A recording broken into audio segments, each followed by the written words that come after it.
what. But I think, yeah, it's just one of those things where games don't always get played out perfectly. It's not just about comparing hands. You have to play the game.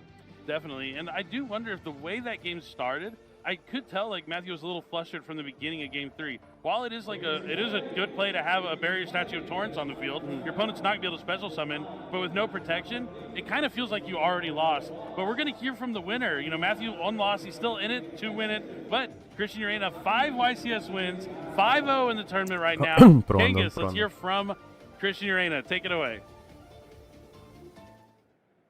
Thank you very much, Billy. I'm here with Christian Urena. Congratulations on your feature match win. Now, first off, I just want to clear something about how many YCSs directly have you won? 6 total right now. 6 total right now is your claim. So is this going to be 7? Does anything feel special about this one? I feel like my team we prepared a lot for this event, so I think it could happen this one. Be pretty happy. All right. Okay, but when you win that many, I feel like you have enough track record. Was there any moments during those last ones that you knew, like, this was my one? Yeah, I think especially when it's a 3v3 team event and I know my team and like I know we're all locked in, like I know what's gonna happen. But when it's like solo 1v1, I feel like there's way more RNG for sure. But yeah, I think this one feels kind of similar. Well, talking about RNG and how close it can be, that last duel went the full 3 games. I want to get your thoughts on the match and maybe any specific moments that stood out to you in those 3 games. Yeah, for sure. I think I definitely made a couple mistakes on when I actually got to go first Game 2. It didn't really matter because I still full comboed him. And then Game 3, he made one huge mistake was he used their Maso when he could have just not used it, and then he could have chain blocked the American when I would have just lost on the spot. So I was already I'm ready to pack up my cards and just go to the next round. But then when I'm playing that turn out, I wasn't playing perfect either. Like I could have used my Marakumo there. But I was kind of like, this game's already over, like, at this point, because I'm already, like, gaining so much advantage. Multiple interruptions, but I think those are, like, the 2 major factors. I could have played a little bit better, but I'm definitely going to try to lock in my combos and stuff now, but, yeah, that's all I could really know, but... I love hearing top-ranked players talk about things like that because from the outside perspective, sometimes you don't notice those little interactions, but from your perspective, you know exactly what you could have optimized there. So you had mentioned one thing before coming up on stage. I asked, hey, any fun facts or anything you want to flex, like all the YCS wins? You said, no, all I want to say is I love Nesh. So do you have any message for Nesh out there? I'm sure that he's watching. Yeah, Nesh, shout outs to Nesh. I'm going to win this one for you. We're going to go to Worlds together again, and it's going to be insane. Yeah. All right, well, rooting for you. Congratulations on the win. Let's go back to the casters. All right, thank you, Kangas. My bad, G. You know, I feel like after you pass like the 5-win mark, like you stop counting. It's hard to keep track. So sorry, 6-time YCS champion. You know, there's so many of them now. Jesse, Kamal, Chris, Christian, like, so many. It's unbelievable. But, you know, one of the best to ever do it for sure. My apologies for, you know, diminishing your record. You're an awesome duelist, and you're going to do great. I like that it lined up with round 5. I really liked my 5 wins, 5-0. Like, I thought it sounded We so might not cool. have picked you if we knew. Yeah, that's my bad. But, you know, moving on undefeated, this could be his 7th YCS win this weekend. That would be absolutely incredible. That would be the first 7-time. Any of these 6-time winners, if they happen to win another one, would be the first at 7, right? To get to 7 YCS wins. Yeah, YCS Jesse won the UDS. Yeah, 2 UDS's Worlds, and he's taking like 7 like total wins, right? Which is absolutely incredible. So many excellent duelists that we have around now, and one of them might walk away as another YCS champion, or we could have a new YCS champion at the end of the weekend. But before we go to a quick break, we want to talk about something awesome that you're going to want to check out. Let them know about it, Asala. That's right. The Doom of Dimensions OTS Championship is underway November 15th and 16th at participating OTSs in North and Latin America. Entonces le bajo al streaming. Ahí está mejor. This is a map that's normally featured for the regional championship or qualifiers, but now you get it for the official tournament store. You see that logo there with the official tournament store champion. Tell me about this card. Yeah, it's really cool. Radiant Typhoon and excellent deck. It kind of all revolves around that old school card, Mystical Space Typhoon. But yeah, if you want to get your invite to the NAWCQ, but you haven't been able to do the regional, definitely check out your local OTS and see if they're going to be hosting a Doom of Dimension OCS Championships. Another way to get invited to the NAWCQ. Also get special game mats like this that you can only get there at those OTS Championship events. But incredible duelists, an amazing match here between 2 excellents. We had Christian Urena taking on Matthew, but Christian walking away 5-0. We're going to have to wait and see if we see him in that top 8. But for now, you can be able to watch this awesome bonus feature we have before we come back for our 6th round of Swiss. So don't go anywhere. We got a lot of more dueling action to come.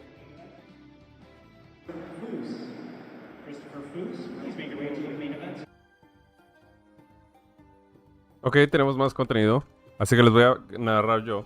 Interesante que Aditya haya seguido esperando, bueno, no esperando, no es la palabra correcta, haya decidido continuar con el Drag Hotel después de haber ganado en San Antonio. Y va contra Mitsu Orcus. Mitsu Orcus, que es un, yo considero un deck rogue popular, si no es que el más popular.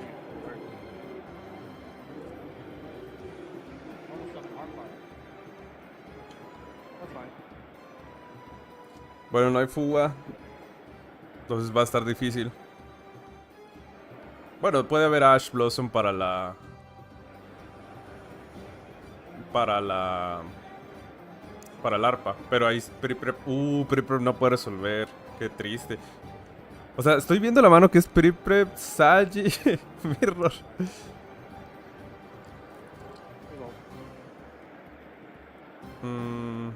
Aquí no hay pedo jugar alrededor bajo draw porque pues no te da igual lo que añada. Bueno, igual no hay draw. Acabo de salir de la fiebre más maldita de mi vida. No mames. O sea. Si te opinión con jugador profesional, yo que Mina fea o traba lindo. No mames, pinche Yanjas. Pues Mina, güey. Todos los días. ¿Qué onda, Alberto? Como que arriba T1. ¿Qué es eso de T1? Ah, les voy a sacar el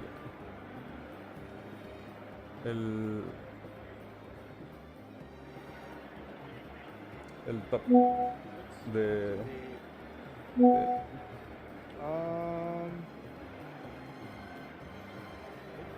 How did you resolve this? I added this from Grave. So it only has the ritual spell from deck. Oh, word? Yeah, Sí, the sí, ritual sí. spell from deck and Pre- then the monster from deck. Prep añade solo del deck. La preparación sí hace eso, pero la prep no hace eso. No puede añadir del cementerio. Ojito. ¿Es la Words de LOL? No juego LOL, Alberto. No sé nada de eso. Okay, then you're going to get a PE minor for the illegal activation of pre-prep. And then that will return to the deck. This will return to your hand. And this is still here. Add back up here. Oh yeah, of course. Sorry, guys. They're all good. It's Yeah. it's a small thing. Not a lot of people catch that. Yeah. I didn't catch it at first, Yeah, and I was right. like, wait a minute. I thought people can't do this combo without That's funny. Okay. mirror Anyways, deck. all good here? Yeah, you're all Good to good. continue? Activate Babel. Sure. Okay. Activate Harp. No hay Ash, ok. Entonces el arpa resuelve correctamente para el full combo Orcus. Kyushu effect. Kyushu is good. Okay.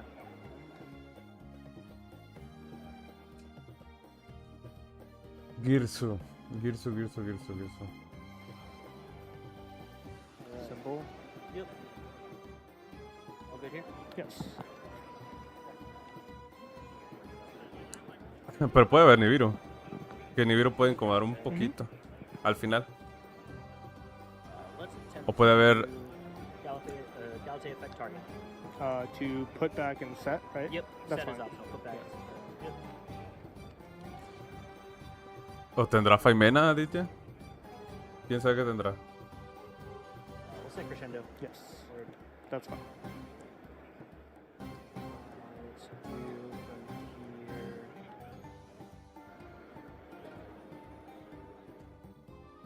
Activate effects. Banish that for cost. Sure. Galatea Eye. That's fine.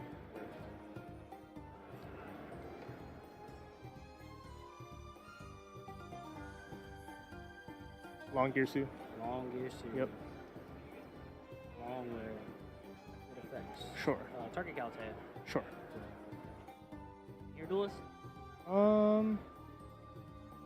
This is all you have in grave. You have a 3 in hand. 3 in hand. Ahí tiene que ser Nibiru. Para que no pueda revivir a la... I'll Yo- train Nibiru. Sí, muy bien, buen Nibiru. Buen Nibiru de Aditya. Nunca he visto jugar un full duelo de Aditya, aunque sé que ha jugado full duelos en las Nibiru, finales do you y need a todo token? eso, It's zero, yeah. pero nunca lo he visto jugar un Zero full Put duelo. defense and Nibiru token. Better. cool. Thank Unless you want the world's token. It's not good, yeah. Wisdom? I'll put the token in this column. Hoy tengo que jugar Fins with Vistas Tempai con un kill de entrance. ¿Por qué? ¿Por qué, Alberto? ¿Por qué? Something like that, yeah. If it matters. Okay. Well. Pass you? Thinking at the end of your main phase. Yeah. Faimena. Yes. Tiene Faimena, tiene que hacerlo. At the end of your main phase, Oh, Bestial. will Bestial sobre activate el... Draco Tail Faimena. Ah, ya fue. Yeah. Buena mano. Good. Qué bueno, y lo mandó directo a Poké. Yep. Okay. La mano también fue buena. Si abre Úrgula, está totalmente mejor.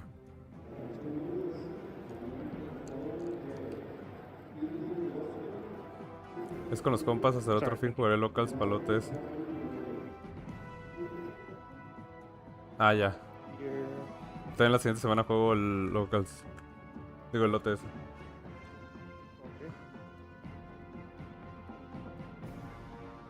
Arthalion. I'll go Chainlink 1 Arthalion, targeting Faimena, Lucius, and your Galatea. Yes. La Galatea ahí nunca prendió. Yep. And then Chainlink 2, 3. Pop a monster. And then they both set. And then So I'll resolve those first. I'll set that to Rahu. And I'll add back Lucius. And, yeah, pop this. yeah. Still main phase, right? Still in the main phase, yes. Yu-Gi-Oh! Yeah. Yeah, honestly, can I scoop? Is scooping allowed? Yeah, I want to scoop. Is that Alright, yeah. Está. Cannot play that. Creo que comenzar por recorded Yeah, si nos va... that's rough. Yeah. Si nos van a dar chance de verlo... De ver... Ya el inicio de Duelo 2. Por favor. Espero. Up to, like, it's playing with the, Oh, man, yeah. That'll, like, throw you off. Like, Alright, good luck. good luck. Yeah, that time was with Fistball. Yeah, I know, I Yeah, just threw you yeah. off, right? It would have been really bad. Está Impulso, Futsu, Girsu. Nada mal. Los primeros tres. Esa magia puede ser buena.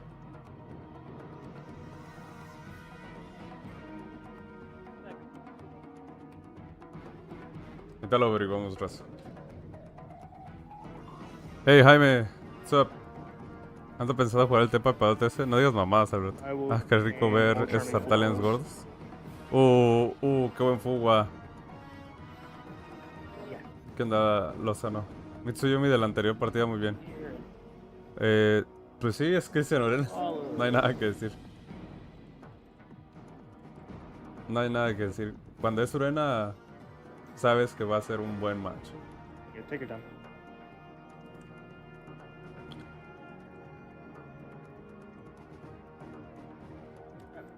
Real this time. About.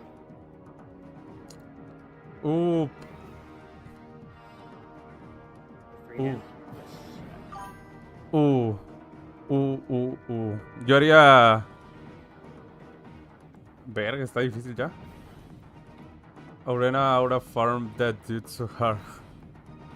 Y se ve chistoso Urena casi calvo.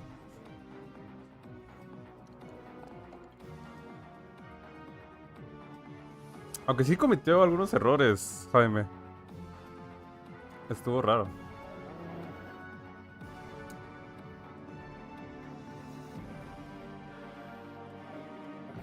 Two in hand? Yep.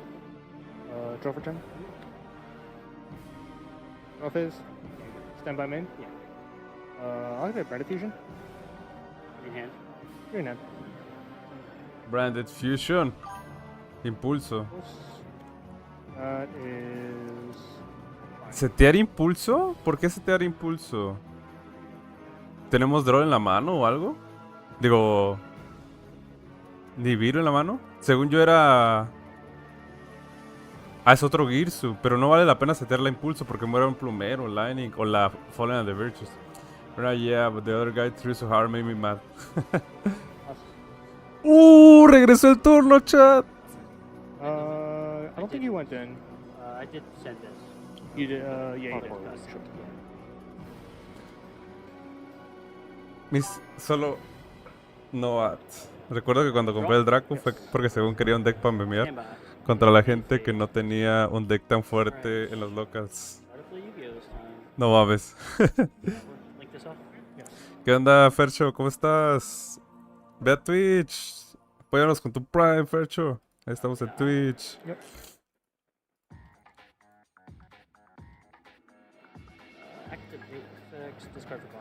¿Ya no vas a streamear mañana? Sí, sí, sí.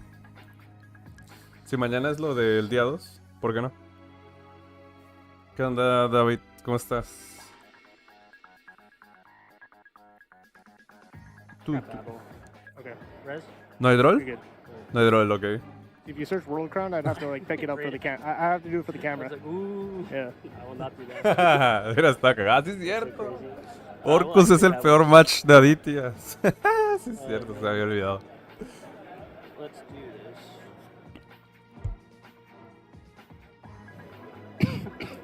No, World Crown. Some Galatea. Sure. Galatea. Puede haber un Nip y otra Brafu. Activate effects of our power.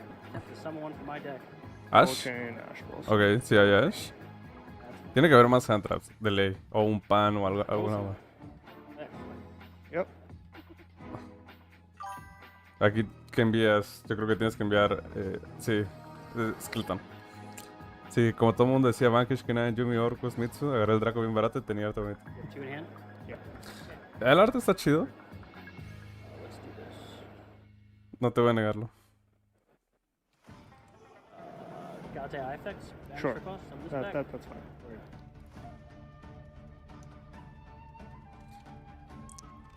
Alberto de Monterrey, ¿sigues aquí? Quedaste 9, güey, por eso no entraste al top.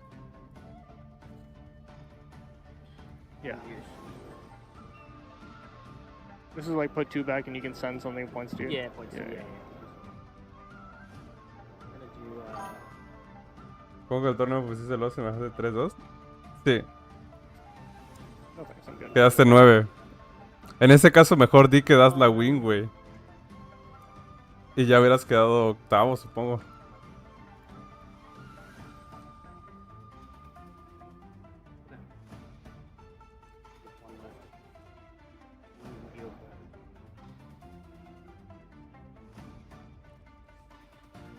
Bueno, también depende del tiebreak. No te voy a mentir. We will activate. Target this.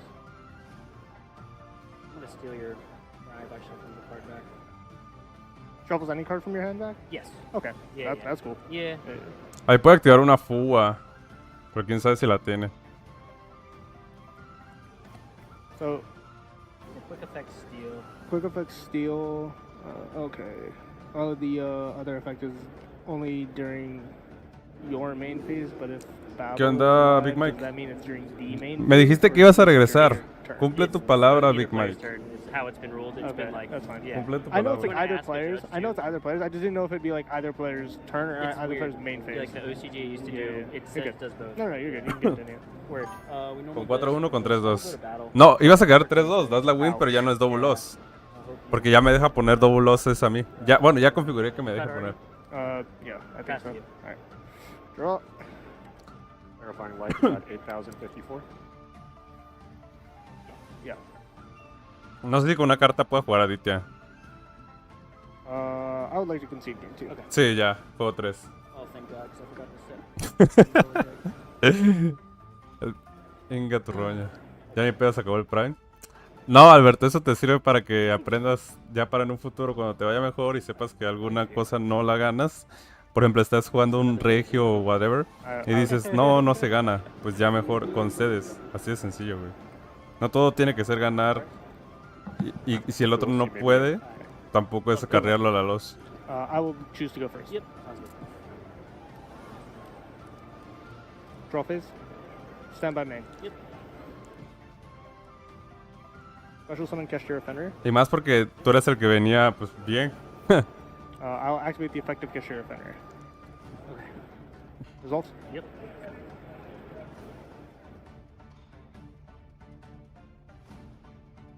Anything on resolution? No, you're good.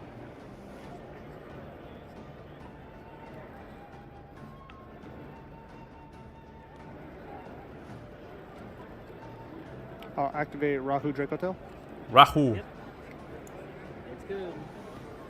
No le da miedo jugar al de rol, pinche Aditya. Sin respetar al... Thinking. Yeah. al Orcus.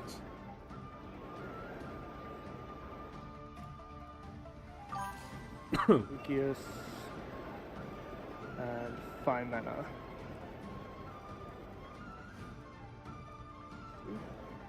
And I'll do this one in addition as well. Okay.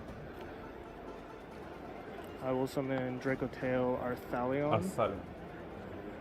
I'll go Chainlink 1, Dracotail Arthalion targeting Lucius and 5 mana. Chainlink 2, Que tenemos en la 5 mana, mano. Chainlink 3, Lucius. Babel. Good. We're doing. Arpa y no me acuerdo qué más. Sus manos están de la verga. Oh yeah, this is... I use that. Yep. Alright. Oh yeah, I have to resolve the other two first. Yeah, Set 2. Yeah.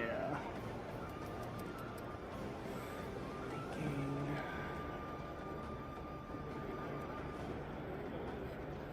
Just these two. Yeah. Mames, yo me rompí el ligamento. I'll just set Ya one. ni sé si puedo ir al regio de acá. No puedes ni caminar. Position monster Lozano. and graveyard. Okay. Tú eras de Pachuca, si no me recuerdo, ¿no? Oh, I'm going back in, Yeah, potentially, you're so... good, you're good.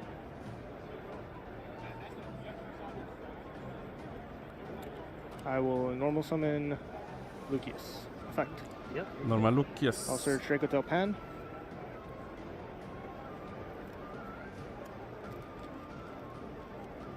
Now I think I'm good. Yep, I'm gonna pan green and Pero se juega con las I'll manos, set no one, con los pies. and I will pass it over to you. the other trap. Okay. Pinche draw John Jones. Yes. No, depende de qué me digan el lunes. 3 in hand. Okay. Stand by. Güey, pero puedes ir en silla de ruedas. Y te van a hacer paro. Stand by. He visto muchos... Cool? Sure. Juego muchos regios como para decirte que la gente Might as de well. Yu-Gi-Oh! Sí apoya... O sea, los organizers sí apoyan eso. Main phase good? Yes. Okay.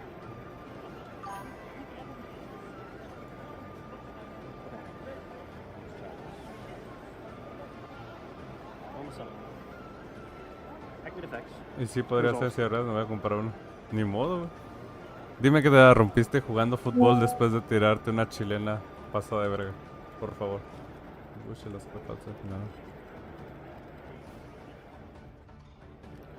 Do you have any triggers? I do not. I will activate Fenrir targeting the gear suit. That's fine.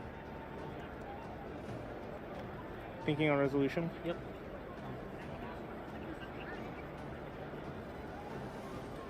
I'll activate Dracotail Sting targeting the Harbor.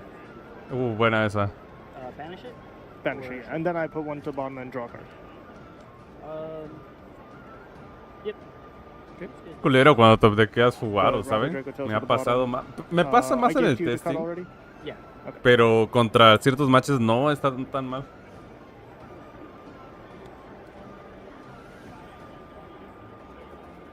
Anything on res? All good? Nothing on res. Word.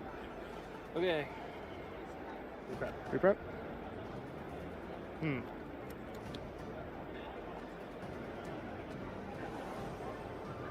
I'll activate Dracotail Flame target. And it targets the... The yeah, spell. just reading how it... Okay. Yeah. Put the bottom, draw. Continue. Pass to you, duelist. Verga. That's best thing I could hear. Yeah. Draw for turn. Yep. Stand by main. Yep. Normal summon. Effect. Yep. I'm gonna concede. Is that Alright. cool? Good games. Good game. What was your hand? I should activate Oh. this. So when you go to Sting, I can Yeah, chain this. yeah. I mean, so you activate it first and then you summon the gear suit. Yeah.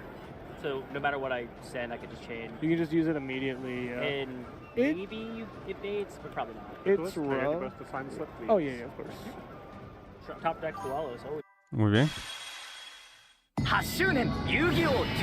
Ok, yo no vi duelo rondas. Yo no vi las rondas. Vamos a ver datos. Quiero ver datos.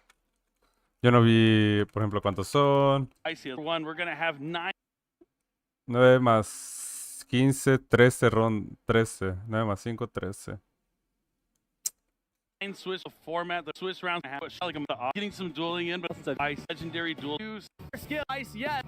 Excited duel. We've had a new forbidden on this side of the coverage, so we can bring you now. Watch change them out here. This so much Yu-Gi-Oh action. Tune to that. More all good. This be too cutting. ¿No dice cuántos son? ¿Alguien sabe cuántos son? Yes, first place, of course, gets that ultra rare Yu-Gi-Oh! Championship Series prize card, another verse Stratios Championship Series trophy bag, and via to get these over the trophies in short time. It's gonna in this focus on strategy by curious to see out of.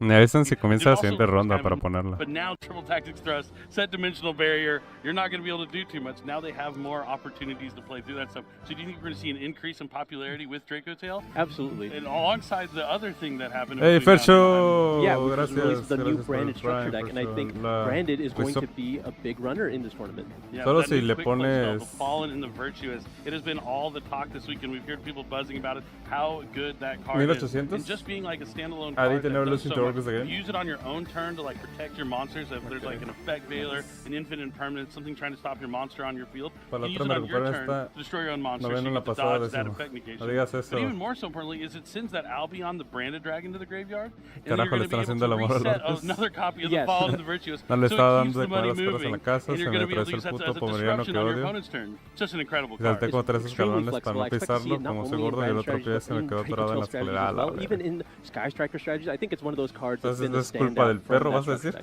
Definitely, and the Chronicles structure deck is just all foil, lots of good things in there. But on top of that, when you have a card that's so impactful, and then also the bueno, other voy a ronda 1. His birthday's the same as my dad's. Couch. Couch jugando Artalio. You look like quarter century secret rares. Dyson, si comienza la siguiente ronda, voy a rewatchar estas rondas. That is one thing I like about a lot of hero duelists. They always take the time to make their decks look really nice because they're big fans of those hero monsters. All right, we're going to have to see if we can get access to that buy-in again. We're going to be linking off into Cross Crusader. Yeah, I'm thinking. Yeah. You want to triggers, right? Or this? Yeah, we'll activate them and target the malicious in graveyard. Yep, Cross Crusader on summon will be able to summon Destiny Hero from the graveyard. Is going to summon the malicious. Tiene Couch hace rato que no queda en top o algo. Doesn't have another Multarmy. Fine. Yeah, I wonder if he's holding potentially a Bestial here. A Bestial Magma is commonly played in the Draco strategy. Oh, there's a 5 mana. This could be huge. You could catch him right here trying to return the malicious and sin draw, ok. Tiene sentido. Sí, sí, le regresas malicious a la mano tal vez y el Cross Crusader. Recycle cards from his graveyard or go after monsters on the field. Targeting. Probably just getting back the Malulu and I imagine putting the malicious back in the hand. Could be the case. Your hero deck makes me nervous. As we talk about those butterflies. I'll target this. Yeah. Oh, he's going to bounce this target. Like, not getting maximum value off the Malulu that way, but still could be better. You know, getting rid of that link material. Yeah, getting rid of the link rating is huge. It looks like he's really considering adding back that Droll and Lockbird. Not a bad option. Yeah, he hasn't been able to resolve it this turn yet. So I think he's got choices here. Does he want follow-up for his first turn, or does he want the disruption? It looks like he probably doesn't have any sort of follow-up. So he's going for the Malulu. What's Malulu negating? I don't negate this, but yeah. Bounce back, right? Yeah. Malulu doesn't have to negate necessarily. It just has to set. Yo hubiera regresado los dos a la mano. Pero creo que la mano, no soy muy profesional de Heroes, pero creo que no está tan chida. He will have a strong play to start his next turn. Yep, now the ball isn't back in Eric's court. Does he have another way to get another hero monster on the field? Just one malicious without a normal summon isn't going to do too much. He's going to need... Yeah, starting with Vion is not ideal there. You weren't even able to use Vion's effect to grab polymerization. Will you have a way to extend past this point? ¿Dónde va a ser YCS PITTSBURGH o qué zona busco para reservar? El de Guadalajara, dices. It was Ketu. Got it. Yep, doesn't have a way to get another hero monster on the field. Stuck with just that malicious in defense mode. Likely if it's going to be a set from the hero players, likely a card favorite contact. Okay, if I had to guess, we'll see if that's going to be enough. Dom gets to lead with Ketu because Eric controls the monster. He can just grab Urgula here and then immediately... El YCS va a ser en el norte de la ciudad, en las afueras de la ciudad. Afuera, en una quinta. En Zapopan, afuera de la ciudad, insisto. Yo lo que te recomiendo es que reserves dentro de la ciudad. Ya has venido muchas veces a Guadalajara, entonces... Yo te recomendaría reservar por ahí de... Puta, o sea... O sea, si quieres pasear por la ciudad, no está mal que reserves por el centro y así. Y ya te mueves en Uber. Yo te recomiendo que te muevas en Uber o en carro con amigos porque sí está complicado regresarse en camión o en transporte. Que la mayoría se van a regresar en Uber, eso sí, lo tengo súper claro. Alright, so this is in chain. He did use Malulu in his chain, so whatever is summoned off this can be negated by the effect of Malulu. I can put them on bottom right. Yeah, I don't think Dom knows.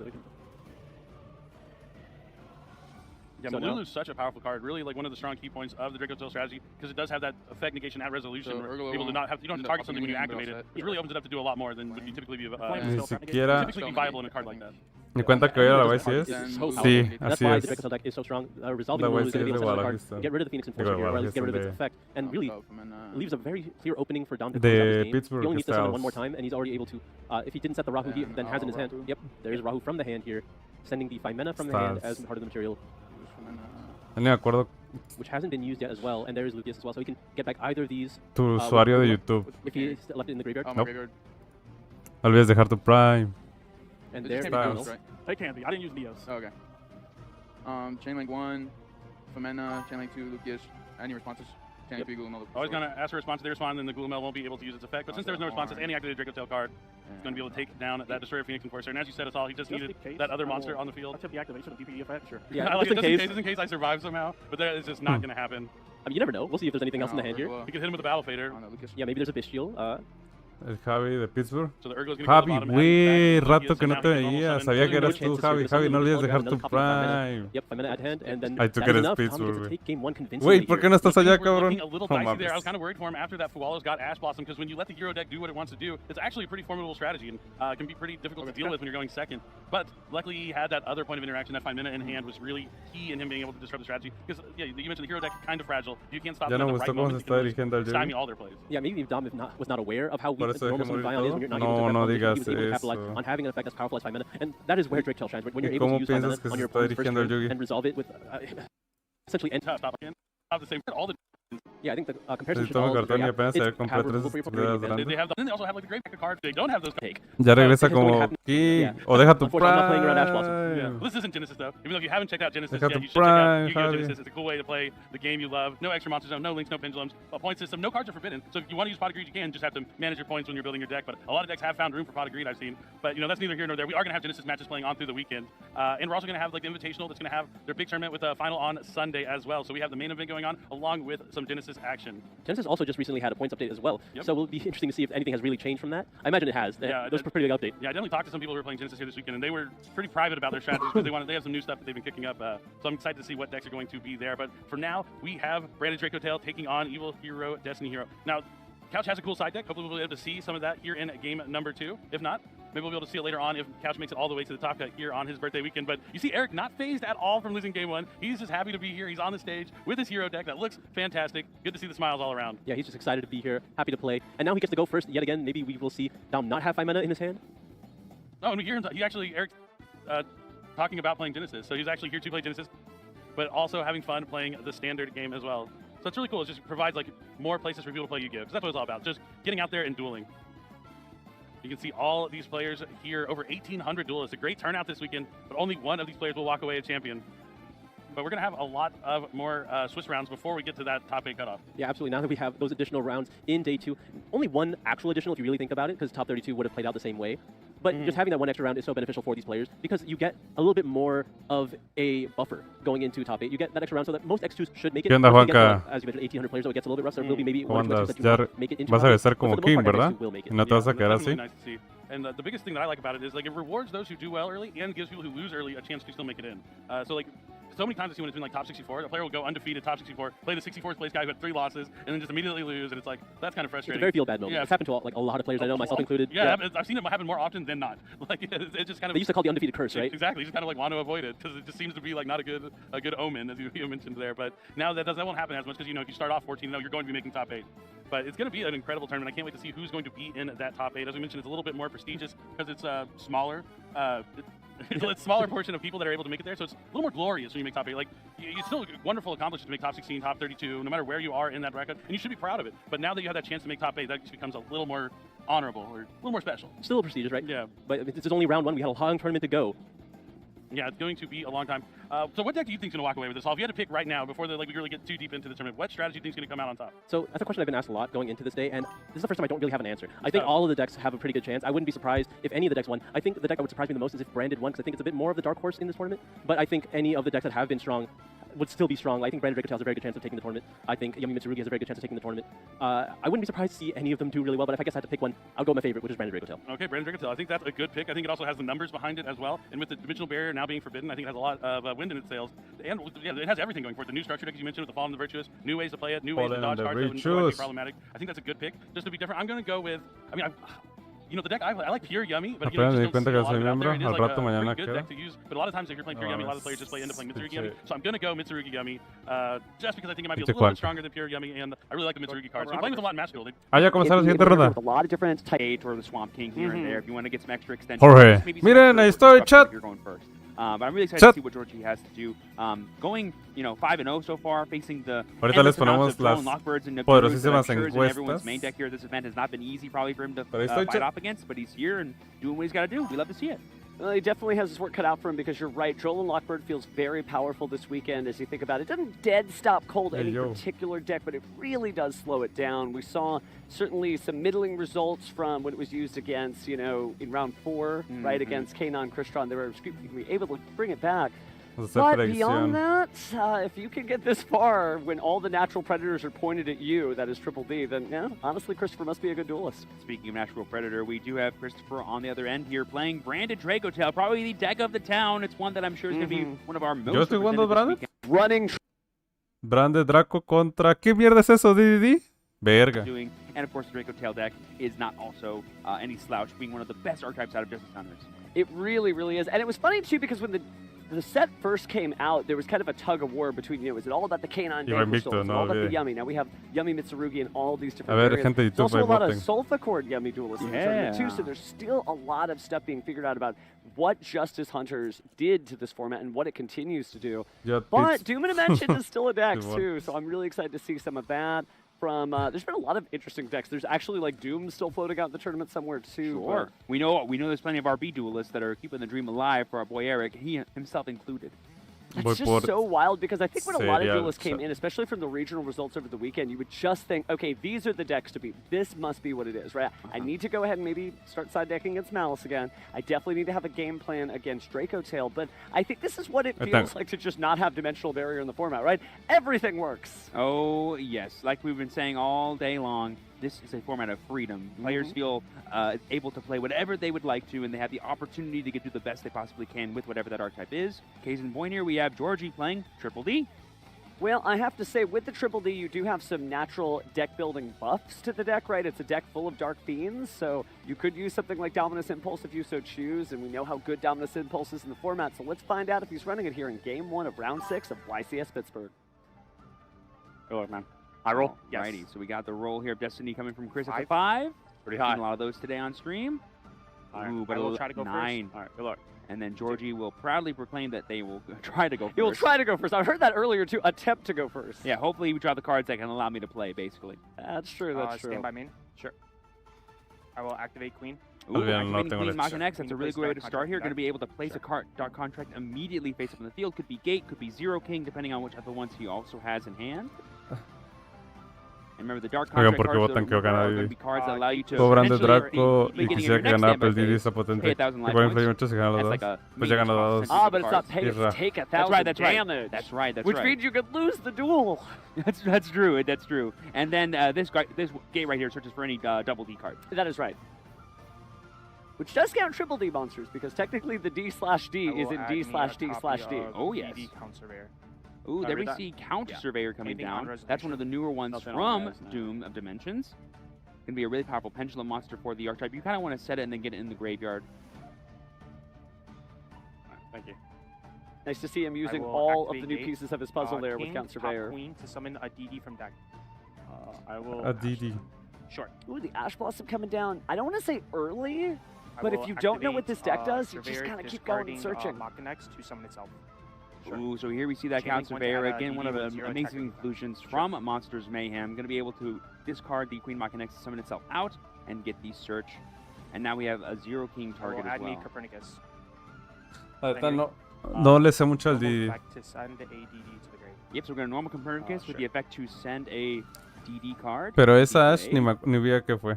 Something funny from our fellow caster Sala, he reminds me that when you play some of these off decks that people haven't seen before, the duelist always explains what the effect does from start to finish every single time, so you know he's been doing this all day. Be like, I promise you it does this. Sí, la gente cuando son decks nuevos así le hace. I'll send scale. Effective scale target. ¿Qué onda, Vidal? ¿Cómo andas? And they receive Scale Surveyor, another new inclusion for this deck. I read this? Yeah, go ahead. Does it summon itself or anything? No, This one also comes from Battle Ledger Monster Mayhem. You can bounce one back. Yeah, but it basically allows you to reuse various another pieces. Effect I read? It has 2 more effects, but go ahead. Sure. Yes, Queen Machina does in fact have 2 more effects. Yeah, it's a pendulum deck. It at least has 2 effects minimum per card. Right, and then I think it has 2 monster effects as well. Wild Times Esto que sea la magia de en medio. One of the better decks. Thinking on res here. Ni idea. On resolution here, we're going to go ahead and Ah, activate 5 mana está bien. from hand. It discards a fusion summon. We're going to fuse off yo recuperaría el Nibiru. Nibiru from hand. Going to go ahead and bring out the Arthalion. 2 monsters for use from hand. Arthalion targeting. I would think you'd have to take the Nibiru back. Yep. Yeah. Copernicus? That's another one of those cards that can really stymie the Triple D archetype because you summon so many monsters. But if you don't do it at the right time, Pero creo que tiene impulso en la mano Jorge. Yeah, there's like, oh cool, a token. Well, I'm going to play like 5 to 10 more cards here, so excuse me. Yeah, having the ability to potentially double. Entonces le va a hacer impulso al Nibiru ya que controla a Arthalion. Va a estar culero eso. We'll bounce. They're still on just picking the targets here. So Nibiru and that, and then Chainlink 2 will be Strixel. Yep, so Count Surveyor is going to go ahead and be bounced back to the hand as a result of the Arthalion, and then so we'll Nibiru, and we're going to use Strixel to go ahead and set the Ketu for some follow-up on the next turn, and potential board-breaking possibilities from Christopher.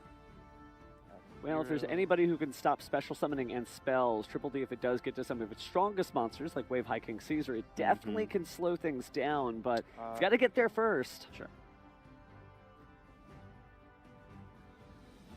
Okay, so it looks like we're debating here on using the Surveyor in hand. Oh, no. Ya no tiene... So we're just going to set a card and pass as Georgie. That Arthalion was more than enough to stop Georgie. Creo que vi un troll en la mano. And now it's Christopher's turn. We do control cards as Georgie, so this Ketu is online. And interesting to almost like flag down the infinite permanence there. Sí, sí tiene impulso. The impulse on the Ketu to go ahead and get it sent to the graveyard. And because we said it, we can still use light monsters if we wanted, even though the Triple Ds are all darks. But there we see Brand Fusion, another card that could have been impulsed. Is this the first Brand Fusion we're going to see resolved on stream? You know, I actually think yes. Definitely the first one I'm seeing. I can say that for a fact.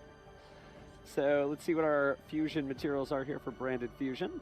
Yeah, Sending, of course, Fallen of Valdez. And this is something you always love to see as a Dracotail player, because the one thing you never can have enough of is fusion spells. The more you have, the better, and Branded's one of the best ones in the game. And here we're going to get the Albion here to go ahead and fuse once again using monsters from our graveyard. Albion. Perfect. Yeah. Saying the Nibiru, the Primal Being, certainly already has one in hand, but it's neat because, again, you can maybe fish that out of the graveyard. Right. But it looks like we're going to go ahead and banish Albaz, and our other fusion material Tenemos Frixel, ¿no? Pues mete Luvelio. This was learning that we could, like... Yo hubiera mandado Mululu. Descarto el Nibiru de la mano. Marco Albion. Y ya fusiono Mirror, porque si está haciendo esa línea es porque tiene Mirror en la mano. O Chaos Sorceress, es la misma mamada. It could be like based on stars. I think it's like level 8 or something, but I could be wrong about that. I know Lubellion has a restriction like that. No, va a marcar Mirror directo. So it looks like we're going to be into something here. Did these do anything when they're popped? No. Just double checking that the continuous spells only have the effects that they have. Was that 3 monsters? No, it was just Albaz and the Albion to go ahead and make Star Source. That makes perfect sense. As he was eyeballing the Nibiru, I was like, oh, maybe. Still haven't seen, other than the one that was sent to the graveyard, the dragon that devours the dogma. 0, so we're going to go battle phase, attacking the Copernicus. You're going to be dealing 25 and 3,000 respectively, for a total of 55 damage here. So Christopher, not with enough gas, that impulse was more than enough to stop it. Branded Fusion is not nearly as explosive in the Branded Dracotail deck as it is in the pure Branded deck, but it does give you that access to the additional fusion summon, which you so desperately need in this deck. I'll draw. All right, so we're going to draw for turn. Georgie's time to get back in there. Sure. I'm going to look at grave real quick.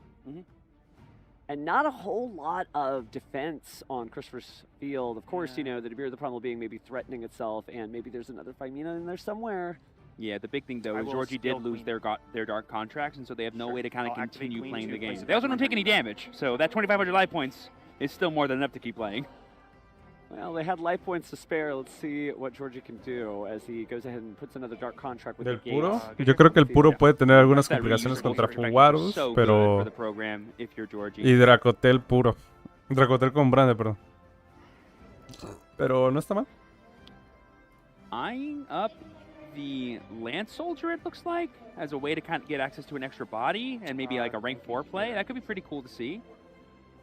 Well, as he scrolls through his deck, we'll have to see what choice he makes, because this is a complicated deck, even if you played it consistently. Yeah, the big thing you want is you want to try to get 2 level 4 higher DD monsters, because that can give you access to Gilgamesh, which can turn on all of your pen scales and you start pendulum summoning. And once you're doing that, you have a lot of follow-up and a lot to just extension from there. So even if you get Nibiru, you can still play. Saving a little help there from Christopher. Again, both players are responsible for making sure the game is fair and correctly being played. And yeah, the Pendulum does need to be faced up in the extra deck. This is tough. Because it was destroyed. Georgie saying, yeah, it is tough. Add a copy of... Because if it's the only search Creo que debe that pegar they con have, uno de it can be 3000 really y tough to de kind esos of magias continue los building, mataba because you can quitando get, los like, a 2000 Kepler, but then what do you restantes. search, and you can get like Griffin, but then you don't have a way to maybe summon it and bring it back. Yo creo que te debió enviar But we are going to go for the Lance Soldier. Okay, that's going to be basically a Mululu, güey. It'll be back to the field. Haces Lubelion y no importa lo que haga Lubelion, no importa que haga un Albion.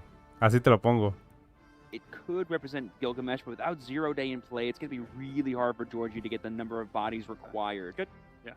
I'll activate. Si no juega mi rollo lo entiendo, ¿no? Pero Smart, because now the Lance Soldier can bring himself out from the backyard, from the graveyard, and now we're going to use the Count Surveyor's effect to add here. Interesting that he's going to have to figure out how to solve this problem with 4 summons, just knowing what's about to happen. Being in hand this one. That one. Yeah, Triple D's one of the most famously difficult decks to pilot, even by some of the best players in the world. Soldier, target gate to destroy and summon itself. Sure. Yep, so Lance Soldier will get rid of the gate and he's going to bring himself back out, and I believe it also doubles its level. Se está jugando raro el tocayo. Good. Good. Tuner, what was that? 8. So funny because there's so many different directions to go. Is it an Xyz summon? Is it a Synchro summon? You just need materials on the field. What do you do? And then you can just keep going. Oh, that's fine. I will activate Scale to summon itself. Sure. I will, thinking on that trigger. Oh, and just to double check for everyone watching at home, Lance Soldier can target a monster on the field and change his level to level 4. Sure. Picking up the extra deck, mostly double D and triple D cards as far as the eye can see. Oh, actually, it increases its level for every dark contract in the grave. Scale Surveyor is the one that doubles its level. Okay. Complicated deck? Yes. and they all have like very similar, like they're all trying to get to the same place, these cards, but they do it in their own unique and special ways. And a lot of them are now Pendulum monsters, too. So we haven't used the Lance Soldier yet. It's still currently level 2. So we could go for a Synchro play. Level 4. Okay, so now it's a level 4. Yeah. No response to the effect. So here we go. Xyz summon. Summon Solomon. Ooh, King Solomon's coming down here. Detach the Scale Surveyor to add me a DD card. And we're going to use its effect to go ahead and add another double D card. So why is King Solomon splitting this turn and then I will activate twain? Scale Surveyor, targeting Queen to bounce it back to my hand. Yep, and now that Scale Surveyor was into the graveyard, we can add back the Market X, and so then it can summon itself from the hand if I have a DD. Yep, and then Griffin's just an extra monster that can come to the field. Usually a really easy way to get into Gilgamesh. If you want. I know this. You only know the Queen in my hand. The Queen in this. Wild how much this deck has changed, because it used to be kind of all-rounder where you Synchro summon, Fusion summon, Xyz summon, etc. But I'm noticing at least Georgie's build is so much more pendulum focused, and then finally once he kind of wears down the resources of his opponent, then he starts committing to the extra deck plays such as Xyz summon of Wise King Solomon. Yeah, yeah, you're good. Because while the deck is very resilient, it can extend past things, there's so many opportunities for your opponent to interact that if you don't give them the opportunity to, you're not going to gain any information. So we're going to go ahead and rank up into the Marksman Tau here. You can send a DD monster or Dark Contract to the graveyard. Yeah, so just double checking that this card basically went into the graveyard, you can send a Dark Contract or a DD monster from the deck to the grave. And they can also deal some damage to the opponent as well. Definitely worth noting if you're going to try to get some good going for game math if you're Georgie. Well, Christopher would have appreciated that too. Eyeballing his opponent. I'll go Chainlink 1, Tail, Chainlink 2, Gilgamesh. To put 2 of them in my pen scale, this will foolish. Sure. Yep, so we're going to go ahead and send here with the... Oh, sorry, we're going to use the effective Gilgamesh first to place our scales. We're going to place main deck Ragnarok. We're going to send Necro Slime. We're just kind of getting ahead of ourselves there with Georgie, sending the Necro Slime off of the King Tail. Tres interrupciones, He's got to pick up the cards as he sees them from the deck, not necessarily resolving the chain links. Can I read this while you're fully. looking? We love being an efficient player here.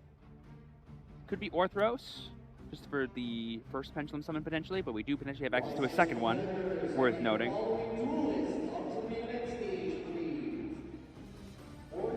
Yo creo que tienes que destruir ese güey, ¿no? El Chaos Sorcerer. So the big thing is that Ragnarok to be able to Chaos reborn Dragon. monster, and then I believe Orthros allows you to... So it can target a DD and a spell and trap, and it'll pop it. The spell and trap destruction there from the DD Orthros. By targeting other DD or Dark Contract you control. Christopher, taking a moment, maybe it's time for a little bit of interaction, or maybe you want to use that Nibiru, the problem being... I would imagine you'd have to Nibiru after the Pendulum Summon, but if you don't know the WD Triple D deck, you're just kind of like, not sure. Oh, qué buena horn. No response. Getting the Gilgamesh off the board here makes it a little bit more difficult. Era horn, pensé que era flame. Está muchísimo mejor que ese. We don't have any zones to summon extra monsters too. And so I believe we're robó otro Nibiru. Well, it depends on if he has any. No todos juegan el slime. Right. Well, we know we have the Machinax in hand, but I don't believe the scales work. Except level 8. We're just going to use the Necro Slime here effect to go ahead and fusion summon by banishing itself on one other DD.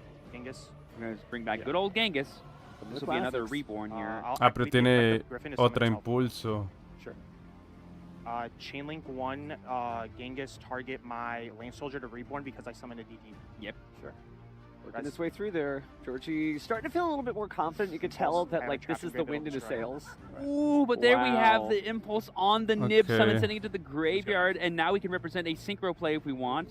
Oh, and that's it. After that, Christopher's just going to concede. He saw the writing on the wall. He knows how much more summons Georgie can do, and he doesn't want to waste the time. He just wants to perder the next game. So Dominus Impulse definitely got it done, and it shows you that certain decks like Mitsurugi, Malice, and of course Double D, Triple D will get you where you need to go specifically on the fact that it's just all dark monsters. Whether it's 2025 or 2005, dark monsters are always good in Yu-Gi-Oh! They are a significant portion of the game.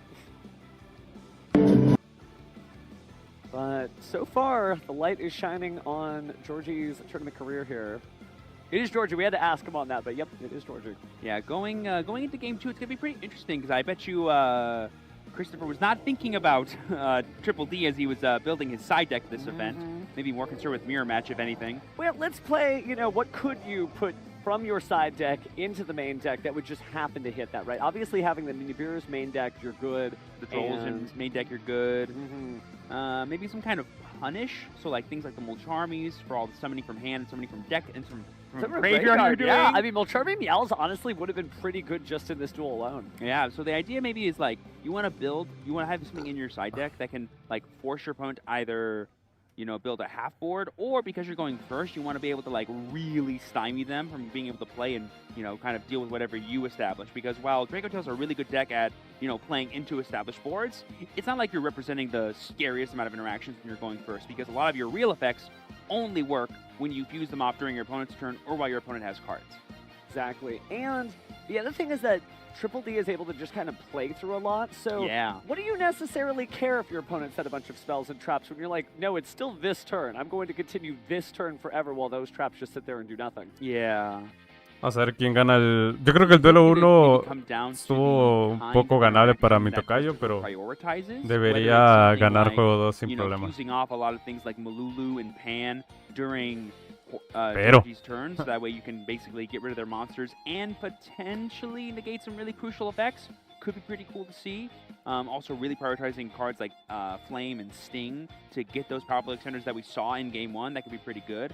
Specifically things like the Lance Soldier, or specifically things like Scale Surveyor or Queen Machinax are going to be really important choke point cards that you need to identify as quickly as possible and deal with.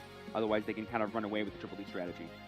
Certainly curious as to why Georgie decided to play the Triple D strategy. And no shade again on Triple D Duelist, but you know, each deck has its own really big strength. I wonder if Georgie is picking this particular deck because it's got a lot of different things going for it, right? The ability to search cards that destroy, to search cards that do damage, to search cards that clear the spell and trap zone.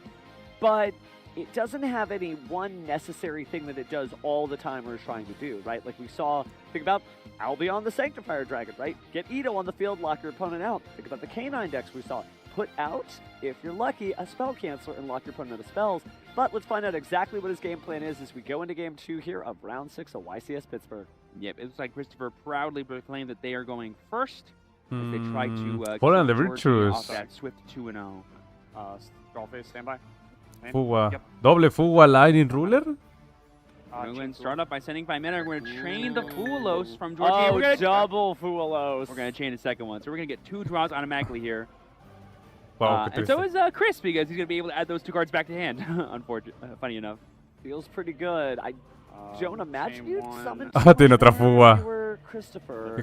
This is something that's really nice about the Draco Tail deck, is that you kind of don't need to do much more beyond this, you know? Like, what are you going to do? Get some more trap cards that you need? Maybe just set the most important one, like maybe Flame to kind of negate a Dark Contract spell. That seems pretty good to me.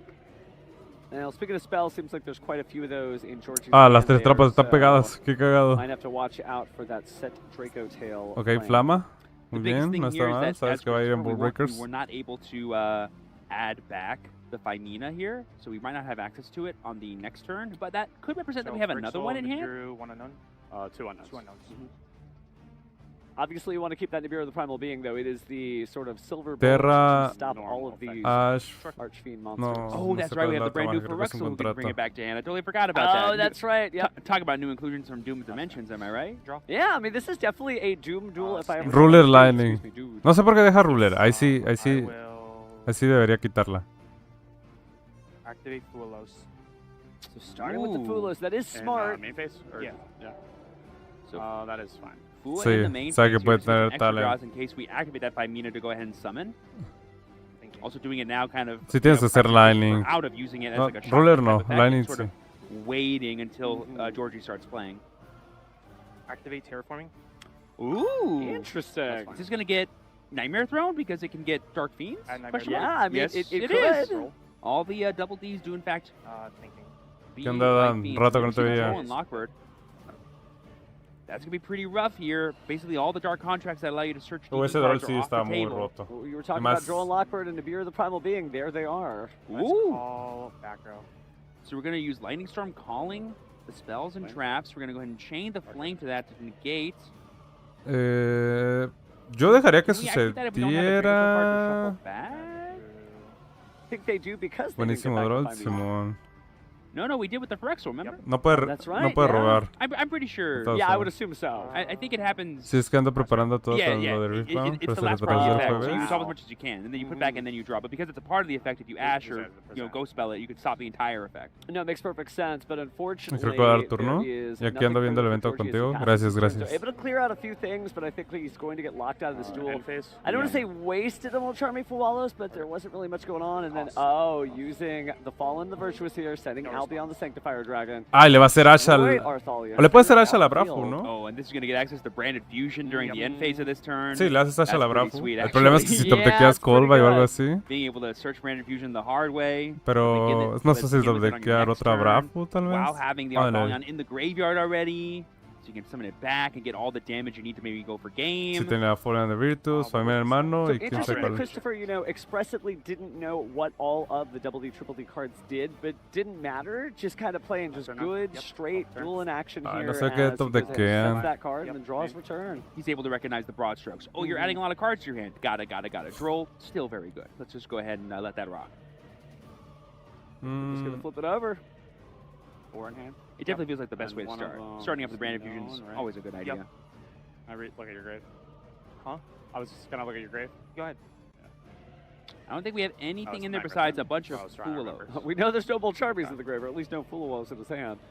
Mm, 3 in the grave, that's all used up, but I do see an Ash Blossom and Joyous Spring there from Georgie, so maybe he's going to be Sí, okay sí, for te this habrá. Branded Fusion. And Ash. there's the discard.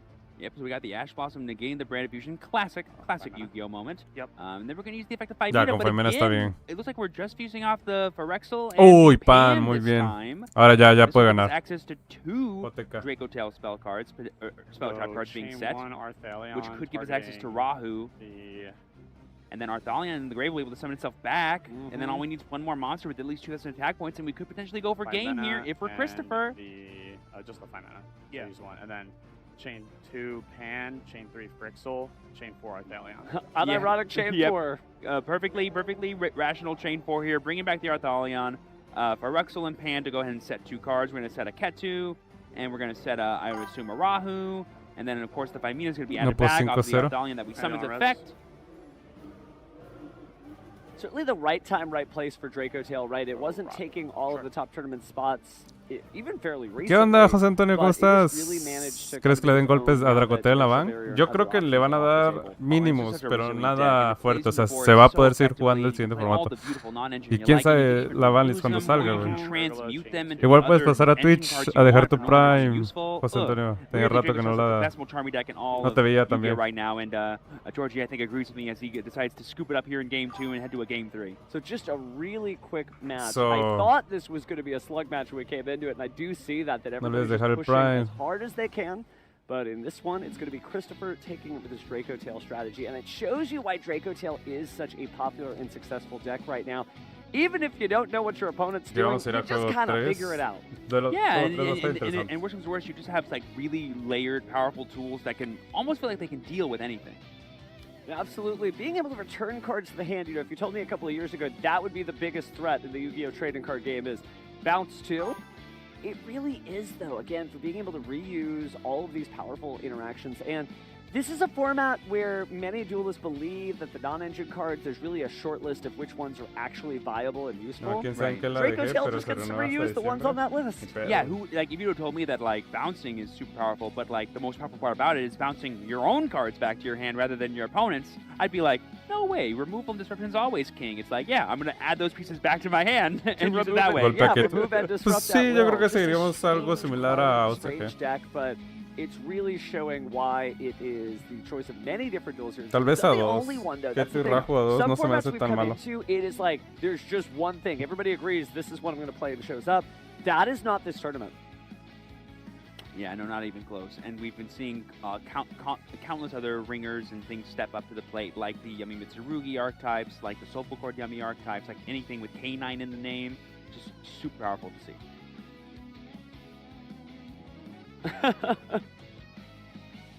Ooh, interesting. Some commentary there from some veteran pros. It's hard to move cards on the rubber mat, but you get used to it if you're at the top tables all the time. Yeah, I bet you the Yu-Gi-Oh! Iceberg is pretty crazy. You start off with the cards, you start off with the rules, and then deep down you go, what kind of mats are the best ones to use? That's the YouTube content that we need to see, right? It needs to be the stuff like, this is what it feels to hold this card. This is my emotion when I'm playing this deck, right? Unexplored. Habrá uno oraciones de Mitsurugi 1 o las dos. Java 1. Yo creo que Prayers. Java te da igual porque ya solo te sirve una vez el efecto chingón. Most information is known. All the secrets are on the table, and just a matter of if the duelists feel prepared or not to actually take on the challenge. So I don't know if maybe that was a subtle smile on Georgie's face. Maybe he's feeling good, but I've looked at his side deck here, and if that card gets resolved, which shall remain nameless until we see it, maybe that's why the smile was coming in. Oh, but you'll know what card we're talking about when you see it, trust me. Oh, we will react accordingly. But sorry for the pre-action here, but looks like we're about to get into the action here. Attempt to go first. All right, well, Georgie's got his work cut out for him, but I think he may have a really interesting play. I wonder how he gets to this. That's the most important thing, but I'll stop talking about it. We'll hopefully just see it. Ojalá sea así el motor se va a poder seguir jugando con Yumi. Pues sí, va a ser menos consistente, por lo tanto no sé si sería tan viable. People talk about the spreadsheets that you could do in combos. Man, it would take us the whole game 3 to explain it, so let's go ahead and jump in. Georgie proudly proclaims that they're going first this time. I will go first. No, yes. None of this if nonsense. It's happening. Not attempting to go first. I'm going first. Okay. Uy, Ash Impulse. Buenas, fuga, Ash. Ooh, interesting. Doble Ash tiene. Got an Ash pero creo que... No creo que tenga jugables. Of all of the Molcharmies, Purulia is probably the weakest. Es Purulia. Pensé que era fuga.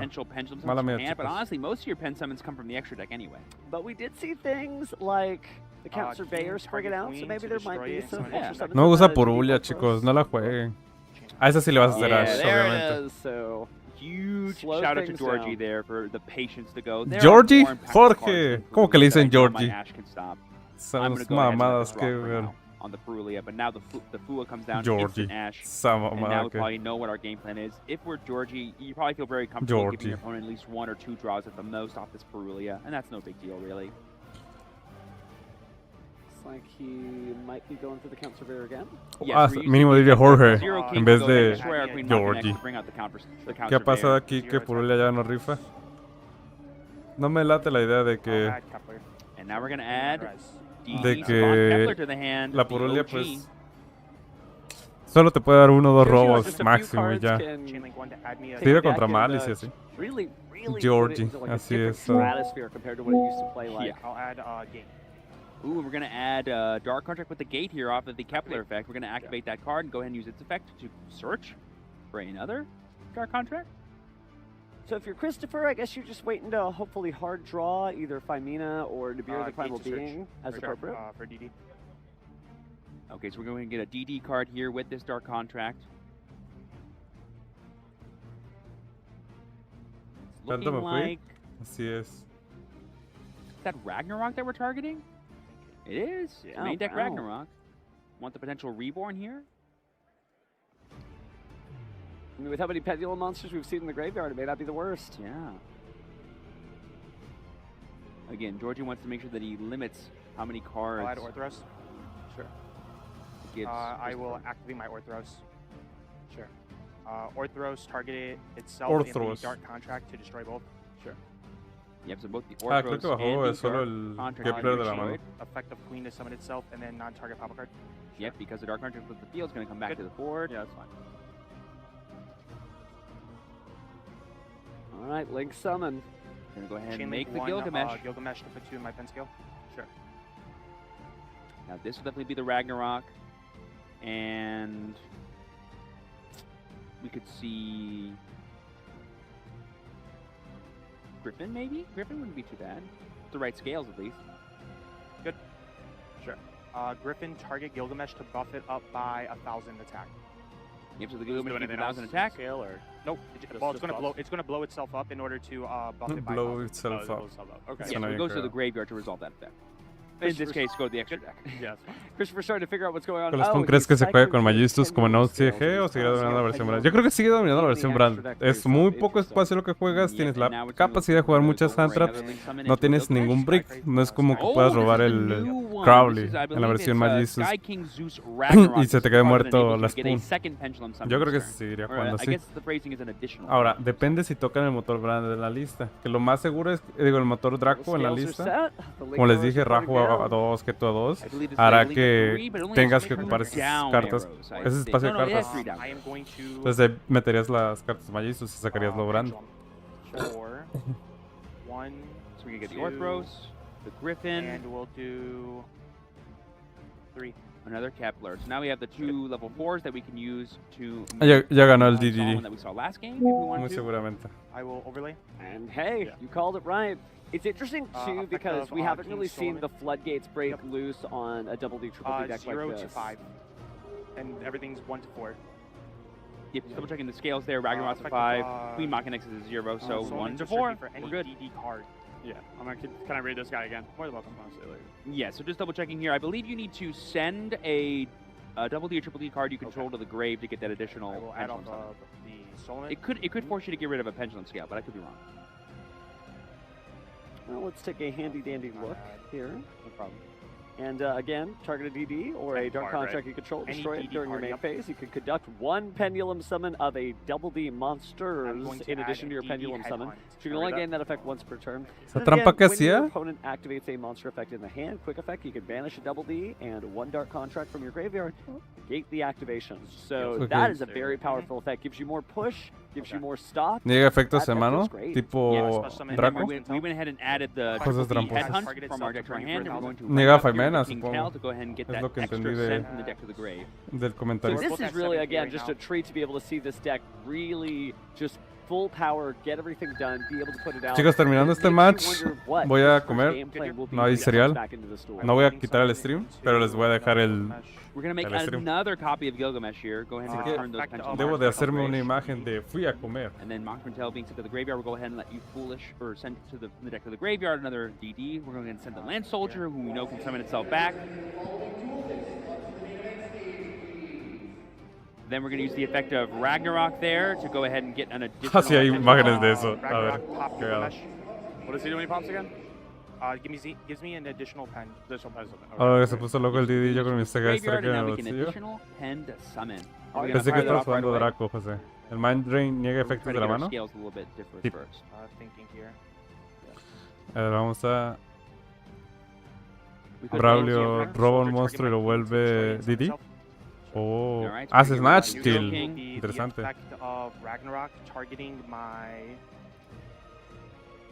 Griffin to summon. Yep, so Ragnarok will go ahead and reborn the Griffin. And then on summon, we're going to go ahead and add a DD card from deck to hand. I take 1,000 life points. Okay. And would you lose 1,000 life points for that? Yep. So I'm at 6,000. Esta la imagen está chida. 6,000 life points for Georgie. Pero no entra. Taking quite a bit of damage, but now that the rules of the game have changed, this deck's almost gotten even better because you can just play it fearlessly. Oh yeah, there goes the Copernicus being added to hand. Still needs to change up those scales, I'd imagine. The 0 would feel pretty good right now. Ya la probé. Just depends on how many monsters he even needs. Se controla un DD por haberse un celular, pero en efectos negados, algo así. Pero lo hace DD, como dice Braulio. Yeah, we just needed 2 monsters here, so we're going to get a card from hand because we're summoning the Copernicus from hand. Copernicus. Ooh, and there is the Ash on the Copernicus effect. That is good. I will synchro this and this.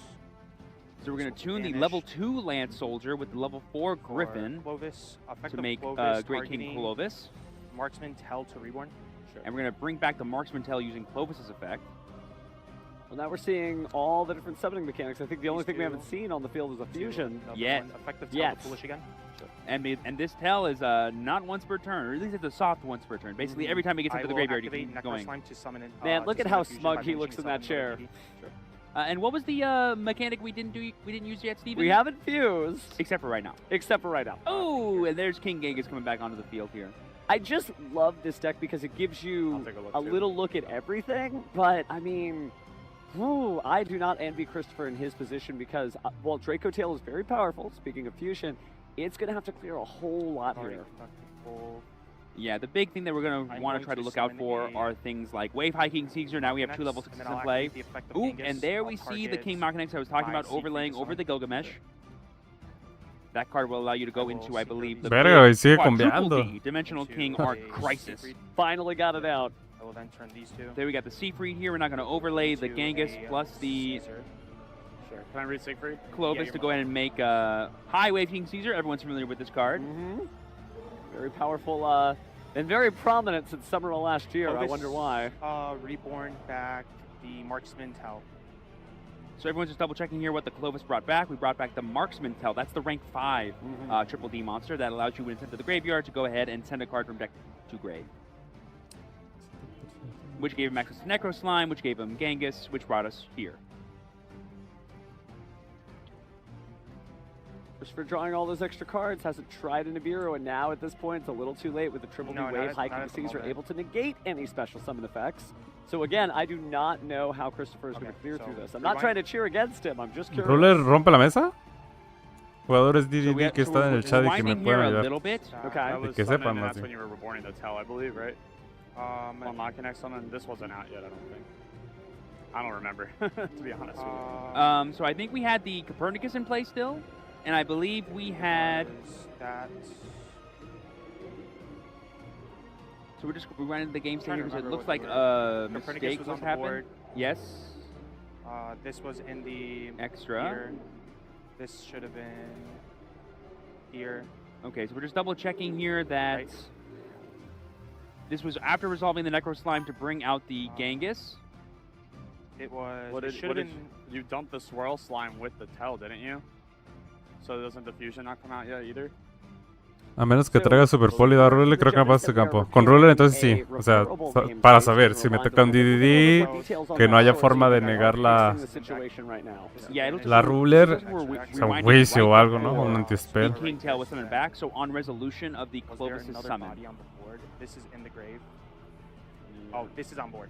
So at the time, the King Clovis could not special summon from the graveyard. So I see. That's what happened. And we tried to bring back the King Tail, but we could not. So maybe that's why Clovis was so smug in his chair. Yes. This should have been it, because I linked off this and the other guy in order to get the Marksman Tail foolish. Yeah, exactly. So before we use the Kepler plus the and I guess I can only target one target. So it'd be the Lance. ¿Qué está pasando? Take a little bit to repair here, but we'll get back again. Even if you are somebody who has played this deck for 5 rounds undefeated, it is a little difficult to pilot. ¿Qué está pasando, Dr. Garcia? Again, there's so many different card effects, many different restrictions. So looks like they are good now, and we're gonna get back into it. Summon Soldier. So Soldier coming back down to the field. From the banish. Yeah, so the King Clovis can only summon from the graveyard if you control a Dark Contract, which we currently do not. But it can always summon from the Banished, which is why our only legal target is the Lance Soldier instead. I do love the idea of like fiends, you know, they always show up trying to peddle deals, but this is literally like CEOs trying to like give you a stack of contracts. Here you go, sir. Please sign here. No, don't read it. Just sign here. And even if you escape to alternate realities, the debt will follow you. Yes, yes. Unless you're the CEOs, in which case you can get away with it. We still got 15 minutes on the clock here. A little bit above. And it is paused for the repair, by the way. It'll restart once we are back in a live gameplay. That's right. Do I know anything? Do I know any cards at hand? You only know the trap. And we're back in live gameplay. Yep, the only known information is the Triple D Headhunt trap card that's in hand. We're going to go ahead and synchro off using the Clovis and the Land Soldier to make the Seafried, and then we're going to link off here, it looks like, into another copy of Gilgamesh. And then we're going to go ahead and make the King Ese sí lo conozco. Here by overlaying it over. Bueno, también este güey que niega magia, según. Y este güey mono. Y la trampa, pues no está mala. Shimpus. No te rompes la mesa. We can assume that's the known Headhunt. Kind of a weaker turn here now that you don't have the Triple D Wave High King Caesar. So if I look at this board here, all we have is the Ragnarok, the King Mach X here, which I can believe can go into Quadruple D. And then we also have the Seafried, who is a Spell Trap Negate. And then we have the Headhunt. The Siegfried actually could be the most clutch card on the field right now, because there's a spell. You may want to negate that. We do have the Ash in hand, though, depending on what's better. There could be spells later in the turn that maybe don't interact well with Ash, but do interact well with Seafried. I'll definitely took a page out of your book there. Georgie kind of just hanging in there. Obviously, you know, some duelists might feel shaken up if they get so far into a play and it turns out that they couldn't make it and they have to have the game state rewound by the judges. But he seems like he's fine. He found a different way out. And now we're going to go ahead and see another spell slap down. 3 in hand? 3. Por ver que le llaman a Chaviza. Y si hubieran ayudado no ganan los dos, ¿sabes? Sí, pero pues... But at the beginning of Georgie's turn, we'll be able to go back to the Pendulum Zone. Dominus Impulse, though, blocking the shot. Creo que le quedan 3 cartas en la mano. ¿Qué más crees que ganará el YCS? Yumimitsu, sin problema. It's going to be pretty tough here for Georgie. Not having Está fácil entre Yumimitsu o Draco. Not helpful. Oh, that's right. The Ragnarok's also a monster negate. I forgot about this. So it took us a long way to get there, but I think we are just fine on the same. Yep. We can just banish a Dark Contract and a Triple D monster to go ahead and negate that. And then we have a normal summon Albaz declare the effect. Flip target to negate and snatch deal. And then we have the Triple D Headhunt to negate and take, and that is it. Christopher concedes as he has no cards in hand or on board. Espero que no digan Georgie. No, porque dicen Georgie. No, if he was going to get through round 6 es or Jorge. 7, he is our Literal no está winner. escrito Georgie. A little bit of a stumble there towards the end, but he was able to bring it home no matter what. We love to see it. Good job, Georgie. Dice Jorge, no Georgie.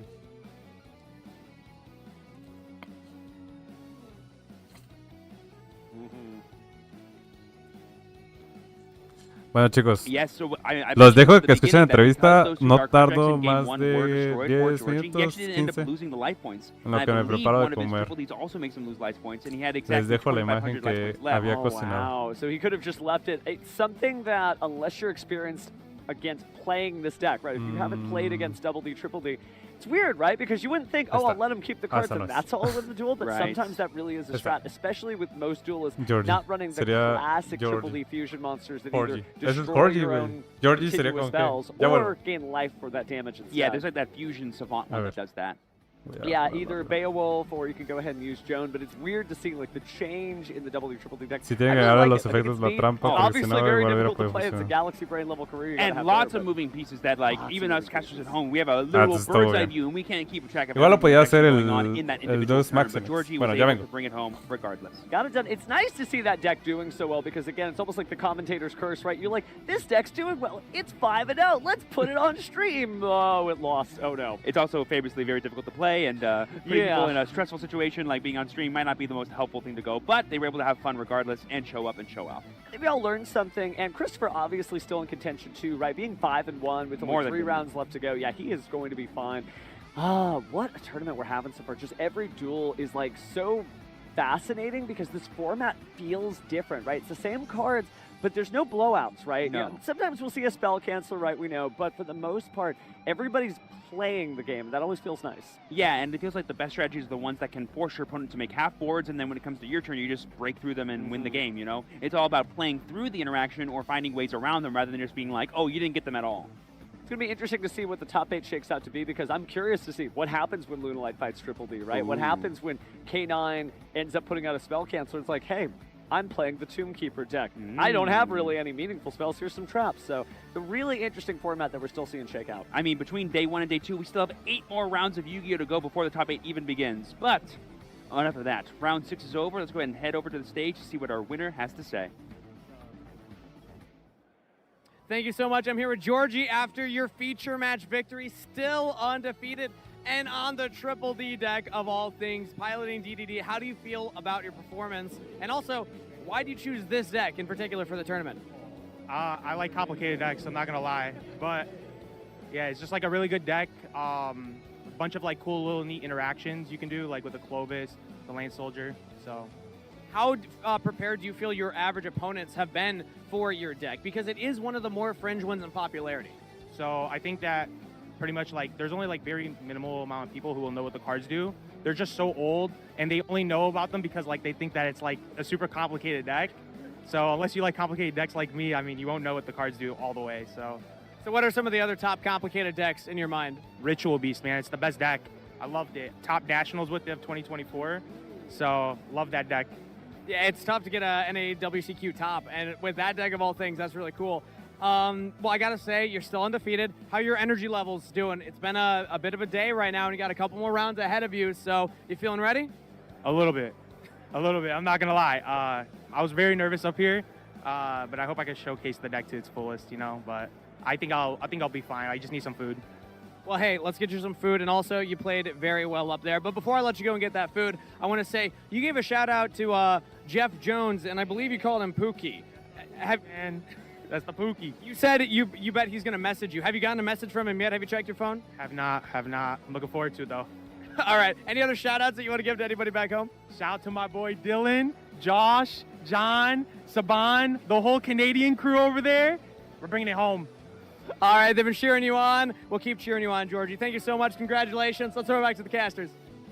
Wow, loves complicated decks. He's right, though. Ritual Beast, oh my goodness, that is one of the more complicated decks out there. But it is neat to see somebody embrace that challenge and want to showcase the stuff and want to teach duelists out there that, like, no, there's stuff that you haven't seen before. So that's some really cool stuff. Oh, that's beautiful to see. And something else that is really beautiful to see is the brand new Duel Links pack that features Rush Duel exclusive cards, Extreme Overload. Oh, and I know it's so cool to end up getting more maximum support because there was this big push at the beginning for maximum mode monsters, and there still are plenty in the game, but for having more support, to see Yuga's Ace monster get that new Magnum Overlord card is really, really neat. It's great stuff. It's also just a lot of new Rush Duel cards that I think people may have been sleeping on in Duel Links. They need to like boot it up and just go download it. They haven't before, but do you have a Rush Duel deck that's maybe your favorite, your speed? Well, I do believe Cyber gets some more cards out of this set, and I'm definitely excited to see that, and do not mind drawing those 5 cards, summoning those monsters as many times as possible. I'm definitely a little bit more of like an Earth Dragon duelist right now. I hate to say it twice, right? So nice to get to say it twice, but Dragonic Vanquisher and Dragonic Slayer, like all the Earth Dragons, and oh, it's just so good. But The Goha Rush Festival's coming up soon, so you may want to pick up the new pack and see if you can stretch your stuff in the next big championship. I like the way you think. It's almost like it's time to go and rush. Good stuff though. It's just there's so many great formats to play Yu-Gi-Oh right now. You've got Rush Duel and Duel Links. You've got Speed Duel and Duel Links. You still actually have Speed Duel here in the physical TCG. There are plenty of Speed Duel tournaments, even though there aren't any new products on the list right now. Of course, you have the Genesis format. They ran 32 qualifiers today. There may still be some in progress, but there's so much of this game. And the advanced format, right? So there's just like all the Yu-Gi-Oh you can eat. Don't eat Yu-Gi-Oh, by the way. Don't do that. I mean, it's like you always say, every single YCS, I don't care where the city is, it's always Battle City. It's always Battle City. Just good stuff, good vibes, good energy, a lot of great stuff here. Ooh, I'm getting a special update here. It appears we have a show match, and I wasn't in any show match. Were you in a show match? Why don't we throw to a break and see? Let's see. Welcome, duelists, to YCS Pittsburgh. My name is Steven. His name is also Steven. I am Steven. And today we are going to be showcasing the Genesis format to y'all. We had a points update recently, and we want to showcase some of the newer strategies and or some of the things you can continue to do in the brand new Genesis format. Are you ready, Steven? I am ready. We're going to do something where we show each other and you on stream what we decided to spend points on for our decks, because this is part of the deck building of Genesis, is that there's way different strategies we can go for, and already I can see with the size of our stacks, we went for different strategies here. So I'm going to start off. It will reveal what I'm up to. First off, I have one card worth 33 points, Regenesis. So this tells you immediately, I'm on the Regenesis deck. I think it's really, really good because this is the only card that costs points, but it is a hefty 33 points in the current format. If you're watching this, you know, a couple months from now, maybe it's different. But then I decided to spend for my other two cards, out of the 67 points remaining, Pot of Greed and Pot of Greed, baby. I got my Starlight Rare and my original Legend of Blue Eyes rare print right there. And you know what? I was so confident, Steven. I said 93 points is all I need. I don't even need to spend the other 7 points. So I'll tell you right now, this is all I got.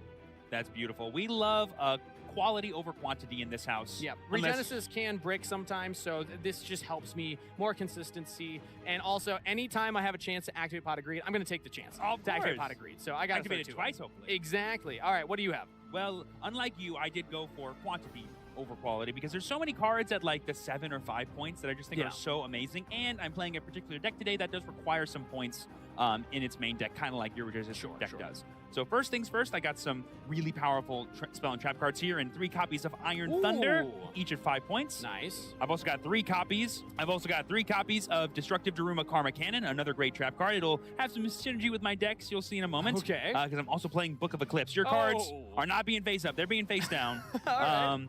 I've been playing a little bit of Genesis here and there ever since YCS Anaheim, and Droll and Lockword is an amazing card. Yep. All these cards you see here are 5 points, and so right now we got That's 15, 15, 15, 15. That's 60 total spent. That's equal to 2 Pot of Greeds. All those cards are the same points of 2 Pot of Greeds. And I would consider all these cards non-engine. They do not help my main game plan, but they do help protect my main game plan. Yeah, it seems like also a decent mix of going first versus going second.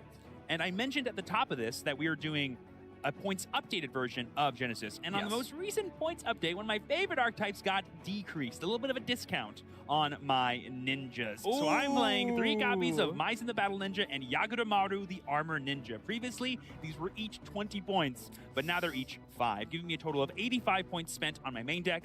I also have 15 points spent in my side deck for Nibiru the Primal Being. So be ready for that too. Okay, depending on if you think I'm going to be summoning that much or not. Cool. So it shows off the difference. Obviously, both of us chose to spend a couple of points on our main engine. You don't have to. Some decks can get away with not doing it, like Mimighoul's. Right when I saw all those like Book of Eclipses, I was thinking Mimighoul. No. But no, you're going for the ninjas. I think that's really cool. But then we had very different ideas of what we were going to do for the rest of the points.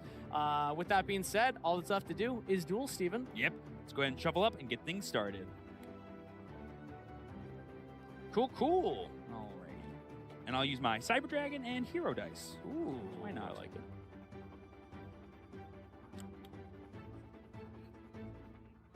it. It's the magic of television. Just about. Yeah, this is going to go on cable, right? This is like a ESPN 3, probably? Yeah, we're going to get residuals from this. Yeah. It's a bold move, Cotton. Let's see if it pays off.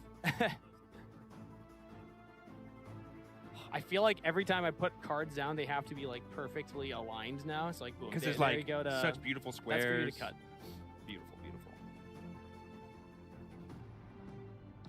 Okay, Steven, the dice roll of destiny to decide who will go first in this Genesis match. High or low, my friend? Let's go high. A little bit off the mat there, but I got 7. 7, right Perfectly in the middle. average. Let's see it. And 6. You take it. I will proudly go first. Thank you, Stratos. Thank you, Cyber Dragon. Your job's done. Good luck. Go ahead and get my opening hand of 5 cards. I'm going to enter the draw phase, standby phase. You're good. All good? Main phase.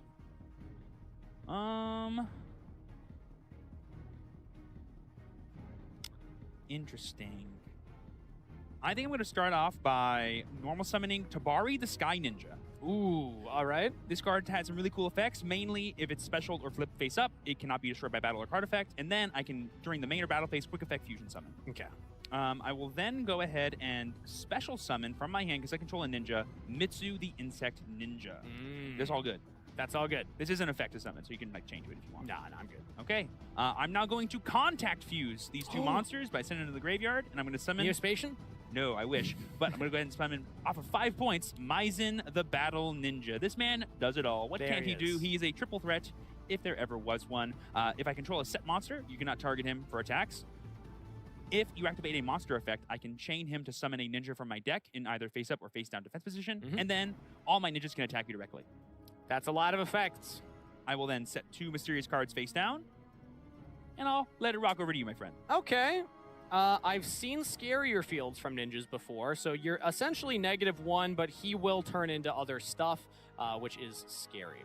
But let's see if we can just force that out right now, because I'm going to go ahead and activate for my first card, Twin Twisters, discarding a Hikaru of the Golden Land. I'm on Regenesis, and now you can assume a little bit of Eldritch in there as well, and I'll target both your back rows and just deal with them right away. I will chain to that.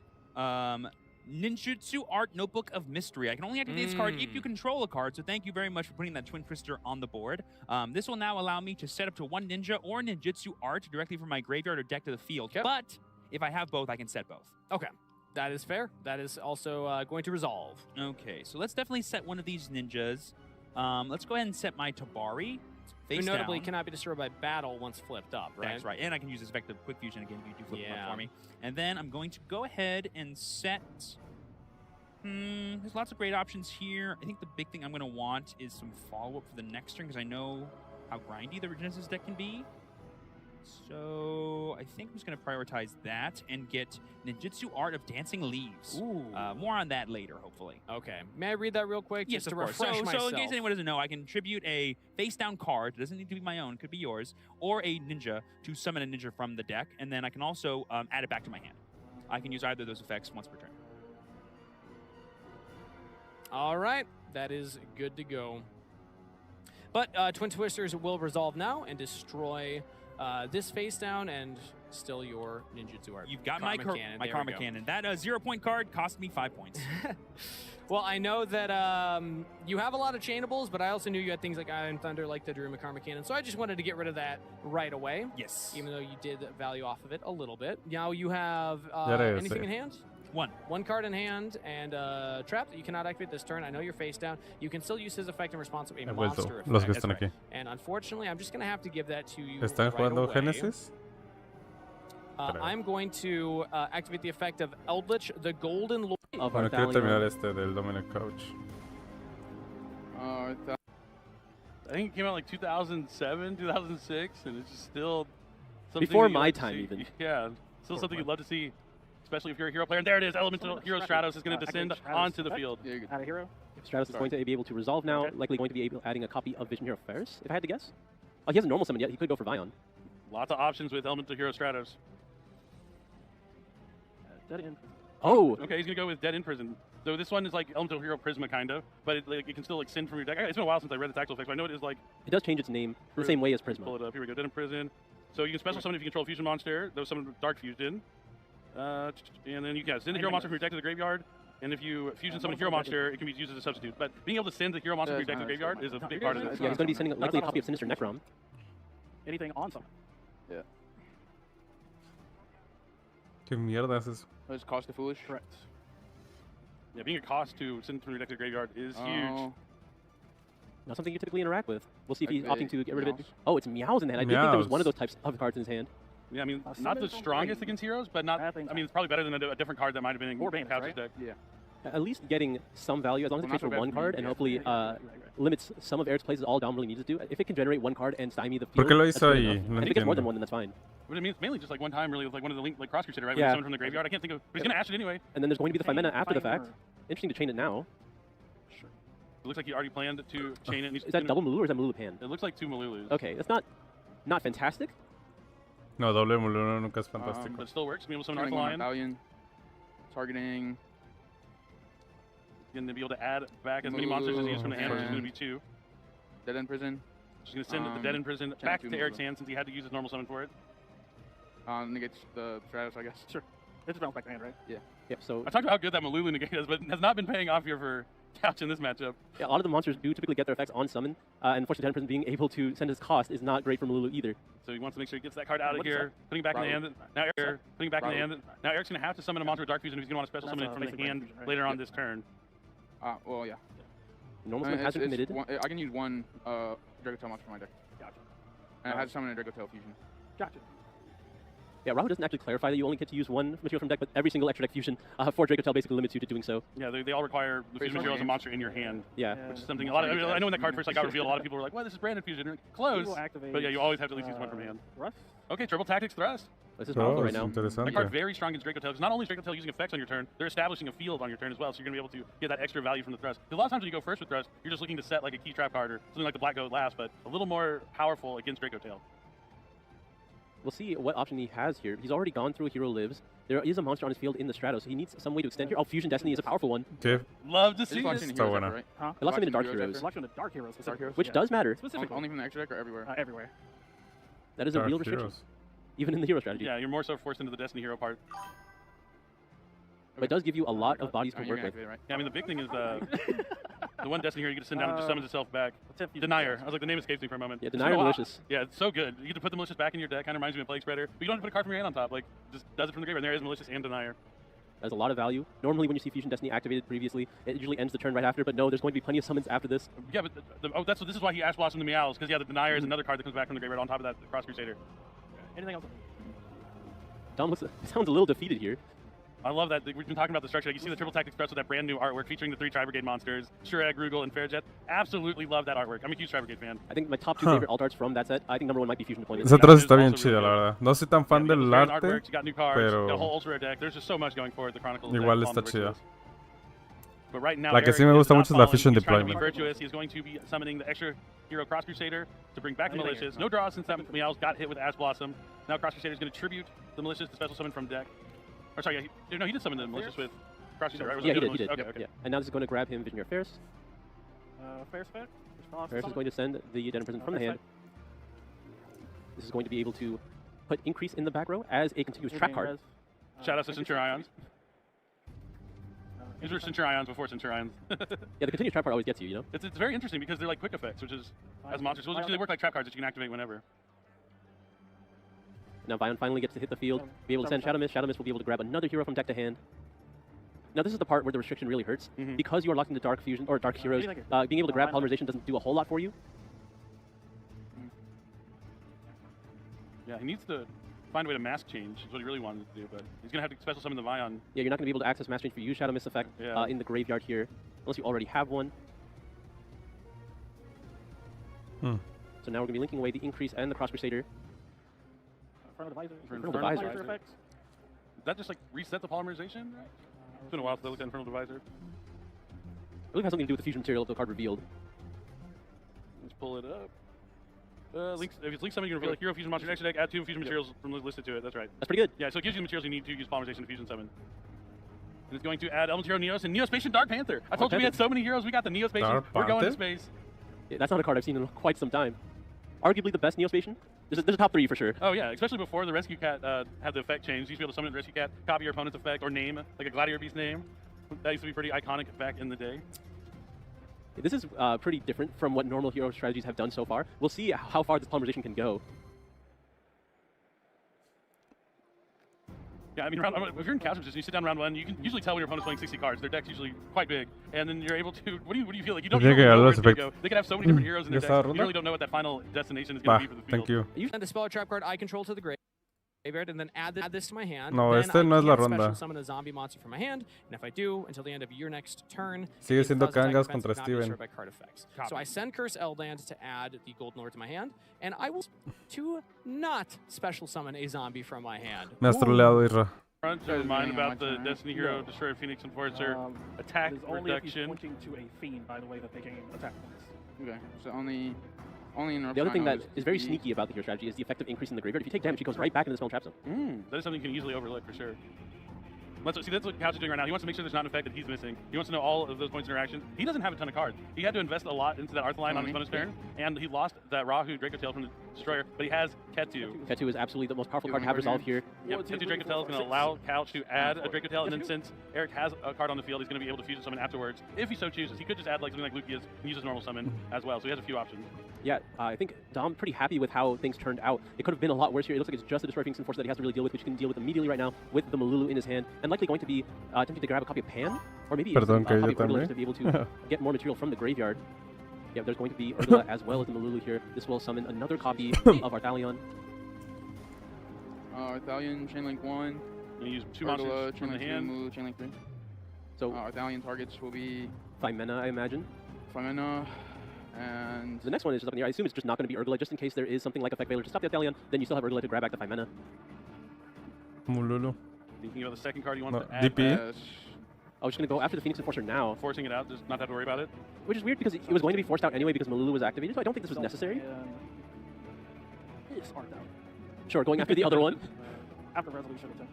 Yeah, I'm going to negate this guy. Okay, Malulu is going to negate the Divisor. Now, since he used those Draco Tail monsters, he's going to be able to set Sting and Rahu. Right? Yeah, when you're able to establish the Draco Tail trap cards against Hero, I think the game is a little bit locked up because they're all very powerful. That's very true. Now, 5 mana is in the hand from the effect of Arthalion. Imagine we might go into a Rahu here. Like I said, DP, Rahu. So this can go ahead and send the 5 mana, and I maybe send a copy of Lucius or Fritzl for the Urgula to add back. Okay, so it looks like we're going to be sending Lucius. This is going to... That's another cool thing about like Draco Tails. You're able to basically like have a roundabout way to add monsters from your deck to your hand with things like everything Urgula. is super accessible. Yeah. Because Urgula is able to add back the monster, the trap's able to replenish your other cards, and the Urgula replenishes itself. Urgula and Pan both put themselves back into the deck to be used again later on. Yeah, as you mentioned, like once the ball starts rolling, it's hard to stop Draco Tail when it gets to this point. And now the Arthalion also comes back from the graveyard, even though it was destroyed this turn, because of its own effect. 2 cards did hit the graveyard, and a Ketu and I believe Flame will be set. Urgula is going to be able to add back the Lucius. Puts itself on the bottom. You draw a card, right? No, not yet. From Urgula, or is it just add that? Only the trap card. Okay. Lucas effect? Yeah.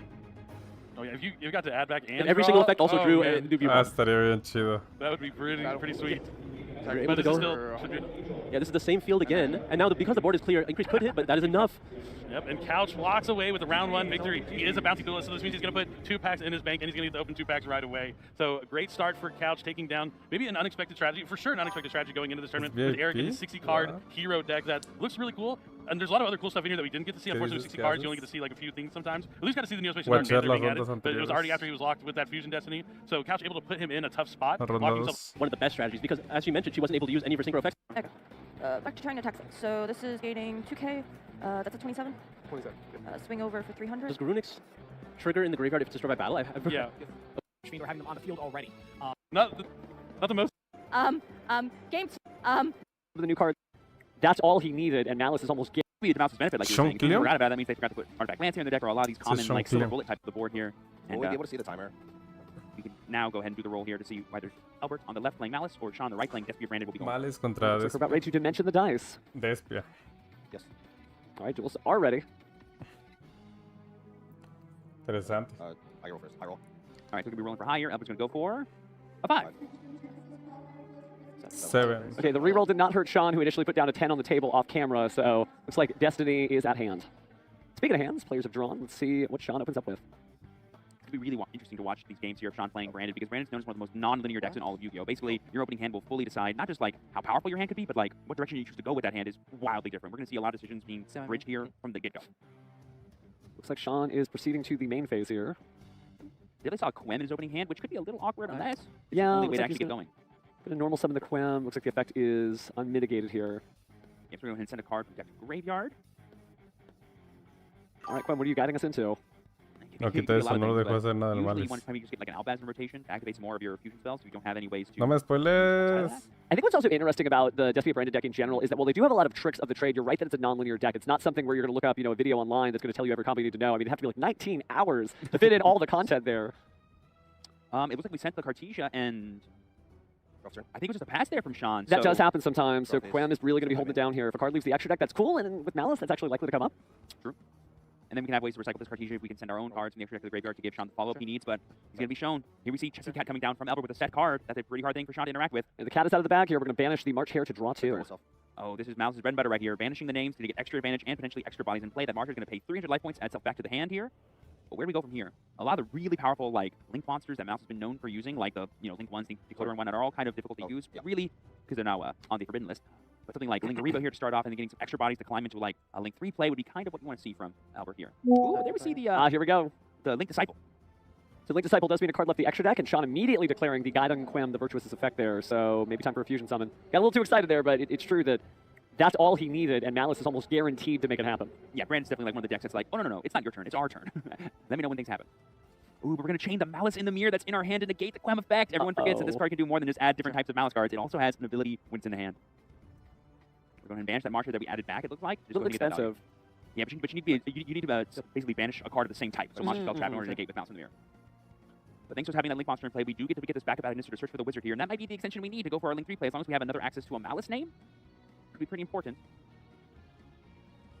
So we're going to go ahead and go for a Link 2 here. This could be for Wicked. This could be for Haggard Lizard Dose. And that can banish the Chessy Cat that's in our graveyard, which gives us the name that we need to go to a Link 3 play. This is everything Albert wants here. Going for the classics. The one thing that Brandon has that works against it as well, has all this possibility in terms of what it can do during its own turn. Usually in terms of activations, other than a few fusions here and there, you might have Tri-Brigade and Mercurier, but it doesn't really have a lot of room for some of the other cards that other decks have access to. Right. Here we see the Red Ransom effect on summon here. Going to search for Ya vi por qué dices que no lo dejó hacer nada, Isra. This will give us access to another name here, and if we get Dormouse, that gets to resolve that.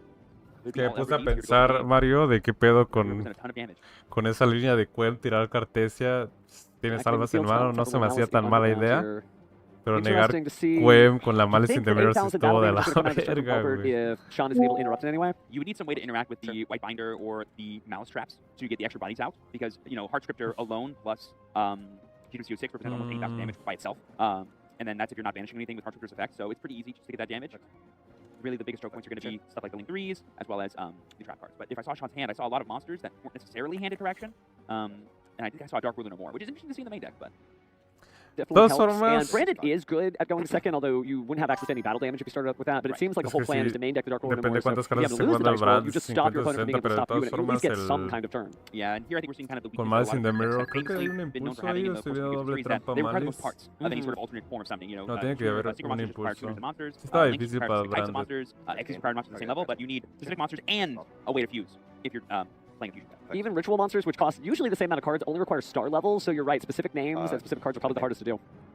So now we're in battle phase here, using the effect back to Talker to get rid of the Clem and increase the attack points. And we're going battle phase. It's going to be 18 with that White Rabbit, increase by the Dormouse. 18's fine. Sean Killian has taken 18. Es bestial, se tiene un bestial. I paid 9. This could be Gorge Inventory Darkness. That'd be 2025. I would love every second of it. 29. That's 29 plus 18. Reduced by 47 total. 33. And then we have Se tiene un bestial. Sean could have it's a bestial, isn't it? And that's a super heads-up way to just jump in the nick of time. You're so right, Tim. That is Bestial Saranir. And I believe we've used every name besides White Rabbit to summon itself. But like I mentioned earlier, if we have a way to get additional monsters... Si tiene 06, no, pero qué bueno que tarjeté la abajo para no encadenar una tipo 06 o algo. And I can give Sean the turn he needs, because I believe he's being this card to back to another attack, do I have to do with this one first? Yeah, and then he activated Saranir. I would have to do this first. Yeah, so because the Exoscope Talker was the one that declared the attack when the board of monsters changed, it needs to continue the replay of the attack if you want to attack it all this turn. Else you'd waste the attack by not declaring it. Bueno, ya... Albert can summon multiple monsters during the battle phase still. Quem, Alba, Saroni, dos desconocidas. Well, it looks like we're going to send a card to the graveyard, and I think we might actually be sending Branded Fusion, possibly to add it back next to hand, or he might send Nunca te vería jugando Branded, no me la creería, Mario. It really depends on Vamos a ver si todavía no comienza la ronda. Ya mero. Estamos al pendiente. You branded high spirits just so you could add it back to your hand during the end phase, just for some sort of play in the next turn. But I think. Shout out to his wife, Kat, Clifton. Bueno, ya. And his opponent today in the red chair from Windsor, Ontario. He wants to shout out his Pookie, Jeff Jones, Ferruccio Sisti. Duelists are ready on stage. So let's bring it back to us casters to get into game number 1. That's right. It's time to. Ronda 7. Winner. Wow. K9. Funky Show. Y Clifton está jugando K9. Contra Yumimitsu.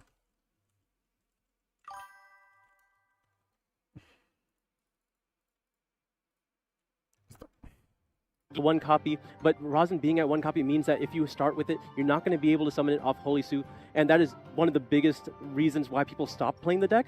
But Clifton says this is still the best way to play K9s. It's also probably the fairest way to play K9s. If you can resolve Holy Su, you're probably going to be winning the game on that turn 0 that we talk about. But just being able to generate advantage with the K9 cards and the Vanquish Soul cards is going to be so strong. And to double down on that, the turn 0 strength of the deck is part of why it was so attractive earlier before those hits on the Forbidden Limited list. But in a tournament like this, when you have so many duels, you're going to see one or two where that Rosin is in the starter hand. But still as a one of, there's not going to be every hand that it's there. So I'm happy that we get to see it still undefeated now because it shows how good it can be in the hands of... Here from Louis.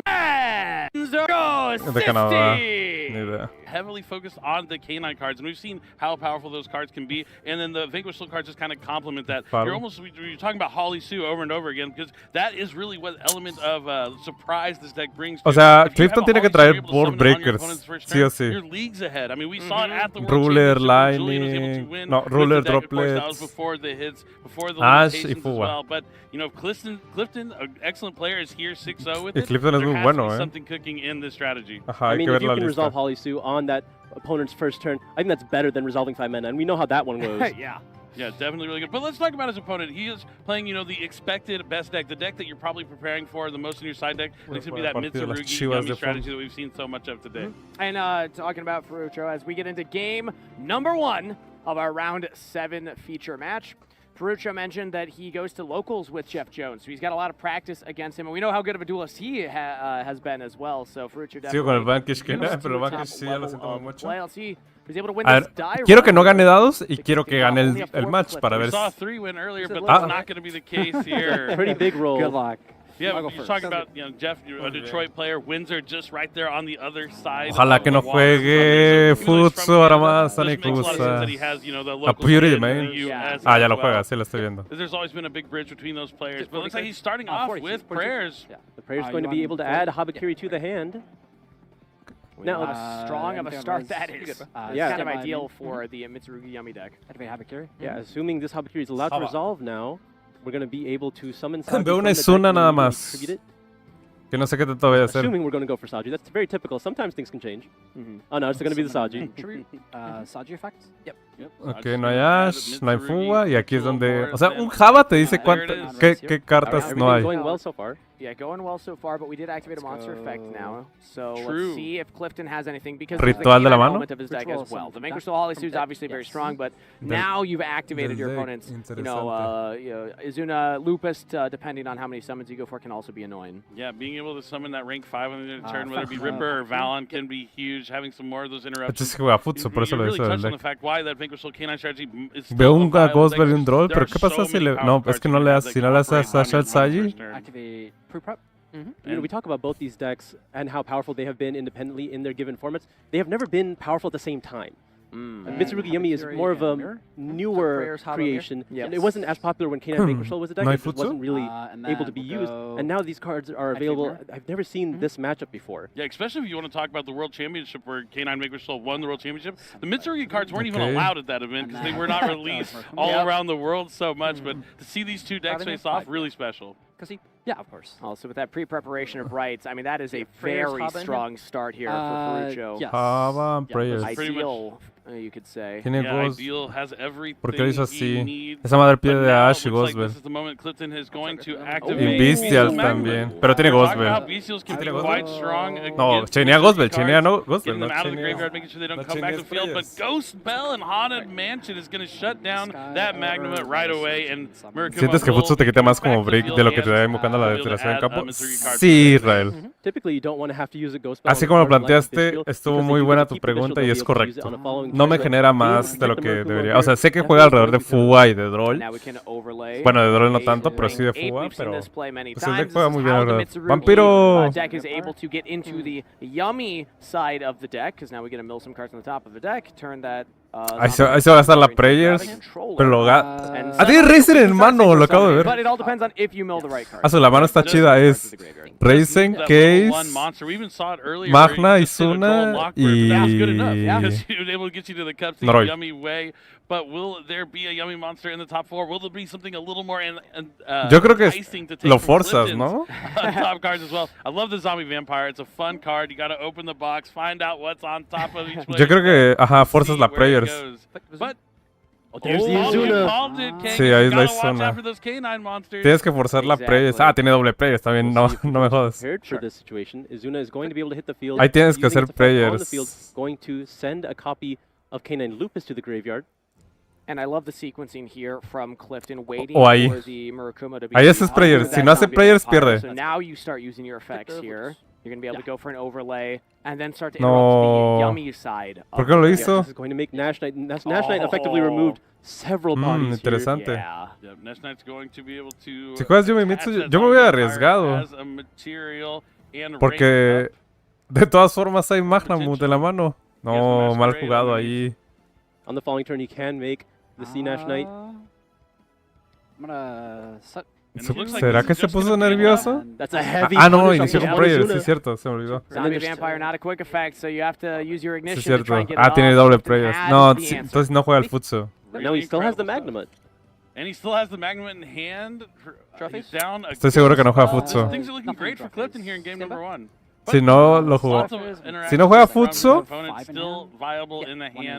lo jugó bien. And I didn't get a good look at what Ferruccio set down. Did anyone get to see either of those ones so we have an expectation of what the answers are?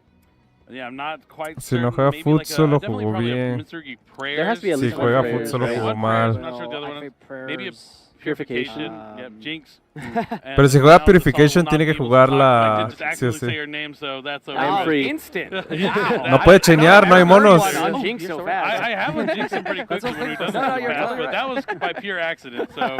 ¿Qué onda, Marihuana? Compra tus boletos. That was my YCS. That's all over now. But the Prayers is one of those cards that's going to be activated to bring back the Murakumo. He wants to try and take out this Nash Knight before it can become something a little scarier. Yep. Nash Knight was allowed to use its effect again if he wants to, because he does have 2 material under it now. But it would have been able to turn into C Nash Knight into... ¿Tendrá otro material? Forzas de que no tenga material. Anyway. Y Droll no jugaría bien. No, yo sí hubiera hecho el efecto, porque tenemos Droll en la mano. ¿Sabes que es una versión K9? No, sí, ya lo tienes que hacer. Haces efecto de Mura. Voy a poner atención porque siempre me hace el amor el Yumi. No. Bueno, forzaste todo el Exida que él lo hiciera, pero yo hubiera hecho que descartara una carta.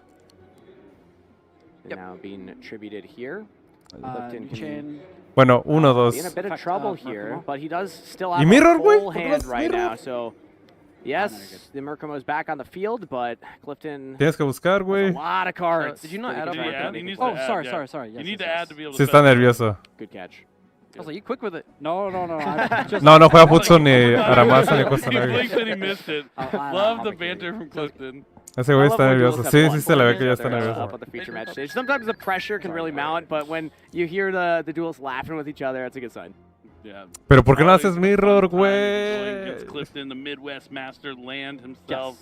Era hacer mirror ahí. Digo, no hay Ash nivel, pero I like to call him that. He's just te añades mirror. Ya tienes mucho en la mano. When he wins his first YCS. I'll add the full title next time I give him his walkout. Ah, sí tiene que resolver el case por el draw. Fantastic starter. Noroi, ¿tiras Noroi y vas por la linterna? And I did notice a draw and lock board in Ferrucio's hand. Sí, so soy una verga. Ah, bueno, fue por another copy of Noroi? Anything, Iris? Looks like you discarded Noroi, added Jokul, and then you conoce las tres prayers. No, es prayers. Java. I'm kind of surprised that he led with Case of K9 because it doesn't look like he has a copy of Azuna in his hand, and much effect was activated in the graveyard from the Murakumo, right? Ya dejaste. Oh, estás en local. It was tributed and then brought itself back. That might have been a misstep from Clifton here. Ooh, it's could have gone to Ripper. Moments like that, they'll come back and bite you. Let's see how he's able to answer now because no more searches. Sí, porque pudo haber hecho primero Ripper, ¿no? Luckily, there's not going to be a way hizo una y el otro y marcas Ripper y juegas bajo draw.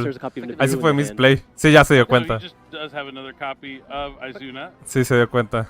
So now that's going to be special summon. You're going to be able to send a K9 from the deck to the graveyard. It's going to be another copy of Noroi. Sometimes we see that. O sea, si es Reaper, ya jugabas bajo draw y ya ganabas. Literal, la única hand trap. A lot heavier on the K9 cards in his list.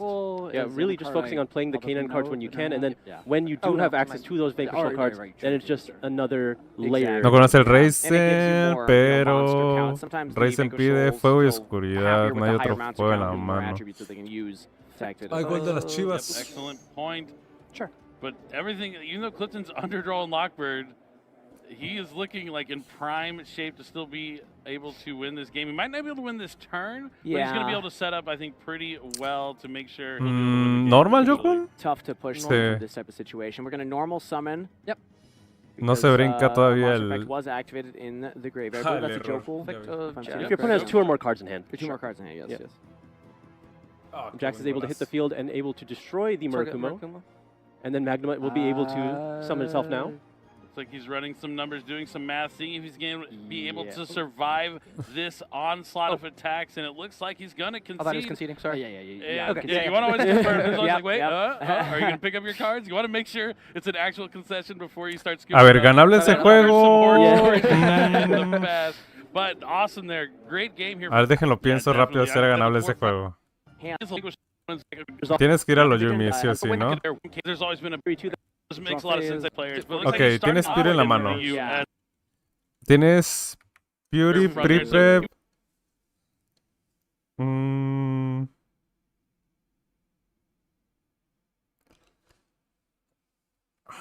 Es que ya tienes un Java en la mano, ¿no? O tienes otra pre. Es Java. Java, Pre-Prep, Ash, Gospel. Ok, vas bien. Entonces haces... Es que el Magma sí condiciona mucho. Haces Java, Sagi, no hay otra línea. No, tienes que hacer Pre-Prep en vez de Java porque esa madre no juega alrededor de... Bueno, no. Porque... No juega alrededor de Fuwa. Entonces no puedes arriesgarte con eso. Haces Pre-Prep.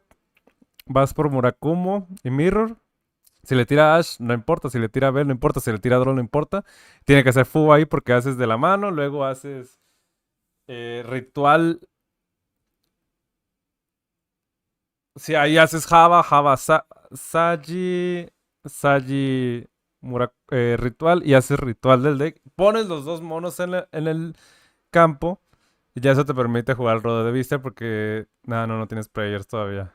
Ah, no, sí vas a tener prayers porque Java va a tributar. Cuando hagas Ritual de la mano o del deck, da igual, vas a tributar el de la... Uno del deck, un Java en el deck y ya te vas a añadir prayers.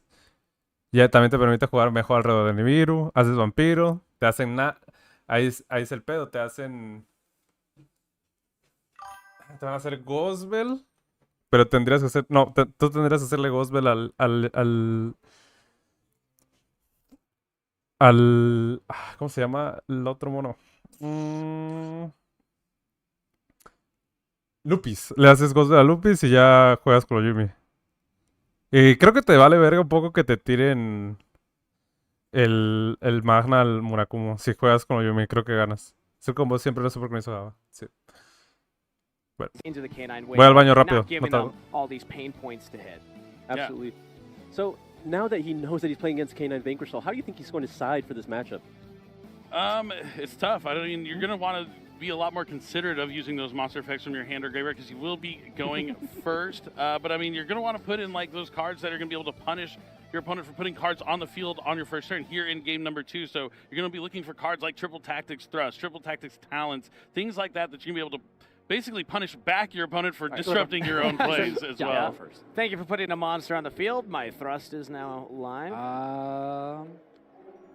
So let's see what Ferruccio has for the opener right now. I'm looking at the hand. I think maybe one monster I'm seeing. I see a lot of Mitsurugi cards, but not the right ones. Yeah, it looks like Mignon in hand as well, if I spot that correctly. I mean, this deck has been notorious for either drawing the great half of the deck or the terrible half of the deck. So we'll see if we can... Oh, no. It's not the good half.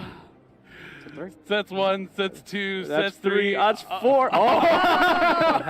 Gonna set a field spell. Why For fun. not get it? Oh, because he needs the card out of his hand. There's actually a legitimate reason. Now he only has one card in his hand, so he won't be able to normal summon those level 5 canine monsters. But it still looks hilarious to see. Does. Here it even made both the players laugh here in our feature match. And we don't know which field spell it is. Ooh. Is it Mignon? Is it He could go after it, but now Clifton facing down these face downs. We'll see if Clifton has any ways to start playing.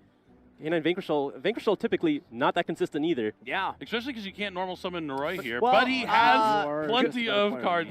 Good news for Clifton. Jokul trying to summon itself and Izuna from the hand. Sounds good. That has to feel bad knowing that Izuna was in the hand anyway. Anything he tried to do was going to get punished pretty hard. Yep. And this gives so many options for Clifton because with all those set cards from Ferruccio, yes, was able to side. You know that you're going first, so there's a potential that there's a lot of knowing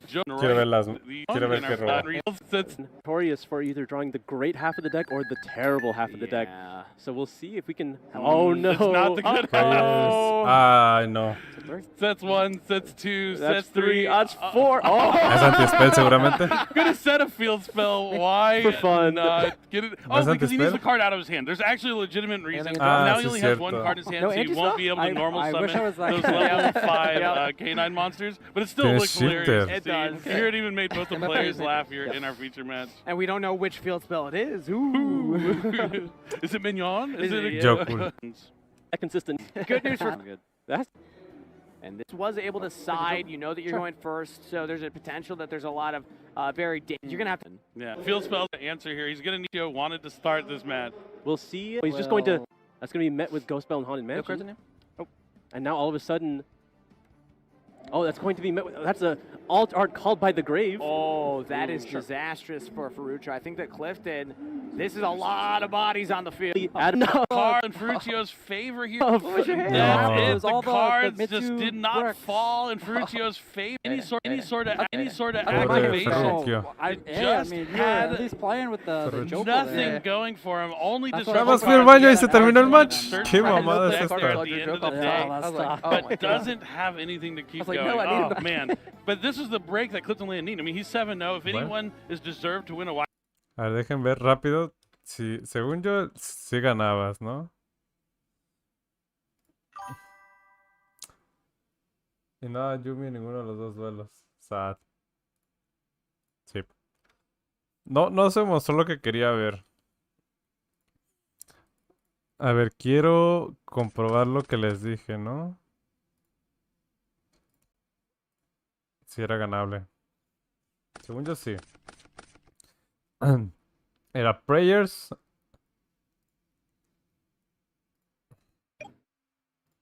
Prayers, pre-prep.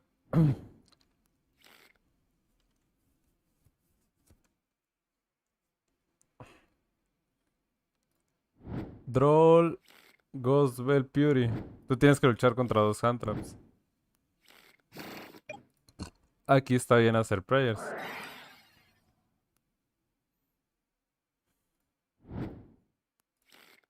Aquí obviamente vas a perder si el oponente tiene Ash Ghostbell, que no hay otra forma de pararlo. Entonces haces pre-prep, vas por Murakumo. Y mirror. ¿Por qué? Porque así sabes. Aquí puedes chainear. O sea, si te hacen draw no importa. ¿Cuál es la diferencia que te hagan draw cuando hagas Sagi y vas por magia ritual? Que no puedes chainear y no juegas alrededor de Ash Gospel en su turno. Entonces aquí es Murakumo. Haces mirror. No, bueno, perdón. Aquí ya no hay ni Ash, ni Gospel, ni Droll. Entonces la única que te falta es Fuga. Entonces te puedes dar el lujo. ¿Por qué? Porque quieres prayers, asegurar prayers a la mano. Entonces aquí si te hacen Fuga, básicamente te vas a detener. No hay problema. Entonces, si te hacen Fuga vas a dar un robo exactamente nada más. Efecto de Sagi. Te vas a añadir magia ritual. Aquí vas a hacer ritual de la mano. No, ritual del deck, perdón. De la mano. Para seguir jugando alrededor de fuga. No, tiene que ser ritual del deck. Sí. Ah, pero pierden otro gol. Sigue uno arriba.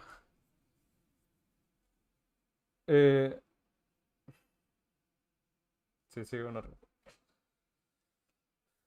¿Cómo les había dicho? Si tienes que hacer güey. Y Mirror lo haces del cementerio con Murakumo, pero te hacen Bestial. Si ya no tienes prayers.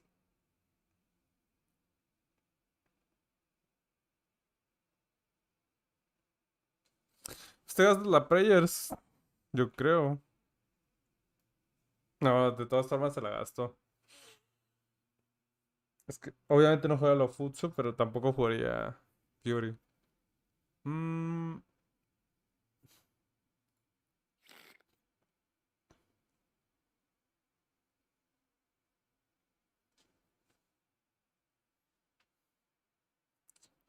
Porque si pierdes a una... pero es que no tiene Ash ni Ghostbird. Y el Beastie está pasado a lanza. Java de la mano, tira otro Java. Efecto de Java, busca prayers. Java del deck, tira el de la mano, da igual, ahí da igual. Entonces haces mirror.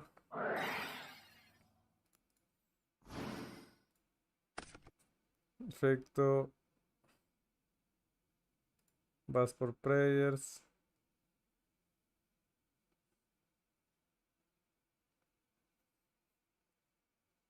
No tiene que haber una forma.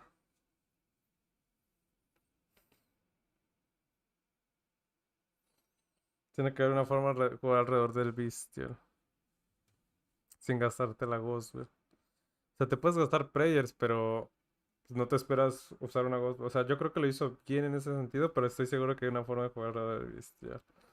Java, Sagi, buscas magia ritual, haces ritual de la mano.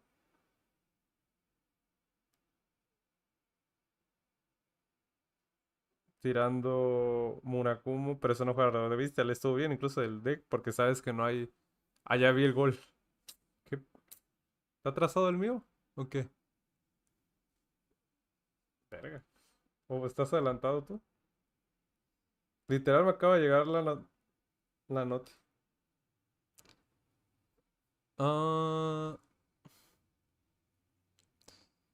Así estuvo bueno el gol. De la hormiga. El otaku. Buen gol. Muy buen gol. Mirror. Es que lo tiras del cementerio. No, no hay forma. Te tendrías que gastar prayers. Ay, vamos a ver. Pero creo que de todas formas puedes añadirte otra prayers. A ver. Igual y fue la forma de utilizar sus cartas. Haces ritual de la mano. Envías el otro Java que ya no te sirve. Este Java te tienes que abrir prayers, claramente, ¿no? Y haces mirror. Efecto de Mura. Te encadena Bestial. Puedes sacar players, tal vez. O sea, sería así. Es que no hay otra forma. Solo así ganaba.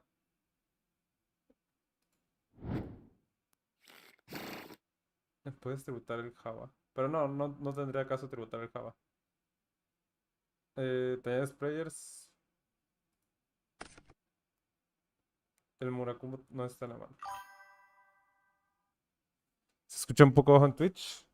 Es que me alejé un poco del mic, pero ya estoy. Y ya aquí haces vampiro y ya el vampiro, cuando caiga la Lupis, pues le haces Gospel y ya ganaste. YCS E9 Tombkeeper deck. We saw Tombkeeper win a YCS over in Europe not too long ago, and there's a couple of them that are still undefeated in this tournament, but he's going to have to get past Minsu in his Addict-Nister Malice strategy. Yeah, both these decks have been popular at different times here. Malice, we've seen up and again, just getting more and more popular. We've even seen Lancius getting back in people's side decks. They were out of the tournament favor for a while. Yeah. With the Malice not as K9 popular, Tombkeeper, everyone K9. kind of dropped them, so the Malice started to come Algo back. interesante de la YCS. Do we need it? Do we not need it? So that was a question on a lot of people's minds. Pues but el K9 Vanquish K9 que acaba de ganar. First off, on the field, I'm seeing just Tombkeeper, and also looking at the deck list. Además, solo he visto la ronda 5. Compared to a lot of the other decks we've seen. So I'm at 25. Yeah, definitely. Lots of 6, Tombkeeper cards. You see the Temple of the Kings on the 7, field, but Minsu with the Access Code Talker and the Hard Scriptor has to be in pretty good shape. But he only has 100 life points left. Falta 2, 3, 4. That is pretty low. If it's 100 life points left, I don't know what this Gold Sark's really going to do. Yeah, I don't... That's a great question. Maybe 2 turns from now, it'll come up. Okay, so it's going to be banished, for sure. Just adding material for the effect of Hard Scriptor, maybe, if there's nothing else there. Could be the case. I'm assuming he's already had his battle phase, and now, plays back to Howard. Oh. I mean, I don't know what resources he really has to deal with the Cryptor. One of the most powerful single interruptions that you can have. Okay, it's going to be enough. Primer juego. Qué bueno que no me ganar con 100 puntos de vida. You hear Minsu there say, crazy game. I wonder what had happened earlier on, because, 2,500 to 100 life points. I mean, it was also just like almost a 30-minute game. There's only 22 minutes on the clock, and it's game number 1, so it must have been a brutal one. But now... Just love Minsu's reaction there. 100 life points in a dream!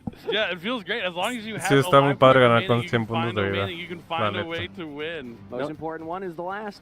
I feel kind of bad not seeing it now.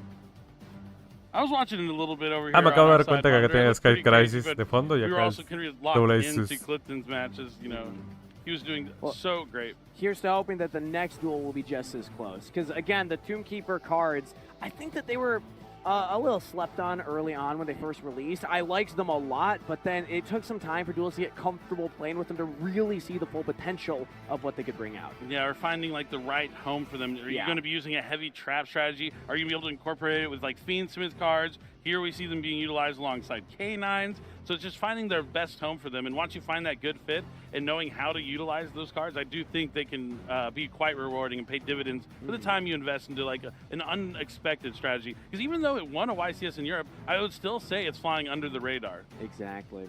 And when I first saw the cards, I was immediately thinking Argo Stars, Eldritch, other trap-based summon your traps into monster decks. But it's cool that people realize, no, it's good enough on its own. And then you can play it with other engines like the K9 or slimmer versions of K9. But still, like there's other ways to approach the deck. And a solid, that's part of why I love Yu-Gi-Oh! Is because you might think you know how a deck should work, but then somebody like Howard here will show you, no, I think this is how the deck should work and does this well in the tournament. Yeah, being able to take advantage of powerful engines in varying ways is definitely the part of Yu-Gi-Oh! That I really enjoy. Cards that are good in any deck can typically find its way into strategies that don't typically see things like trap decks can still function with all the common monster-heavy engines that we see. Yep, definitely. All right, looks like they are shuffled up inside deck and about ready to jump into this second game. Ni vi que Naviro, pero ojalá que siga ganando Malice. Howard down 1, Minsu up Quién sabe cómo lo vaya. 1. And 20 minutes and a half about on the clock here. Duelists seem to be in high spirits still, as they're smiling, they're laughing, they're joking around. That last duel was very close, and I think that we might just be in for a treat here. All right, here we go. ¿Estás aprendiendo a jugar Riftbound y si hay mucha interacción en ambos turnos, Nitros? I would imagine so. Even though it is powerful on its own, you still want to go first when you have trap cards in your deck.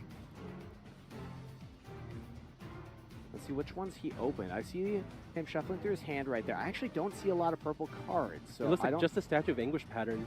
Interesting. No solo tienes que tener para haber puesto las you can cartas. still get to it if you have things like man with a mark, or this one helps too. Prosperity. Yeah, Lo que le dicen maná, ¿no? Let Howard look at the top 3 or 6 cards. I'd imagine it's going to be 6.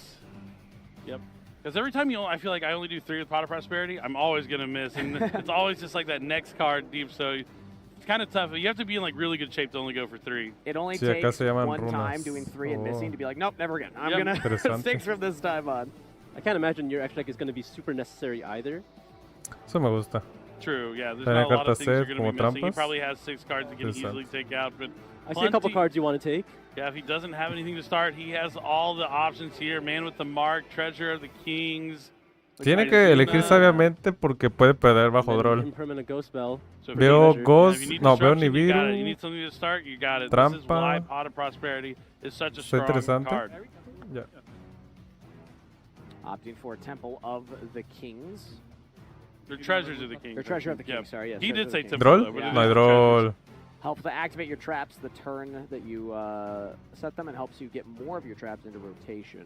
Or rather, just gets the traps into rotation here, as you now have the ability to set there. That's an Apophis trap. Then you can see which one's going to set that Statue of Anguish pattern as we saw. And now that he has 2 set traps, he's going to try and add a card that mentions Temple of the Kings from the deck to the buena ahí. Minsu has that Ash Blossom and Joyous Spring. This can get you to things like Noroi. with the mark. Fue la verga. It's going to be met with a normal summon of Noroi. Ooh. And it's going to be met with Impulse. Huge. Oh. He has a circuit, so he's going to be able to special summon the circuit by banishing a level 2. Ah, verga, es nivel 5, qué mamada. The last judge. Qué mamada, esa madre es nivel 5. Merciless. And that allows you to play the actual Temple of the Kings, so that now we can actually flip our trap over the turn that it was set. Lo cagado es que sí lo jugó bien. Added to hand, no Minsu. So here we go. It's on the field, and now you're going to see the power of the Tomb Keeper deck. You think that the traps are usually a slower type of card? Well, you're about to see what they can do now. Yep, opening up the temple, activating Apophis. The Serpent. You're going to be able to set a copy of the Swamp Deity. Now, Swamp Deity will be able to be activated because of the effect of Serpent. Yep, and just as Kangas said, these traps are not staying face down for long. They're becoming monsters onto the field. Then he's going to be able to send them both to the graveyard to special summon out their fusion monster. Reset these. And then they're going to go right back to the spell and trap zone from which they were summoned from, and then sent from the monster zone. They kind of go all around the place. They go spell and trap zone, monster zone, graveyards, back to the spell and trap zone. Ahora qué hace? Circle of life. Circle of life right there, Billy. Verga, es eso nivel 5, qué cagado. We're going to use them again on our opponent's turn. There'll be a negate Reaper. Minsu's going to have a lot to actually play. Creo que no lo limitan, ¿no? Porque de todas formas marcan el Silver Rabbit. Allá hay 3-0 y no opponents draw those 2 cards in combination with each other. Right? Okay. Still good drain. I'm just sending itself. Divine Service Apophis. Oh, those are good cards. March Hare, White Rabbit, Called by the Grave. March Hare, White Rabbit is the combo by to the have. grave. Like Mouse, you don't typically. One unknown, 2 known, right? You don't see them doing anything on turn 0 typically, but that's the hand that Interesante. ¿Por qué no hubiera enviado el campo? Banish the White Rabbit to summon the March Hare, and then summon the White Rabbit to set the trap card. Could be something we're going to see here from Minsu before it's his turn potentially. Looks like we're immediately linking away. Interesting. Into a copy of SP Little Knight. Simply made. Era mejor hacer la Reaper, ¿no? Yeah. Here comes Minsu, going to use that March Hare. Howard says, sure. Well, pay 3. Effect in the banish of the White Rabbit to special summon itself. We'll see if this is a point where SP Little Knight will be chained. I imagine not. So you're chaining it to the effect to set, so that way we've already used the first, effects there. Pero puede ser TB11, TB11 es marcador, mouse, efecto, recupera. Sí. It won't be coming back by its Bien own ahí effect, dejando that's for TB11. sure. But I didn't see what trap. I'd assume it's GWC. It's TB11. Oh, TB11 is going to banish the March Hare here, going to get access to Dormouse for the following. Seguimos en su Enphase. TB11 back in action. That's huge. A lot of times we see players not playing that for the past few months, but Minsu showing why it's actually still quite powerful. After the loss of Splash Mage, TB11 had to make its way back into every Malice deck. Yeah, and going second even, still keeping it in there. Sí, yendo segundo estuvo bien dejarla segundo. Rewarded for it, has only taken a little bit of life point damage. And now SP's back. The TB11 negates the monster effect forever, right? He won't be able to use the Dormouse to start? The effect no, that sí tiene efecto. Turn. Oh, so the Dormouse will be online on the previous turn. Absolutely incredible. And if he had kept the Divine Serpent Apophis, there is a destruction effect where once per turn if a trap is activated, you can target a card your opponent controls, destroy it. We will not have that. It's just SP Lil Knight. Notably, not the best into Malice. It's really tough to get the right time to use it because it does banish. Yeah, it's definitely a tough one against Malice for sure. We'll see how he's going to have to time that here. It looks like Minsu's going to start with a Link summon for a Ling Karibo, which is great against trap cards. Muy bien. Really powerful against one. Pero cómo se va a pasar la SP? But there's still multiple that he's going to have to deal with, and there is the Anguish pattern that we know about as well. And you were mentioning about the SP Little Knight timing. This is the opportunity to use the SP Little Knight. Get rid of the Link Karibo. I mean, the Link Karibo is scary for the trap deck, but if SP can get rid of this, it's very high value. Les quedan 14 minutos. Relative to where you could be doing it, this is a key moment. You actually get some value, a value out of it. Nibiru, and otherwise, interesante. Tough card that has no interaction really with the Malice. Así dejó el rol, pero full body has been removed now. That will not replace itself. White Rabbit will be banished by the effect of Dormouse. Rabbit to summon itself to the field. Tiene otro target entonces. Going to attempt to use White Rabbit to set another trap card from the deck. Howard knows Minsu's hand includes March Hare and Call by the Grave. So activate. That's the negate one? Yeah. Swamp Deity will be activated now. Yep. So Swamp Deity chain first, and then you chain another one that will summon itself, because Swamp Deity will negate cards on your opponent's field equal to the number of other continuous traps that you have. So, boom. Negate right there. No set now. And then Anguish Pattern also can destroy a card since a continuous trap summoned itself as a monster. Great chain links right there. Normal el gato. Normal summoning Chessy Cat. Oh, that's a very powerful one here. A good draw. That's going to demand answers.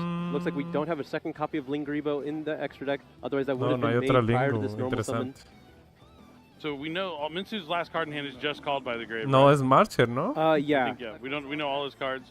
Well, no, it's Called by the Grave and March Hare. Oh yeah, the March Hare came back. Sí. That's right. And I believe this is the original Apophis that he had. Y ese va a poner otra. So this is going to be able to set another copy of Swamp Deity. Yeah, Apophis the Serpent. I'll go Anguish Pattern. And Anguish Pattern, again, is now going to be able to destroy a card. So Minsu's actually in a tough spot. La verga. I was ¿Lo puede hacer más de una vez? Zero play, essentially, as we like to call it. But Howard's done a fantastic job of holding on to field presence. Yep. But now the March Hare banishing the O sea, según yo puede ganar. Si no puede ganar este turno ya tiene que conceder por el tiempo que le queda. This SP Little Knight might have been the difference maker here, getting rid of that Ling Gribo. Normal, yeah, I mean, I was efecto, questioning it because of the power of the fusion, but no, this SP Little Knight has actually been very effective for Howard. Tienes que tener otro Link 1 si quieres ir jugando ganando. Again, I constantly like to remind people, there is a reason that I'm on this side of the casting desk and that the duelists are on stage there. Clearly, they are much more comfortable with their cards, and I mean, that's always what for a reason. That's what always impresses me too. Like while I'm watching it, I have like one thought in my head, like how I think it's going to play out, and then they do something completely different. I'm like, oh, that's way better than what I was initially thinking. I have the same concept there. But that's why I love casting. I love watching these awesome players at the highest level competing, and both these players are undefeated with their decks, taking on each other after a really long game number one. Now down to 11 minutes, so Minsu's going to really want to try and close this game out as fast as he can. He doesn't want to go to a game number 3.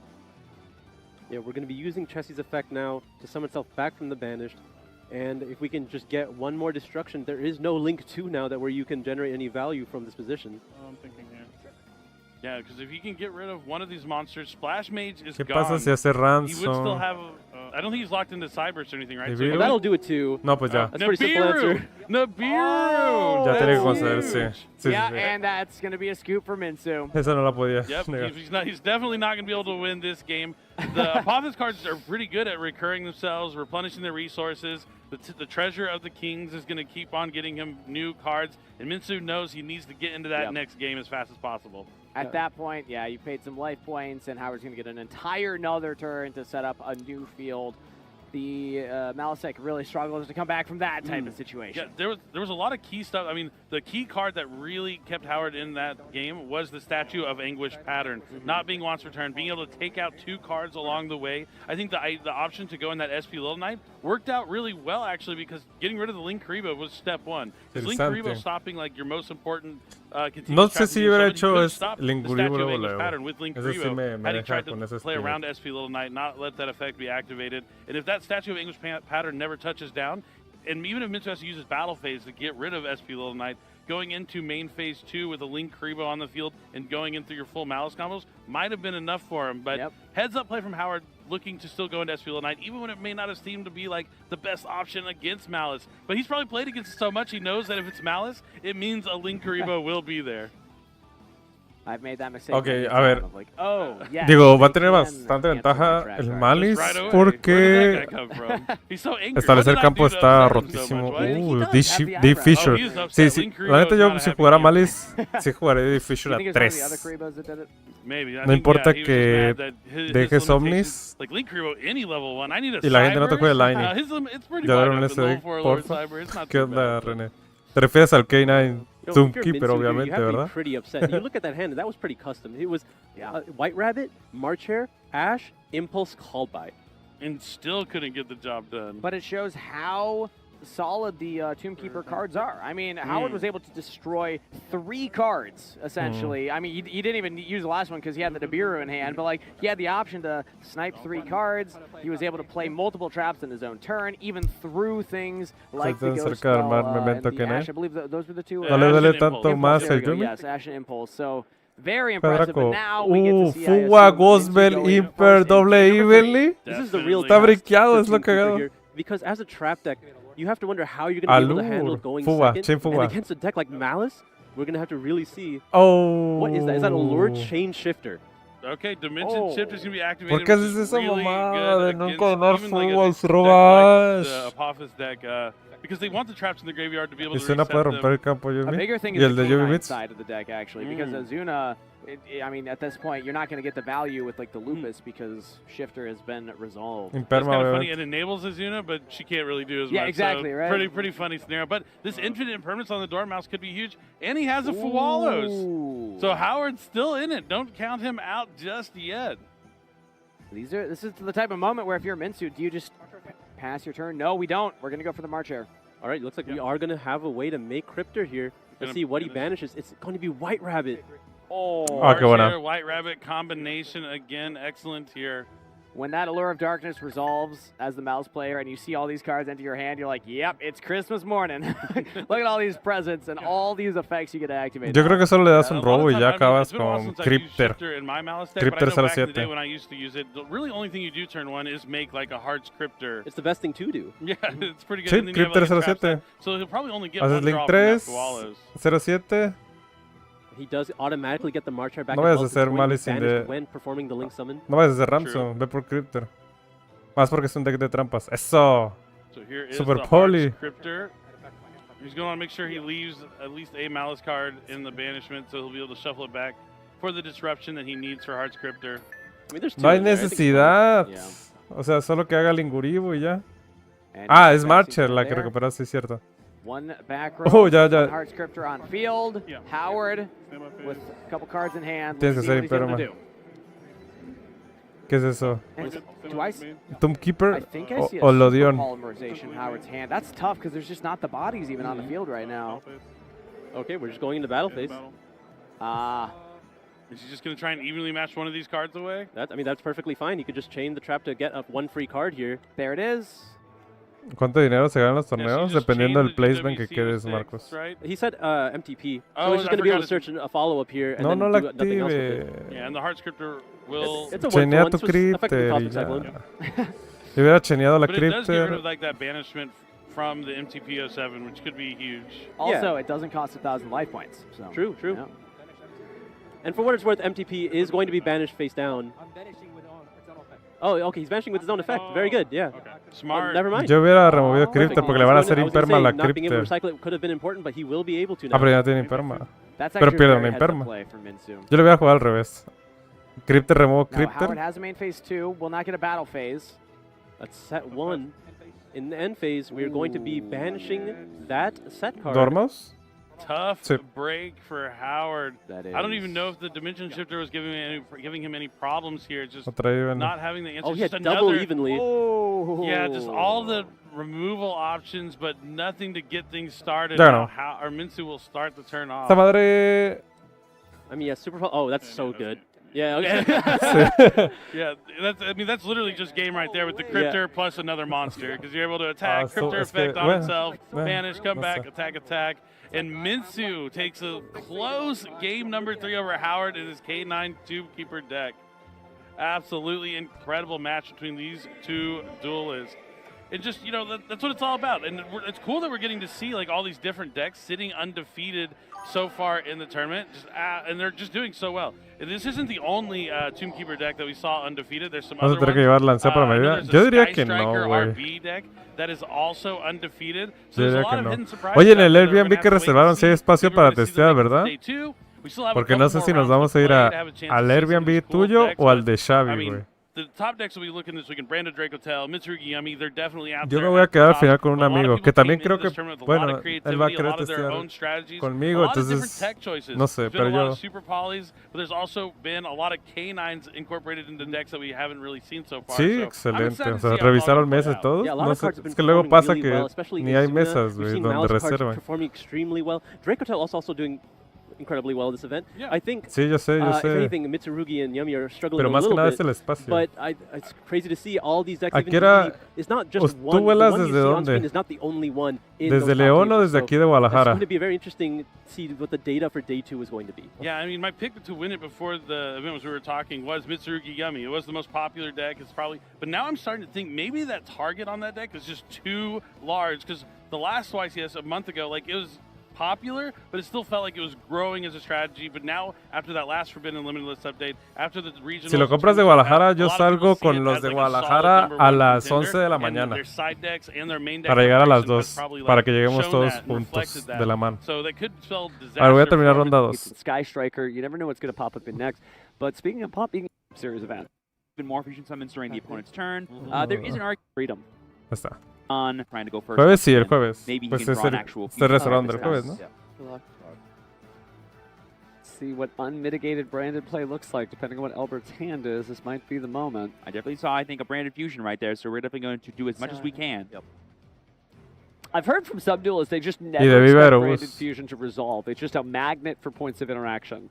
There was definitely like an era of branded where like you'd rather have something like branded and high spirits resolve because that would give you extra Cartesia and whatnot, and then you can fusion summon that way. And it's basically like you're doing the same thing. Yeah. All right, so we are going to start with fusion deployment here. Speaking of Cartesia, this represents one to me. We can just no lo vas a hacer delta la fusion deployment, obviamente. If we have enough monsters in hand to fuse with, that'd be pretty sweet. No lo vayas a hacer. But unfortunately, you don't need to know what it is until it resolves. So it's like, well, this could be anything. Yeah. There we see the Grand Ganel being revealed here. Going to go ahead and get the Cartesia. The Virtuous. Definitely a pause there from Albert, considering his options, but decided to do nothing. So beautiful alternate art blazing Cartesia. I believe that was Rarity 4, right? Or yeah, it came out alongside like the alternate effect veiler and Nibiru, right? Yep, but I can still see that beautiful Master animation, you know, where she just opens herself up to more fusion monsters. Please, everyone's favorite backdrop. All right, but we got a lot of cards to work with. Let's see what Sean ends up playing next. Seems to be a spell card. En Viva te dan 10% de... Ahí sí le tienes que hacer Oh my gosh, but we have Oh my gosh, but we have side frames here. Is that Delta? Yeah, it would have to be. That is even Sean is like, what? This will summon Driver and negate a spell. Notably, a spell card. Yeah. One of the spell cards of all time. Si usan el código BBVA con mayúsculas para su vuelo hacia Mérida, van a tener un descuento del 10%. From the side deck, really awesome to see that here going into this particular matchup. Well, it does give you some additional bodies, and I can't think of like too many situations where you use it on your own turn and not controlling monsters, which is the activation condition and whatnot, but I mean, it got it done, but here we are. Entonces no llegaríamos a vuelos iguales. Friend again, and I think we're going to go grab some more branded spells and traps. Yep. See what Aluber the Jester Despia has to say again. Yep. Normally he would grab Branded Fusion here, but unfortunately that did not fly. But something like Branded High Spirits could give us access to Fallen of Albaz, which we desperately need if we want this Cartesia to summon anything meaningful this turn. because I don't think making a Despian fusion using Aliber and Cartesia is worth it right now. There's a world where you can make Grand Ganil, but that just doesn't do anything until you have more valuable things to send to the graveyard. Pero niega activación. But if we get High Spirits, that means we need to have another monster in hand for Sean to actually get the value out of it. And it has to be the right monster, too, although there are many different play lines here. Looks like we're actually going to get branded opening instead. Ooh, this could be like a Despian Tragedy line here. This could be... revives, correct me if I'm wrong, stealth and negate activations? Or, I don't think that matters for branded fusion, but... ¿Brand Fusion es usar? Oh, it does negate activations. Yeah, and I believe... and you can only activate branded fusion. Ah, qué mamada, we have the Dominus Impulse as well, and look at us, expertly using Dominus Impulse after we use our deltas, because we wouldn't be able to after we activate Dominus Impulse. And I can't believe Sean just opened the double branded fusion, was able to activate both of them, but Estuvo cagado que habría doble branded fusion. It's like you were saying, Steven, you may as well assume it never resolves, right? Yeah, it's a magnet for powerful cards, so now's a great moment. Now would be a good time to do something. But what Sean could do with those last two cards in his hand, only time will tell. I had a feeling that Sean was going to go for a second branded fusion line there. I just thought I would take a bit more extra steps, like activating the branded opening. But we are going to activate it here. Impulso niega discard the fallen of Albaz. Oh, so we always had it. We did have Albaz. Entonces todavía puede fusionar, sí. It probably wasn't good enough given this board texture. We're going to go ahead and get the Quem here, and that makes a lot of sense. Veo Mirror Jade, Albion, Branding Red. ¿Sí juega Branding Red? Off this. And don't be confused, Duelist, while it special summons a Despia monster, Guiding Quem the Virtuous is a Despia monster. And I'm pretty sure it's also a Dogmatica monster. It is, it is. She's a switch hitter. Branded Retribution? Oh, we're going to send... Is that Retribution that we're thinking of sending here? One can, I believe, send any card that mentions Fallen of Albaz, so yeah, that does work. But you wouldn't be able to activate it because it negated the... Oh, no, it negated the activation and effect, so you could just try it again. Wait, does Impulse negate activations too? Let me double check. I don't know about Impulse. I think it just negates the effect, but I could be famously wrong about that. Hold on. Because this is very important. I mean, this feels like I'm going to try to activate Branded Fusion a third time for Sean, even though it's limited to 2, but... Negate that effect, so we're not getting another one. Okay, great. So he's just probably using this as like potential follow-up because maybe he feels like he can fusion summon enough ways to survive on the following turn because now he'll have access to Cartesia plus the Quem que no lo dejó hacer nada. On the opponent's turn. That was almost enough to let him survive, basically doing nothing on his first turn. Now that he has actually a full raid, this could be all he needs to keep playing. Are we making Masquerade? No, we're not. No, ahí haces este... No, it's got to be Grand Ganil. ¿Grand Ganil? Right? That's the only thing I could think of. Y Quem revive Albaz. I mean, I haven't seen Masquerade the Blazing Dragon in a while. No, we are just doing the Grand Ganil. Yeah, this makes a lot of sense to me. It just gets your Cartesia in rotation to get that extra value out of it. I believe you'll be able to summon it back to the field as well because you have the Quem in play. Sí, haces Albaz fusionas, metes... You know, famously people have all kinds of funny fusion monsters they can go into Mirror to disrupt their board. No, Albion y luego Mirror Jade. Definitely like to see this. So it looks like we're thinking on chains here for Quem and Grand Ganil. So it looks like Chainlink 1's going to be Quem, Chainlink 2's going to be Grand Ganil. Le voy a aumentar la velocidad, sí está muy lento. We haven't seen a lot of like what some duelists call the third main phase, right? The shenanigans that branded decks get into where they just add and add and add during the end phase. So hopefully that turn looks like that for Sean. Just to showcase, I mean, this deck is incredible. Obviously, it's not, you know, a free win effectively, but it does give you so much resource management action. So hopefully Sean gets again to show that off. Yeah, but then we're just double checking here about Grand Ganil, the Dusk Dragon. It basically will allow him to send more cards of his extra deck to the graveyard and get extra value out of them. Because that's what the brand deck wants to do. It looks like we're eyeing up Albion. That's what I'm seeing. So we can get access to Branded in Red, we can get access to other kinds of things. A lot of players have been like using Albion to actually set Branded Retribution during the end phase as a really fun sort of stymie against the mirror match. But well, speaking of cards that count as something that's not in their name, remember the Fallen and the Virtuous is a branded card. So you could send Albion to just get that, but I don't know how strategic just one Destructure Beast. It looks like instead that was Titanic Lab. Yeah, Titanic Lab. Which is gonna be really good. That gives him access to even more bodies, which by getting this branded this blazing Cartesia the Virtuous back will give him even more fusion summons during the opponent's turn. There is an argument sending Albion, sending Branded Red, and doing the same thing, but thanks to Branded Retribution, we can always add back. It looks like we're adding back Branded Opening here. That would be pretty decent, honestly, because you can just go ahead and set it and then use it on your opponent's turn. You would have to have a card to discard, though. Oh, we're gonna get one during the end phase with Yo creo que la va a descartar, ¿no? Revivió I'm not quite sure what the ¿Por qué no revivir Albaz? No entiendo. That could be really sticky. It's such a non-linear deck. Revives Albaz, fusionas, Albion... Because had we gotten Branded in Red, we could use Branded in Red to bring back to Albaz. There's probably a world where, thanks to the Quem, if we can fusion something using our Cartesia plus the Grand Ganil, we can... porque lo va a meter en la end phase? Use this effect on summon and then fuse off whatever monsters Albert summons. So that could probably be the line that we're going for here. Is like an Albaz during the opponent's turn type gambit. We saw how quick this duel heated up when the Link Disciple hit the field and Sean sprang into action trying to clear it away. That may be the same plot, right? They're trying to just maybe bring out a Mirror Jade, maybe bring out the Dragon that Devours the Dogma. But either or, I think you're right. It's all about that sudden fusion. And so we are in that end phase, also known as the third main phase. We're going to use the Botanic Clouds effect here to search for a card. We're going to go ahead and summon out the Fallen of Albaz to the field. That's right. Bueno, eso tiene sentido. Are we doing it? I mean, we can fuse and summon using our opponent's monsters. We're going to use the Delta there. Okay, so just the Delta, though. But we still have a representation of summoning during our opponent's turn as well. Now we're going to use the Albaz effect here to fuse by banishing materials. Luvelion. Yo metería Luvelion para no fusionar. Oh, but it looks like...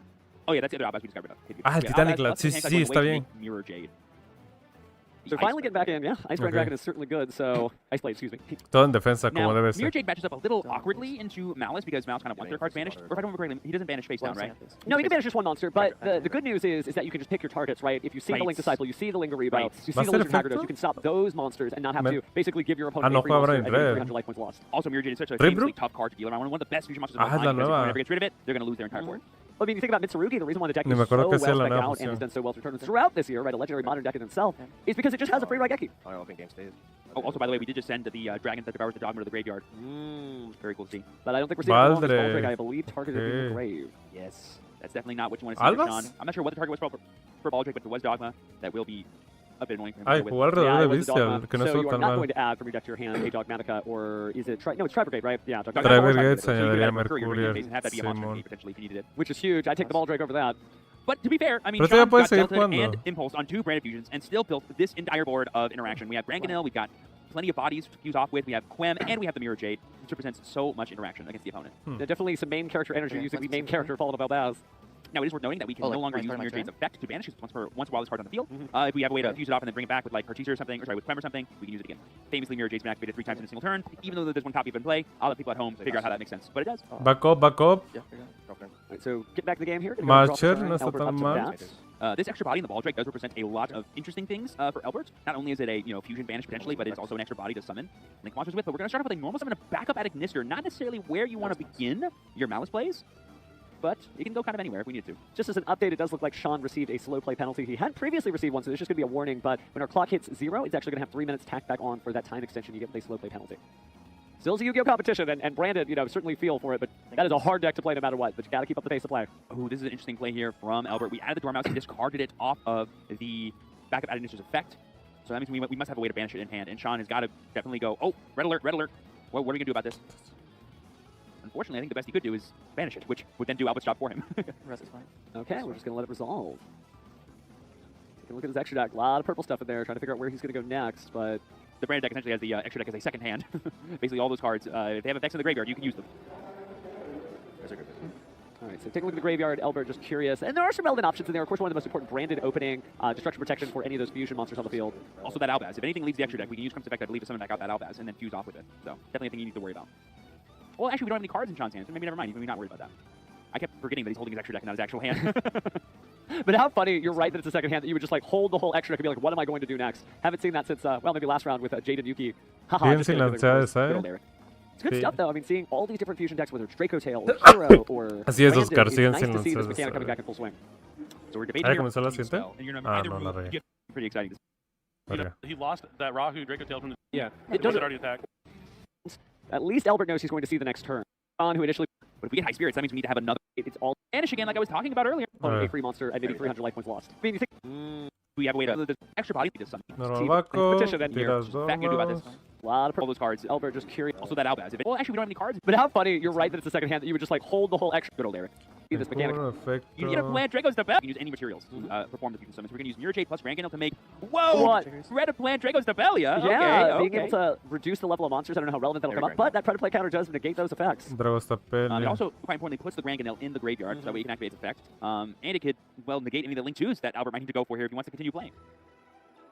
So found the back door into some points of interaction. Now basically has 2 negates that he can access. Sean's starting to do a lot better here. And I bet you Albert's debating whether or not he wants to go for the Baldrick, but we can just chain the Draco's Debelia to that and force it out that way. Baldrick it is. We're going to chain the Quem here because we summoned from the extra deck, and the Mirror Jade was in the graveyard because we used the material to bring it back, and now we get access to that Vanish again like I was talking about earlier. Some incredible stuff here. Sean not giving up. At his back to the wall. Again, 19 minutes plus 3 minutes on the time extension on the clock, so there's still plenty of time to duel, but it's may go down to the wire since both these decks have learned how to grind out each other's strategy. Also, we did use the Draco's Debelia there to target the Baldrick, give it a Predator counter, and anything with a Predator counter is negated. But we do have the March here to banish the Dormouse, and we've used quite a bit of interaction if we're Sean.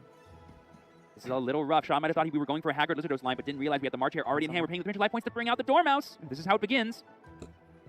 But very heads up play here from Sean. We still have access to the banish from our Mirror Jade. The Dormouse was just summoned back, so it cannot be summoned again. Still need to keep up that pace of play. I've certainly been there before. I was playing, actually, we were playing with Brandon yesterday. I'm like, there's a lot of cards and effects here. There's a lot of things you can constantly keep doing. But it looks like we're sending the Rindrum here. That'll give us access to Fallen Out Balbaz again on our turn if we need it. Just a really awesome card to have in the graveyard. And actually a really fun one to summon if you can ever pull it off. Because it's basically like walking the gate. Oh, it's so good. It's so good. And interesting synergy with Brandon High Spirits. You can use that with Mulcharming for Wallace. Looks like we're conceding. Yeah. Yep. Albert sees the writing on the wall. The amount of resources that Sean has access to from this point moving forward is just not enough for him to come back.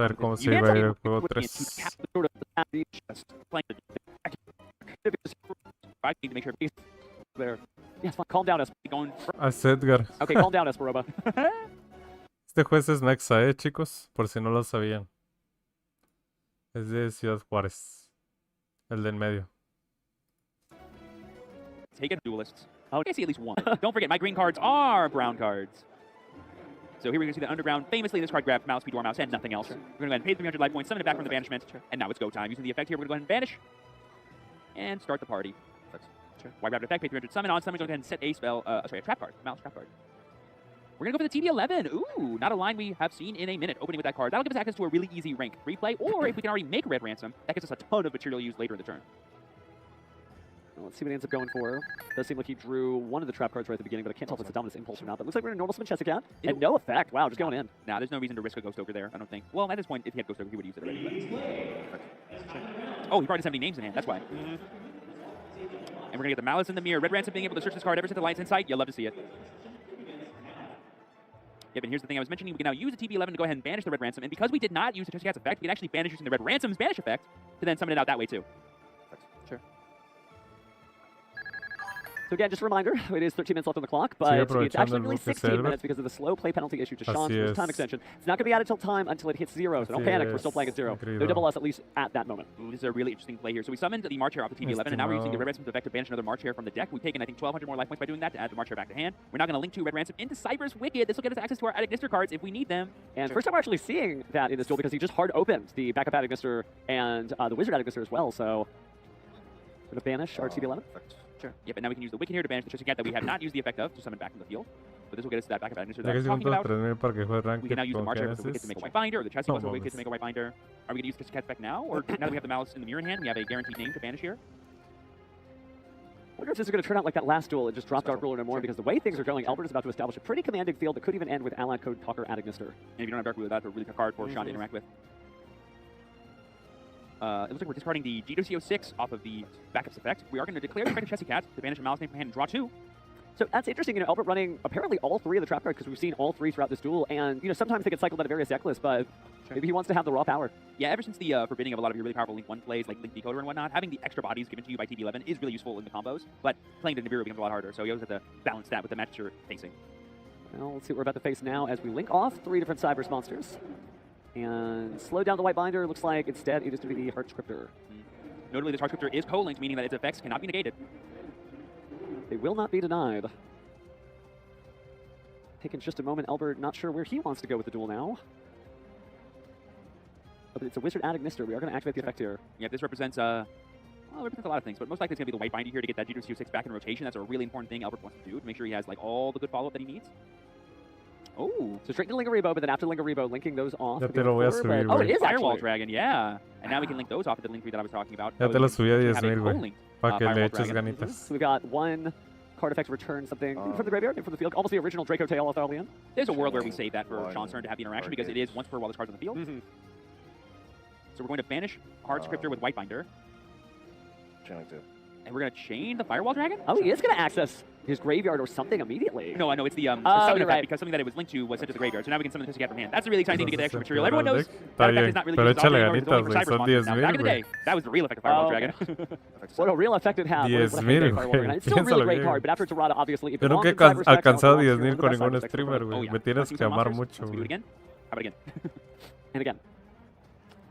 Oh man, we can do a lot of fun stuff here because now if we make Allied Code Talker, we'll have a triple co-linked Firewall Dragon. Wow. Plus a Heart Scriptor, plus a... Oh no, we make Red Ransom for sure because then we can use G2CO6 to bring back the Red Ransom. Oh yeah, that feels pretty good to me. And I think I saw Droll plus Ash in Albert's hand. So we have all of this end them. So we have a triple bounce. We have a full Malice No graveyard. importa, güey. Está difícil alcanzarlo, güey. Son 10,000. I think we linked up the second one, but I think we have a March. Digo, ahorita porque es Watch Party que estamos haciendo. No hay tanto pedo, ¿no? Well, it's a lot, but speaking of Sean, looks like he's ready to play his first card. Yeah, just double checking the life points here. A lot of effects were activated. A lot of damage was taken. We're at 5,300 as we're starting off with Lubellion from hand. We're going to search for a Bestial. Not only a card you want to draw in the branded deck, you usually want to send it off of Branded Fusion, but having it in the graveyard is really all you care about because that can give you access to Branded Lost, which can protect your Fusion summons. If we get to Branded Lost, this kind of changes things up immediately because, again, it insulates your plays. Cannot negate the activations of those Fusion effects, but we got to get there. So let's go ahead and dig into the deck, grab out a Bestial. You see at the very top there, as he scrolls through his deck, Emil Charming Meows. Didn't see it in the opening hand, unfortunately. That would have been very nice. Oh, yeah. Famously, one of those Silver Bullet cards for Malice. Also lines up pretty well against Yummy, too.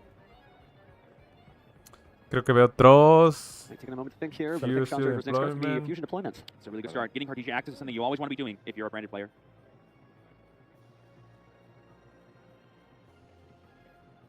Albert just kind of looking at the graveyard for the moment. A lot of different options he has, but I wouldn't imagine you'd want to use the Allied Code Talk Routing Mister to negate now. That seems a little extra, but I think we're going to use a trap card instead. It also turns things on like Thrust, too, if you use that one.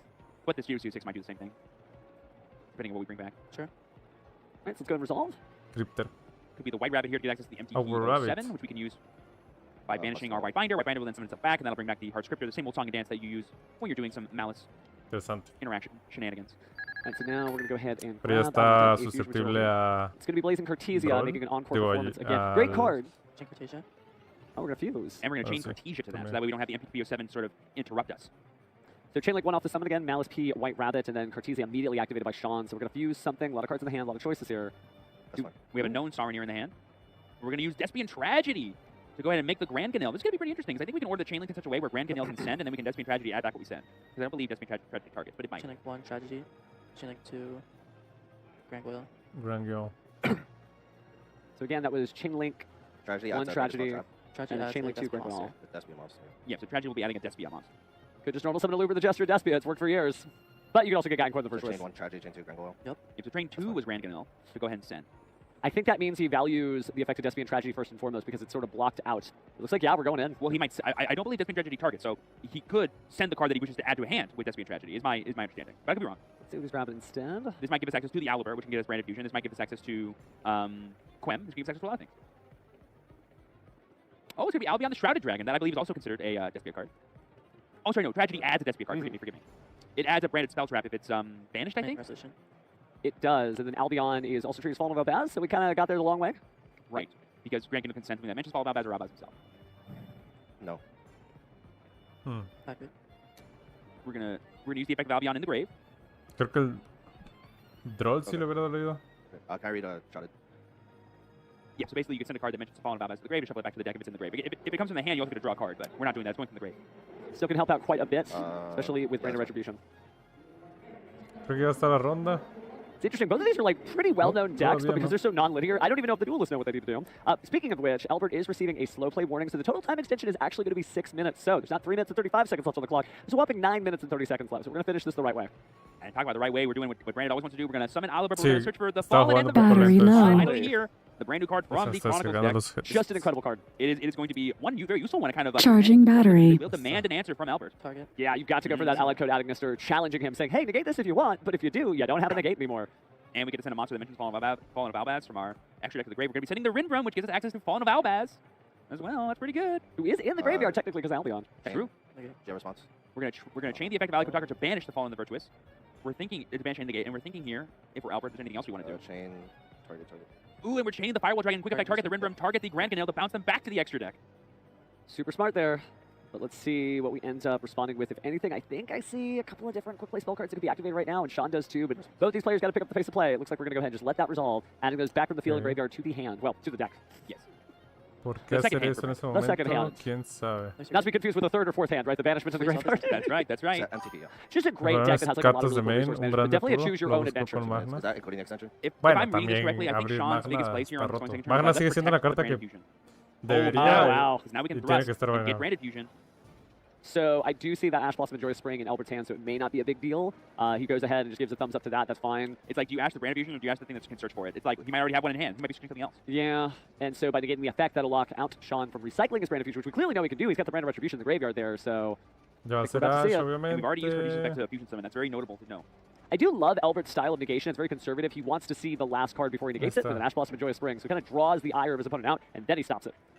Plus, it's just like probes with the most information. Like, wait for your Shannon opponent to reveal everything Brandon they is have to you, and crazy. then you will know best how to use your own interaction. Sí, tampoco me lo esperaba, Jaime. And again, just a reminder, as the clock ticks down, there will not be 45 seconds left. There will be 6 minutes and 45 seconds left. Just keep that in mind for everyone watching at home. So we're going to get rid of the Wizard Adagnister here with Bestial Sarnier. Smart, a card that can't come back, but if you were able to recycle, it could be very useful. What do you think? Chaos Angel teasing his fusion launch, but... No, I actually think Branded lost time. Or we could get access to... No, there's probably no Branded Beast. If there was, that'd be super sick. But oh, here we see the March Hare on Resolution of the Lubellion to summon itself, chaining to the Sarnier effect, I imagine, the Send. Creo que eso lo tenía que hacer antes para que el Lubellion no non-target reviviera. banishes, which we love so much. Ah, pero It'll be a little difficult because this is going to happen before we even see Lubellion place a card on the field. And I think you're right, Branded loss does seem to be the play. I haven't seen Branded regained in a long time.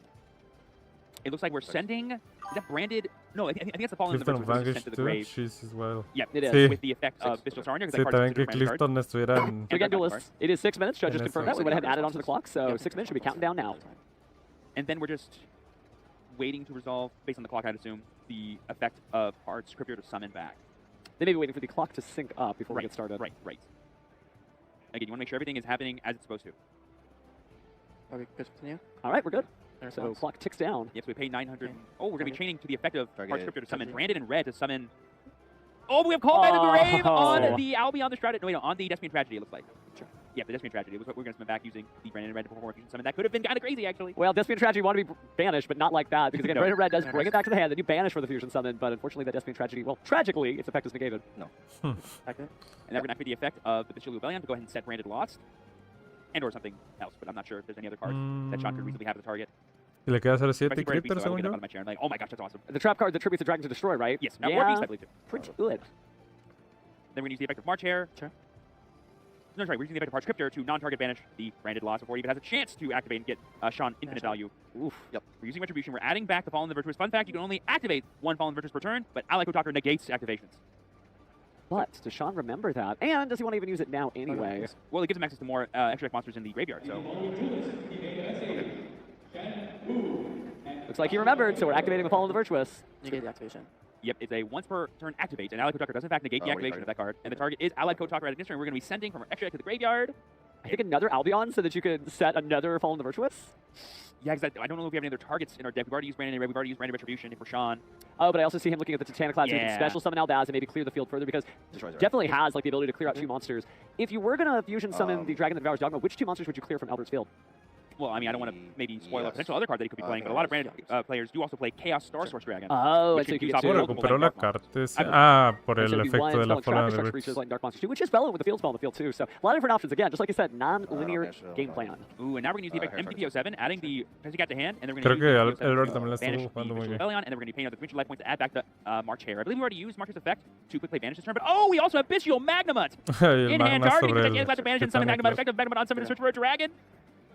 Ooh, it's good stuff. And because Titanic Cloud is no longer in the graveyard, it will not activate its effect. Oh no, and it's Bestial Druid's Worm, which counts not only to devour something from the graveyard, but also can send something from the field to the grave when it's gone. So starting to look really good for Albert. Sorry, Branded fans. Oh, and there it is. Oh, that was enough. Sean scoops up after passing and just going. He saw the writing on Está the wall. difícil vencer el Malice. Malice takes this game after a pretty grindy match. Sean had all the extension in the world, but unfortunately, it was not enough. Bueno, eso fue ronda 3.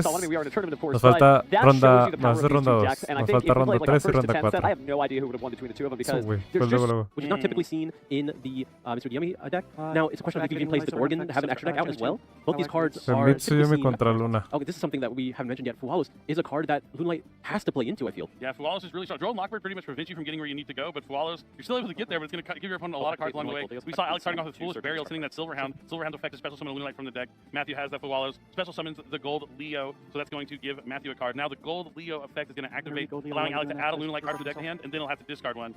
So we're going to be adding Kaleido Chick here. We'll see if he discards the same copy of Kaleido Chick or if he discards a different card from his hand. No lo veas, le puse una vergüenza Luna. Hay que verlo. En lo que esperamos. Lunalight Masquerade not as strong once you've already used your Silverhound, but he does have the Emerald Bird in hand. Tenemos que esperar, güey. When Emerald Bird is sent to the graveyard for card effect, I believe he gets to resummon another monster from the graveyard, so this could summon Silverhound, I believe.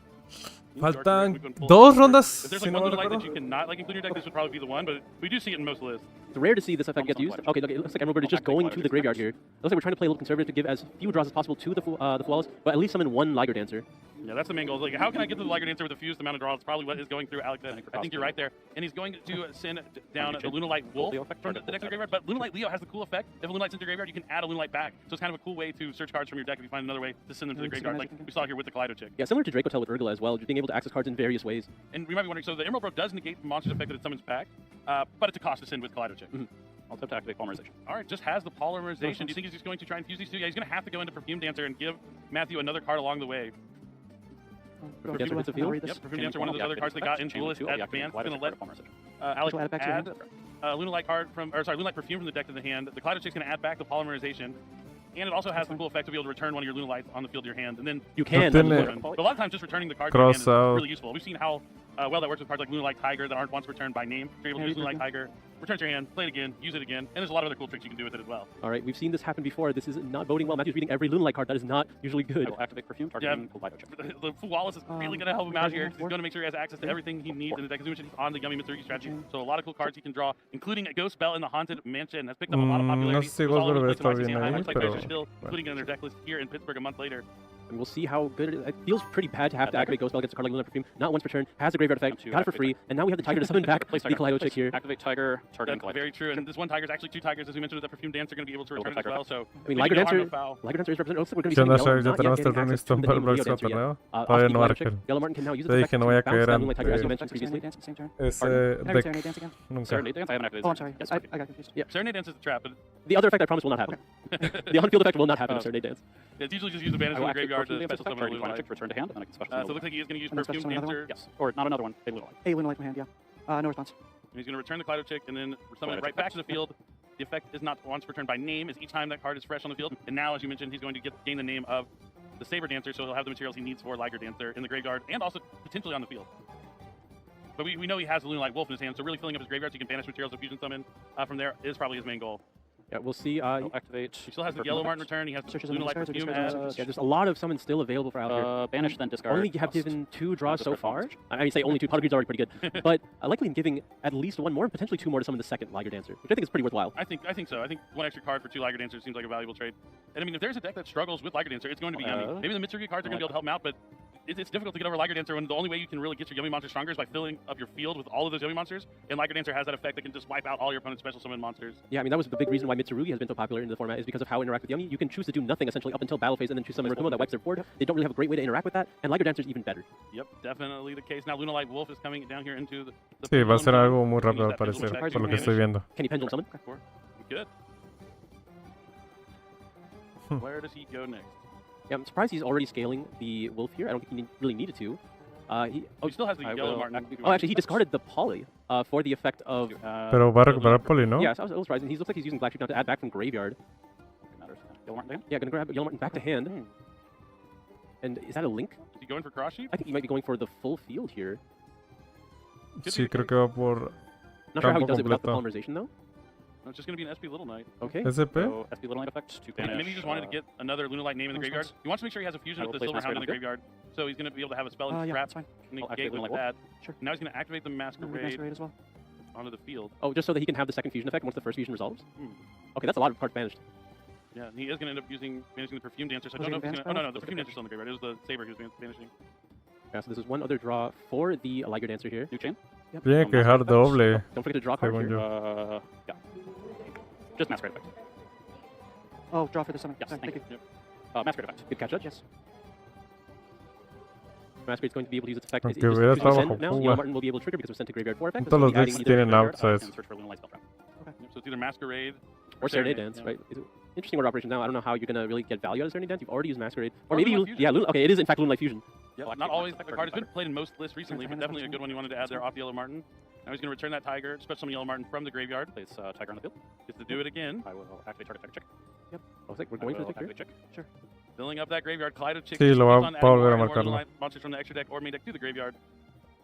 Now, remind me, what is the gimmick for Lunalight Fusion exactly? Every fusion spell nowadays has something special that it does. I think it's very similar to Rahu. It gets to use 1 material from the extra deck? Yeah, but your opponent has to control a monster in order to utilize that effect, I think. Interesting. Okay. Yeah, so he might just be using it to try and fusion summon just regularly on his own turn. Yeah, I'm trying to figure out how he's getting another copy. Oh, no, okay, there still is a Dancer in the graveyard here. It looks like we're going to be sending Leo just to put it in the graveyard, and going to be... Oh, we're getting a lot of draws here. He's going to make a Baguska? Yeah. There's the Baguska. Yep. It looks like Alex game plan into a Fuwalos here this weekend was I'm going to just play my turn. And there's another polymerization because he's activated the effective Masquerade. He can use materials from the graveyard. Yep, so he's not going to have the Silver Hound for the spell and trap negate, but I think that's fine having Sí, second Liger Dancer. It should be okay, yeah. I added it back, and I discarded a card. Yep, so a healthy amount of cards in hand for Matthew. I think over 10. 9. Oh, 9, okay, close. I was close. To end the main. So 9 cards, so he's not going to have to put any back because it's going to be the number of cards on the field plus 6, which is easily over 10. Draw face. No, no se brinca la mesa. Es que no se brinca la mesa. If you're a Master Duel player watching this, Luna Light is one of the newest decks that came into Master Duel. You might want to keep an eye on this because if you want to sí, cierto, ya está en Master this Duel. is the prime example. You just keep going. There is no play around. You commit. De hecho, Luna not even half a board. juega muy bien bajo Maxi también. Absolutely incredible plays there from Alec. And you know, navigating it in a different way than maybe we're used to. A ver si esta ronda. Because there is like a specific like streamline answer. But obviously your opponents have interactions that can ¿Qué pedo? Ya tardaron, But he knew all along like this was going to be the end result from his order of operations and how he was playing out those cards. So huge hats off here to Alec and his excellent play and not getting discouraged from seeing flawless because sometimes that can just be frustrating. And once you get that mental frustration going, it's so you don't have to. For the most part, I doubt by round 3 that there is any information that the players. Side deck of green. That's good. Off the wall. Be Draco Tail. We could play that work going second. The non-single interactions mean something. So maybe it's just going to be a maximum of cards like heavy polymerization or just more ways to fuse, more ways. Is like a heavy opponent version. Maybe they able to play out his entire turn because Luna Light, again, not a strategy that's trying to actually stop your opponent from doing their plays. They just want to be able to play as many of their cards as possible. True. So if there's going to be any interruptions, it's going to be those Milcharmies. All right, I already see at least a cookie in the hand, so we are going to see some yummy cards. Is there a Perilia, any Milcharmy here from Alec? Doesn't look like it. Like, I feel like Milcharmy Perilia is always like the first check, because you're going to want to do that during the draw phase. Pre-prep, okay. The strategy has been revealed at least a little bit pre-prep, so you know that Mitsurugi is going to be there. You're going to add Mitsurugi Mirror and Habakiri to the hand. All right, if you were going to get drolled, you want to resolve this first, is what we're saying. And this is going to be the check. Is there a droll in Lockbird? No. Probably will go right back in. I get you. I like that communication. Yep. Not wasting any time there. Which is important.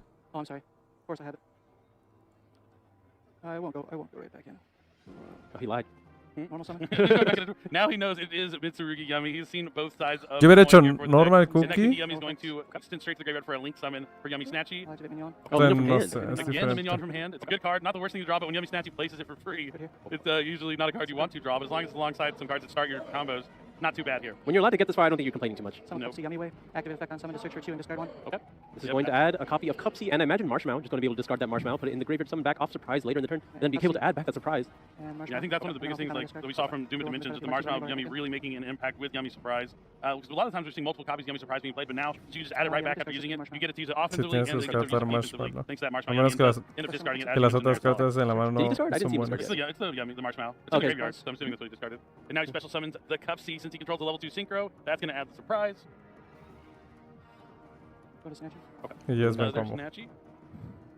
Activate surprise to special summon from hand to grave. Choosing to keep the Cupsy Yummy Way on the field just in case there is any interaction he's able to tag out. Effects, target surprise to add back. That's fine. It's like you predicted the future. I'm going to start calling you Ishizu Isala. You knew what was coming. Now the surprise is back in hand, and a Synchro Summon will be performed with a Link monster being utilized as a tuner thanks to the special effect of those Yummy Synchro monsters.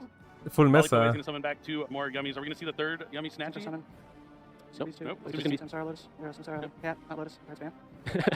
I call it Samsara Lotus. I've definitely caught myself calling it Samsara Lotus before, but no, this is a Samsara Sorrow Cat. Looks like there might be a response from Alec here, or there's some consideration as to the next step. Nope. Okay, we're going to be immediately moving into synchroing for the Arclight. Yeah, when you also have like Arclight. Pero ¿por qué este es Arclight? Ahí puedes dejar mejor mesa.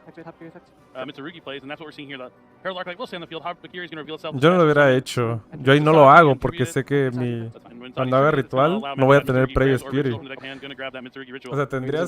No, no hay forma. To Matthew's turn, he's more likely to just deal with it after the fact and then try to set up a Liger Dancer and go. Tendrías que gastarte el Heraldo. Triggering the Habakiri from the hand for the effect of Ritual to summon from deck. That's going to be summoning Amino Murakumo. Well. So yeah, it's a little different. So he's doing it this way because he has that Herald Arclight on the field. But he's still going to be able to get to add with the Habakiri, even though it's not going to. O sea, si no tiene Pure, tiene que ir por Pure. Yeah. Espero tenga Pure en la mano. Oh, correct. Yeah, but if it had been summoned properly, even though they're banished, they do can still summon from the banished, which is a good point. A lot of times ¿Tiene otro nombre? No, tiene Prayer Surprise. Mal jugado, muy mal jugado. Esa madre no juega alrededor de ruler. Having both the prayers and the prize set, having the Murakumo on the field. No additional link body, just keeping the Herald on the field. Standby. I mean, yeah, it's pretty solid. At least it's like layered interaction, so you have like a few things, but like it's a little scary not having like a Yummy Snatchy. Tienes que negar. Ahí está Ruler Heavy Polymerization. Mal jugado por el Matthew. I guess use the Yummy Surprise, but you really relies on that Yummy way from ya me dan ganas. Ahí todavía tiene plumero. Ahí está. Ya, no quiero ver. No quiero ver más. I gotta shake your hand. You know what I'm saying? Again, it's been a Christopher at 18, Dominic Couch at 9. Vamos a volver a ver a Aditya, me spoilé, Kamal. And Arma at 0. If you wonder what we're talking about, remember each Giancarlo lleva 4-3 represents a win, and so for every 3 points, remember. Pero jugó mal el Yumitsu, And then Team Underworld, Texas, winner. ¿Otra vez Aditya? Está cagado, ¿no? I gotta check my vision. Is that an undefeated Mimigul deck going into round 8? Mimigul? You are correct, Steven, and that is part of why I am so excited Mimigul to versus be Draco. on this cast. If you are watching at home and you know anybody that is a Mimigul enthusiast, shoot them a text, send them a message. You know what? Give them a call. Maybe they're taking a nap and they need to hear the ringtone to wake up for this because this is a big one. Mimiguls are in a undefeated deck here at YCS Pittsburgh. Now, there's a reason for that, though, because, again, we've seen so many different...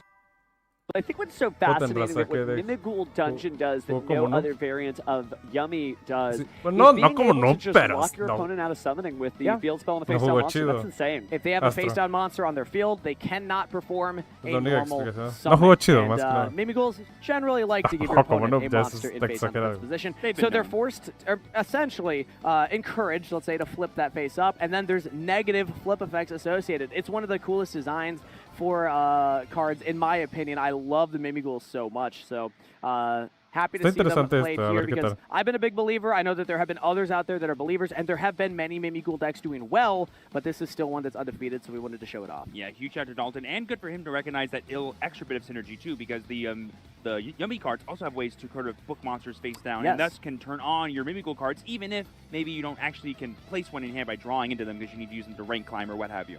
Exactly. So duelists seem to be ready on stage here. Decks getting shuffled, getting cut up.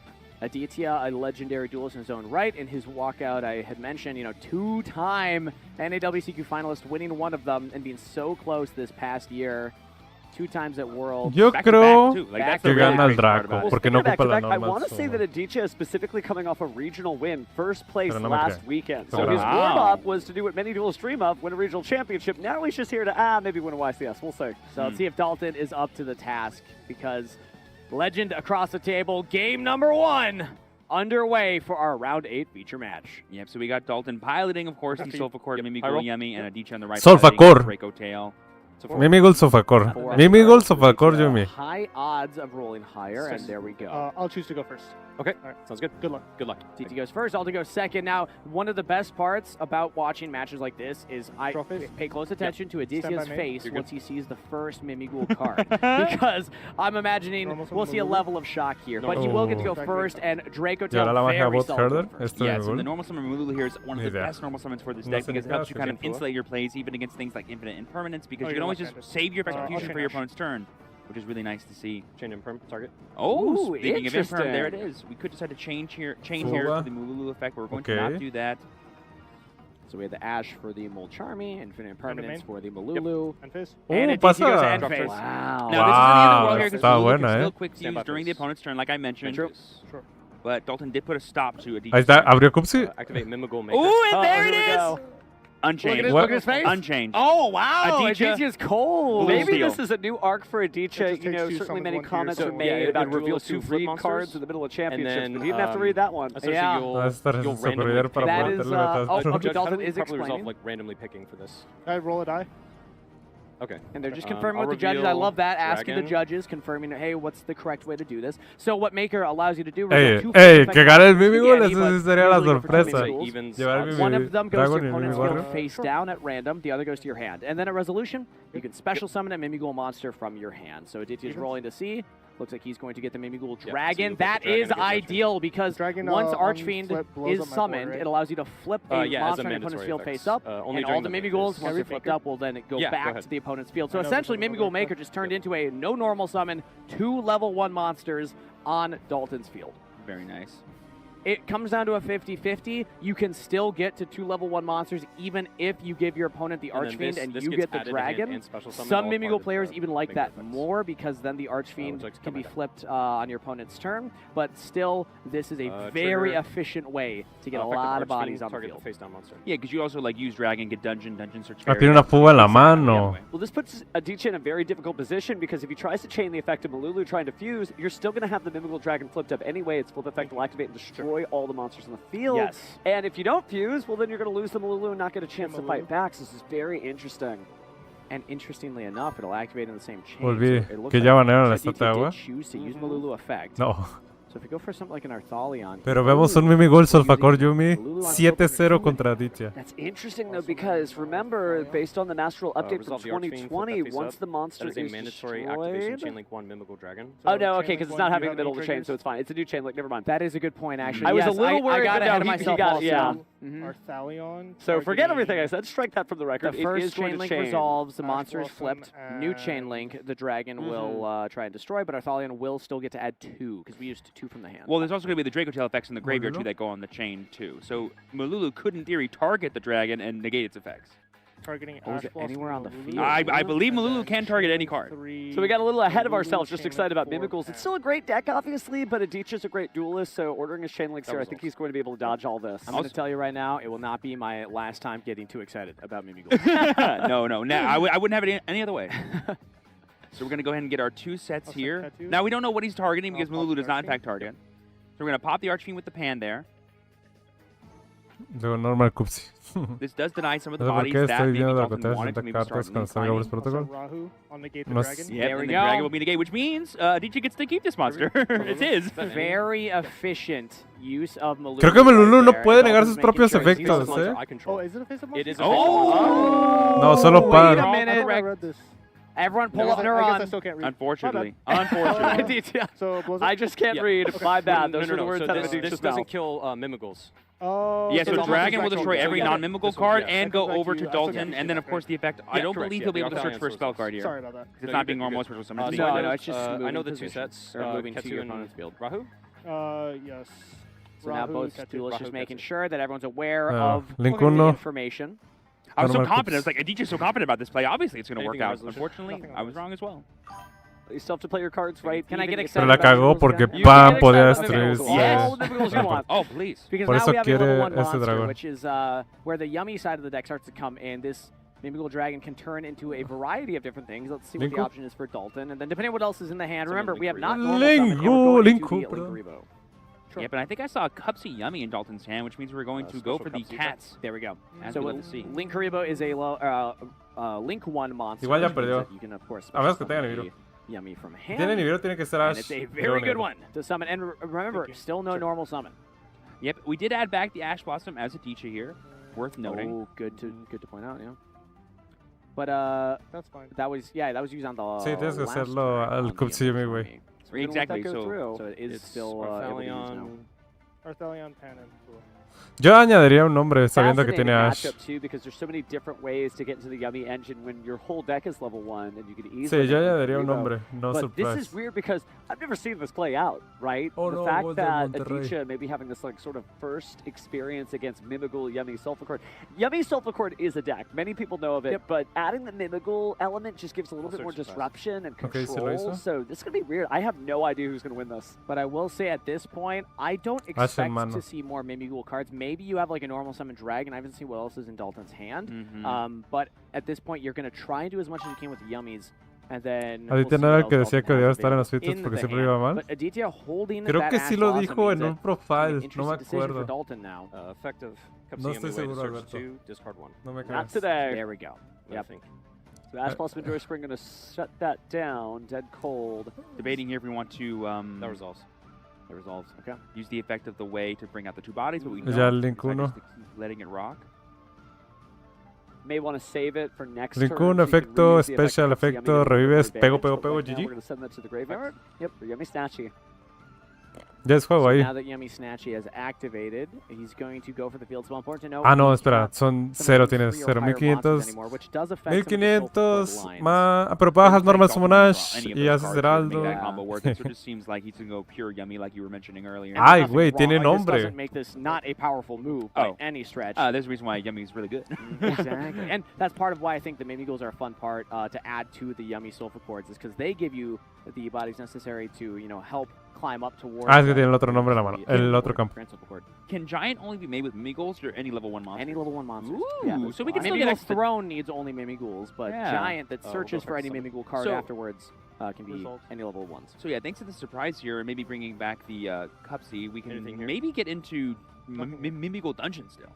Potentially. I don't see that much Bueno, value haces in Lolipo, it Lolipo for right destruís now, una, but we'll tienes see. Ash, I estás mean, bien, it estás bien comes down to plantado. Dalton's decision making. It looks like we're gonna make Si juegas Heraldo lo puedes bajar, sí, ahí está. either Synchro 2 or a Link 2. And no surprise, it's Lolipo? the Synchro 2. Yep. Lolipo. We're going to go It's an incredible line of plays that would ¿Por qué so no interesting about ataque this y deck trabajar is la that daño? we've seen pile decks where it's sort of choose your own adventure, whatever cards you get, that's what you'll play. But this Ah, is no, si era multiple juego. combo lines that Ya you lo can just vi. adapt No sé por qué to no lo what hizo. happens. Yeah, and they can bridge into each other. Like Mimighoul can turn into Yummy, Yummy can turn into Mimighoul, which is Ahí se really tiene que cool. bajar el Sultan ataque o la va a can turn cagar. into either. That's right. Very, very exciting. Just No, no, no, no, si es three different UTK, si engines tiene el campo en la mano es seamlessly UTK. blending into each other, ¿Qué and it's just a hace? very consistent list. All things considered. So ¿No lo now tiene? we have a more standard No, no lo Yummy tiene. field that Me we've seen troleó. often in competitive tournaments. Yep, double cup C plus volleyball Yummy Bueno. Way is pretty solid. You would never know there's Bueno, ahí multiple cards in está that graveyard. sencillo. And by the way, for the viewers at I know. home, Ese wondering which perro way mueve to feel, acá. you could always ask for left-hand accommodation. Dalton's left-handed, so that's why you see O his Norma wheels at the bottom of the Heraldo. screen instead of the top. Same thing with Norma, Coulter earlier. Heraldo. So now, again, we have 3 bodies. No, on tienes que field, quitarle la Raju, sí o 3 sí. Yummy monsters. Dalton can do a variety of different decisions here. I believe he did add, if I saw that correctly, the surprise is in his hand, so we know that Ese one. He used the no me surprise to bring back the cups molesta. Yummy back to make the volleyball Yummy Way. Okay. So we do not currently Drago have puro? that. But we are going to make Con the SP Branded. Gold Knight here. Can I see what's in your graveyard? This could be good, though, to deny some extra resources here. Maybe the Arthalion could be a good target, so that way it doesn't summon itself back. I'll target the Ketsu. But we're going to get rid of It's the gonna known burn out the Ketsu. resources, yeah. It gets banished. It gets banished. No So if worries. they can't fuse, he's not worried about the Arthalion in the graveyard, so heads up play by getting rid of both those Draco Tail spell cards. Yeah. And Cannot I- attack directly anymore, No though, está so mal. Aditya will not take any damage here. Oh, But 1600 is not that big of a Yeah, deal when yeah. you really get rid of your opponent's follow-up plays. Kedu is way more valuable. But oh, before we end the main phase, we're going to use Nib. In the face of an SP Little Knight's not that SP necessarily big of a target deal. Yeah. Lollipop. So we can actually still dodge. Yeah. Interesting. But it forces out some interaction from Dalton's side. No tribute, so no end if you do. Go to the end phase. I'm curious, though, because now we don't have that monster in hand. A lot of time, or no, I guess we still Yes, do. sir. Yeah, it Yes, never resolves. it never Yes. resolves. So we still have the Nibiru in hand. Mululu. Could be relevant later, but if it went to the graveyard, wasn't really an issue because, again, Draco Tail loves to fish those cards right back out. And it does clog up some of the main monster zone, which Yummy sometimes can't come up. And what Whoa. a card! And the Ash Blossom from Dalton. Ya fue. Yes, and I believe now the only known cards in each hand are a copy of Nibiru and a copy of Dracote, Ash Blossom. That is Monster not enough to beat this board. Oh. Yep. End phase. Yep. Draw. Wow, what a slow-paced duel for 2 very fast-paced decks. We just top decked Anything in draw phase. something really interesting for Stand by. Dalton, I think. Main phase. Ooh, what does it got? So Ash Blossom, Nibiru, Dalton has to respect both of those, but Es Aditya la will then be on the magia. draw. And there's they're really good, Draco Tail cards to draw, but we've already gone through what 2 Rahus, 1 Ketu. Activate to place field spell. Good. Yep, so now we're going to place potentially the Minion field spell, and then all we got to do is within 5 summons, summon Anything on 3 Yummy monsters, and that'll be more than enough damage, I think, to go for game. Yeah, I Right think Right we now had we're that. 1. Targeting. Yeah, okay. Yeah, we had the Akroki on the field before. Ah, Targeting Cupsy. Sure. yes, that was how we were able to Bring back the interact lollipop with and the the other search. Yeah. Sure. Only 2 Sí, es summons Joan, now. Mimighoul. Right now, everything's No, going hay to muchas líneas para tequear. Es imposible que pierda. Just light beats, I should say. Stephen Darling over here with his fingers up, counting the summons to make sure we don't lose track, because that Nibiru is known information. Dalton knows that it's in the hand. Again, Aditya revealing that could have been held information, and it didn't really accomplish anything. So curious as to the reason Aditya went for that move, but Dalton now can play around. Normal Heraldo. Normal Heraldo. Ajá, You're normal. just afraid of the tag out effect Con of the una. lollipop in the Ajá, phase, maybe. sí. Special No. 3 activates effect. Can I see your graveyard? Arthalia. The Arthalion. It'll shuffle it back. So that's one less thing to worry también. about. We may actually be able to get this done if you were effective cheering for Acro Key Dalton. Grave, I know some target- Mimighoul fans might be. This is kind of incredible to see. Although it has kind of changed and morphed into a Yummy deck at this Bueno, point. uno, Well, I am an dos. unbiased caster. I am a Mimighoul enthusiast, but either Uno, one dos, of these tres, decks, cuatro. Ya no puede Draco ser Tail, Heraldo en la fantastic deck quinta. in its own right, and has done a lot of work at this event so far. A lot of Draco Tail duelists out there. More of a pure Draco Tail build from Aditya, as to go opposed to to like battle the phase. Draco Tail branded that we've seen sneaking into more popularity. 15. Sí, eso. What Aditya may be going for in terms of how he's been playing this duel so far is just very straightforward. I know this works. Nothing glitzy. I want to just have a nice, consistent tournament. And it's paid off so far. He's at the top table. 15 directly. And real quick here, looks like we're just battle phase. So how many summons were we at, Steve? We were only at 3. And we're in the battle phase officially, but I think we're going to do a total of around 6,000 damage, give or take. Not enough to go for game here. 21 directly. Oh, 21 with the Lipo is a bit bigger than I thought. So the Lollipo's big, and then with the 1,500 boost on the Snatchy, that's 2,100. 42, 56, 72, I think? Should be at 2, because this hits you for 21. You were at 40. This is where everybody who's good at math is already typing out in chat. It's clearly this. And I say, and congratulations. Thank you for the information. So 21, 21, 42 plus 57 plus 15 is. Ay, lo peor es que sí lo mataba, pero no sé por qué no dejó que el nivel cayera. So I had him at 800 if off my guess. So yeah. This is 21. Yeah, 21, 21, 15. Oh, I missed 42, 46, 56, 73, 72. 72, excuse me. 72. Excuse me. How many casters does it take to come up? I'm pretty sure the first thing I said was 72. I think it was, I'm and we should have trusted you, and this is a lesson for us. I'm just putting that out there. Trust your instincts, one. But it's not enough to find the full push right now. Aditya will get an answer. And if we're only at 3 summons, it begs the question. No tiene 4 summons. A little more. 700, right? It's tough to know. It is 7? Okay. Maybe not without playing into the no Nash Blossom. I can't do math either. Everybody knows, so we can't read, you can't do math. That's the teacher's word, it's not mine. Pensó que ya era TK, no la regó. Well, we could still make at least one more summon, maybe go for an IP play just to have, but I guess we already have SP in play, so necessarily. Ya das turno, así. And even if we just pass here, we have a quick synchro on our opponent's turn. Oh, I like this. You know what? I go into giant Mimighoul. Again, any 2 level 1s on summon, you can search your deck for any Mimighoul card. This is the 4th summon of the turn. Nibiru is still not able to activate, and this can get us to either like a Mimighoul Maker, no, se puede marcar Heraldo. No veo la línea de Alto. Which we haven't seen yet. 4, by the way. But summons. And if we do dungeon, get like Dragon, we just summon that to their field face down, and we say pass. No normal summon for you. Yeah. Sí, era la 4th. Or hold it for next turn. Se puede haber marcar Aldo normal. Así como lo jugó normal, synchro. I believe summoning Dragon to your opponent's field face down does not count as a summon. No, it is a special summon. I believe it is. Tiene 1, 2, 3, 4. That could be a risk because it is your activated effect in hand to special summon it. So I need to take He's gonna do it. Look at the text here. But also. At this point, we can protect the Snatchy plus the SP. Go ahead and lose the Giant Mimighoul, and then the set monster doesn't even go away. Detach target field spell. Pero sí, hubiera pegado el turno pasado con eso. It's going to destroy it and deal you 1,000 damage. Wow, we had one chance to use the Nibiru, and Dalton found it. In case you did not hear, detach one material from Giant Mimighoul, target a field spell because your opponent has a set card, deal 1,000 damage to your opponent. It's one of those extra effects. Dungeon does a couple things. It also allows you to attack directly with non-exceeds Mimighoul, but the destruction effect with the burn on top of it is often overlooked, and it gets the win for Dalton. Wow. We're like, why are we making China right here? Okay, Aditya se ríe de la that's the game. Okay, cool. Don't snooze. There was a raucous set of applause and cheers from the crowd out there, by the way. They are here for this, and it is just incredible. I mean, nobody expected this in any timeline. I know the world is weird, but Dalton, game 1 winner, round 8, Mimighoul and other cards, right? The Yummies definitely did some work, but the Mimighouls are what closed it out. We didn't even see the Soulful Cord part of the deck either, but that is also waiting in the wings. So Dalton has so many different level 1 engines that can get him to these incredible push states. And that almost makes you wonder, too, if Aditya did not make that bit of a stumble at the beginning in game 1 and misplay with the Mululu, how much farther could he have gone with his Dragotail play? Probably not much, because he didn't really have anything in the way of fusion summoning. Destruye y te hago 1000. Okay. It's tough to know because you still got some cards back, and the dragon still like outs your entire board essentially. Which I mean, you get the Arthalion in the graveyard, which then maybe can come up later. So I see an argument for why you would still do it, because then you also get the 2 sets. So I struggle to call it like a Mululu misplay, because otherwise you just lose Mululu. You don't get the value. No. It was just like a misfiring of the effect, really. Like, you're still supposed to summon there no matter what, and just like lose the Arthalion to get the pop on the body to keep them off 2 level 1s. and then maybe using your non-engine like nib and stuff. Bueno, ya sin fuga puede que Aditya gane de los dos.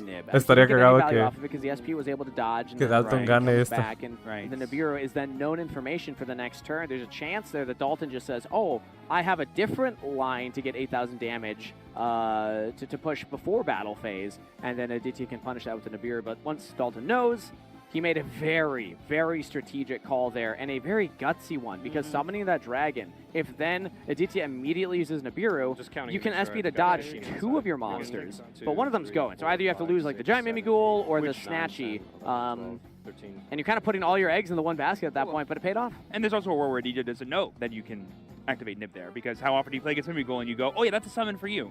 True. It's going on my field.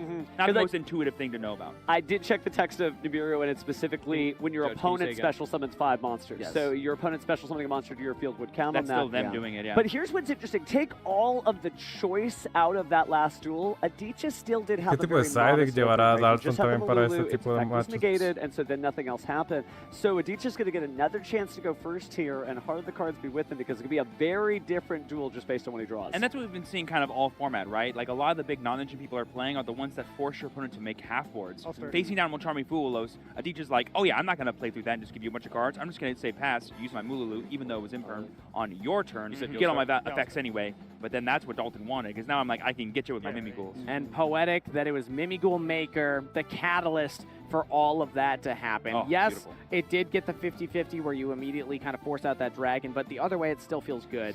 So let's see if Aditya can bring it back here. Game number 2 of round 8 feature match. All right. Okay. Aditya, I think, proudly proclaims they're going first. We see the opening hand of Destiny. What's about to happen? Nothing. Nothing, apparently. Interesting. Nothing in draw phase, at least. Bravo. Oh, wow. It appears that we do have a bit of a smaller package of Branded in here. I think it's really just a few copies of Branded. Creo que va a dar turno a Aditya. But immediately Se le ve la cara a Aditya. Classic Branded fusion. One of the best feeling ashes ever. Is like, oh, now you're just going to lead with that? Well, how about we don't? How about we don't? Well, how about I use Branded fusion number 2? Okay, Rahu. Oh, Ash on the Molcharmi Fuulos. We are gaming, folks. Cards. Just trading cards there. Yu-Gi-Oh! Addict's finest. Yu-Gi-Oh! It's been less than 30 seconds already. 5 cards have been hitting the play pile. Aditya says, so now I got to think, you know? I didn't think I'd make it this far. Let's see what else he has in hand as well here. This could be... I think you maybe want to go Arthalion and then just get back like a Lucaeus or something you feel like normal summoning. That makes the most sense to me. It makes a lot of sense. You get a lot of value off of that Lucaeus. I love this type of play. And what is the other one? Spatial Saronir. That's a really awesome thing to send there. Got 2 effects going to be activated there. Porque va a ser el Magna. After this fusion summon resolves here. And we could be getting that Ash Blossom back too, and maybe sub it for the next turn, but we probably want to get Lucaeus. That way we have a normal summon for this turn if we don't already. Le pasó como Arce, dejaré pasar tus cartas al facor porque porque tiene mucho texto.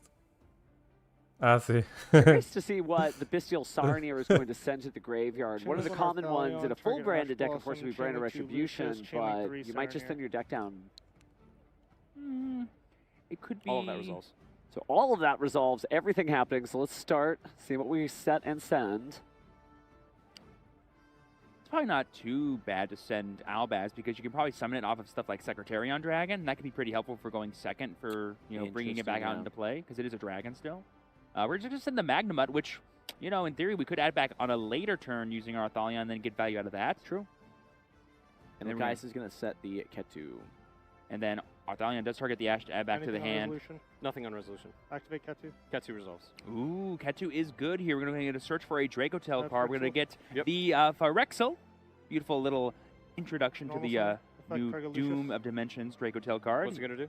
Summons it back and then bounces a card. Yeah. Bounces a monster. Yeah. Really, really cool use here, because adding the Ash Blossom back to hand means that now we have that for Dalton's next turn, and we still are able to get two guys anyway. That's right, and that gives us the Phymena, the beautiful way to fusion summon during our opponent's turn. We could fire that off right now, get something like a Gulamel online, or maybe a different fusion monster. Considering there was an Ash Blossom and a Molcharmi activated, I think this is a very ideal state for Aditya to find himself, and he's played this very well. The biggest thing, though, is does he have access to something like Urgala to maybe bring back that Phymena? How many cards are in your hand? Looks like not. He's just passing turn for now. Yeah, I want you to save that interaction. No. 4 cards in hand. We know Phymena and Ash Blossom are and the Phyrexel is a known card as well, so we know that's not an interaction. Yeah. So Dalton drawing into the 4th card in hand here. I do see what appears to be a Sulfur. We might get to see the other side of the deck this time. That's a fantastic normal summon. It's either that or the Mimigal Dragon, and here we go. I believe that's the Sulfur Primoa. I believe on summon this card will allow you to search for any Sulfur monster. What does it do out of Sulfur card? Any Sulfur card. Any Sulfur so you're going to go for mostly the Sulfur Happiness. Is right, what and I see a lot of people go that'll get you the scales, I believe. Yeah. Well, Dalton about to find a little happiness in the deck there as he works through everything. What an interesting set of monsters, too, right? You've got musicians, dungeon masters, snack cakes. If it's in scale. So we're going to add Sulfur Solfeja from hand. This is going to be the level 2 pendulum. I believe it's a 6 scale, question mark? 9 scale, even better. And it has a couple of different use cases. It can either be the negate and the pendulum scale, or you can special summon it from your hand if you control all monsters you control are Sulfur monsters. So depending on what the game state is, depending on what you need, you can move things around here. Looks like nothing on resolution here. Yeah, so proceeding accordingly. Yeah, it's going to be interesting to see kind of the Sulfur side of this engine. Last game we started with the Mimigals. This turn, this game we're starting with the Sulfur cards. The way I see it is these are going to be extra extenders for your level 1s, as well as sort of a potential end board piece to give you access to extra negates. But we're going to see the chaining of the effect to the Solfeja with Phimina. We're going to go ahead and fuse this Arthalion and the Lucaeus. Just monsters from board here. To go ahead and make Mysterion. Wow, summoning a monster of the same type never felt so bad. Yeah. Yes, I believe all of the Sulfur cards are fairies. Definitely a heads-up play there. You haven't seen Mysterion in every deck list, but this is exactly what it's for. And it is good in the Yummy matchup in general, so it's just kind of funny that he happened to find an alternative use case for it right here. Yeah. Yep, so Chainlink one's going to be Mysterion to go ahead and banish all the fairies that are in play, and then Chainlink 2 Lucaeus to go ahead and set. And it's the Mysterion's going to banish this and then all of them. All fairies. Just all fairies. So it banishes the one monster, and then after that, it banishes all monsters of the same super type. Fairies are good, but not when they're banished like that. So now maybe we'll see some Mimical plays. That was the normal summon, remember? So Dalton will need to have something else. Thrust is something else. Thrust into Maker. That could be Maker. So. But we do have the Ash Blossom in hand, remember? We do. For Aditya. I feel like you have to at this point. And you can't Ash Maker, correct? Because I believe it just says, like, reveal the 2, and then you do all the stuff. But I believe it is all one effect. Okay. So, yes, you can Ash the Sulfur core yo mi 2-0. Just to, like, let this thrust resolve, and then be like, I'm just going to thrust or Ash whatever you get anyway. Yo creo que haces Ash, porque va talent más por el de la mano y ya. That. I mean, like, we know that Dalton is going second. Maybe he sides into, like, board breakers and already has a different extender in hand. So this is a tough call for Aditya. I see a reason why this is threatening on its own. And there's an argument for, yes, I should have hit this. There's also an argument for, no, hold for whatever he searches for. I'm just saying, I've had this instance come up a lot. Like, what else would the Ash Blossom go for anyway? Because I thought there was the same ruling as well. Oh, that's you hearing them. No, sorry, yeah. Hearing the players discuss with Jerome, making sure that they understand rulings. I didn't catch what the ruling was that they're. I think they're having a question about how the Mysterion was able to resolve. I suppose. Pero Mysterion sí resuelve así. About whether or not it would resolve, because on Chainlink 2 it's being summoned, Chainlink 1 is when the monster is being summoned. Is it able to be? Does it see that the monster summons itself by its own effect? Because Mysterion has like a weird trigger requirement where it has to like see the monster summon itself by its own effect. Interesting. Which I believe it does, because it's summoned Chainlink 2 and then Chainlink 1 is the monster summoning itself. So it's already activated in hand to summon. I don't think it matters if it needs to necessarily like activate anywhere, as long as the monster is being summoned by its own effect. It could be summoned from the graveyard. It doesn't really matter, to my understanding. And I'm just checking. It is confirmed. It is a effect that activates. Creo que Solfeja es inherente. Right, it's Chainlink 1, yeah. Vamos a leerlo, ¿va?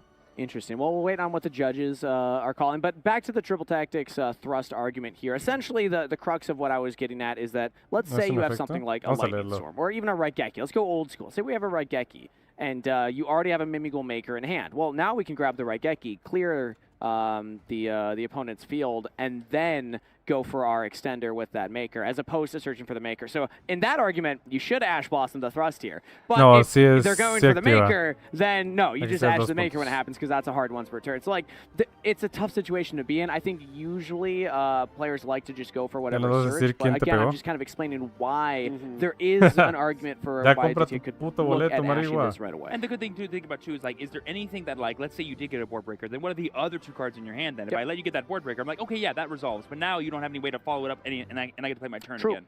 That could be another reason to save it. Speaking of our turn again, for a little update for you guys at home, it looks like we have an appeal of the ruling there, so we'll find out whether or not Mysterion could do what it did on the field. Según yo, Mysterion sí debería poder. Sería una mamada que no pudiera. Or if that was the ruling that's being disputed. I don't know what else it could be, but that's my own. That's our hypothesis, but we're waiting for confirmation. But I want to take this moment, as soon as we can, to just, again, bask in the glow of celebrate what is happening on stream. A Mimighoul, not a Mimighoul proper deck. It is a yummy deck with a Mimighoul and Silvercord engine.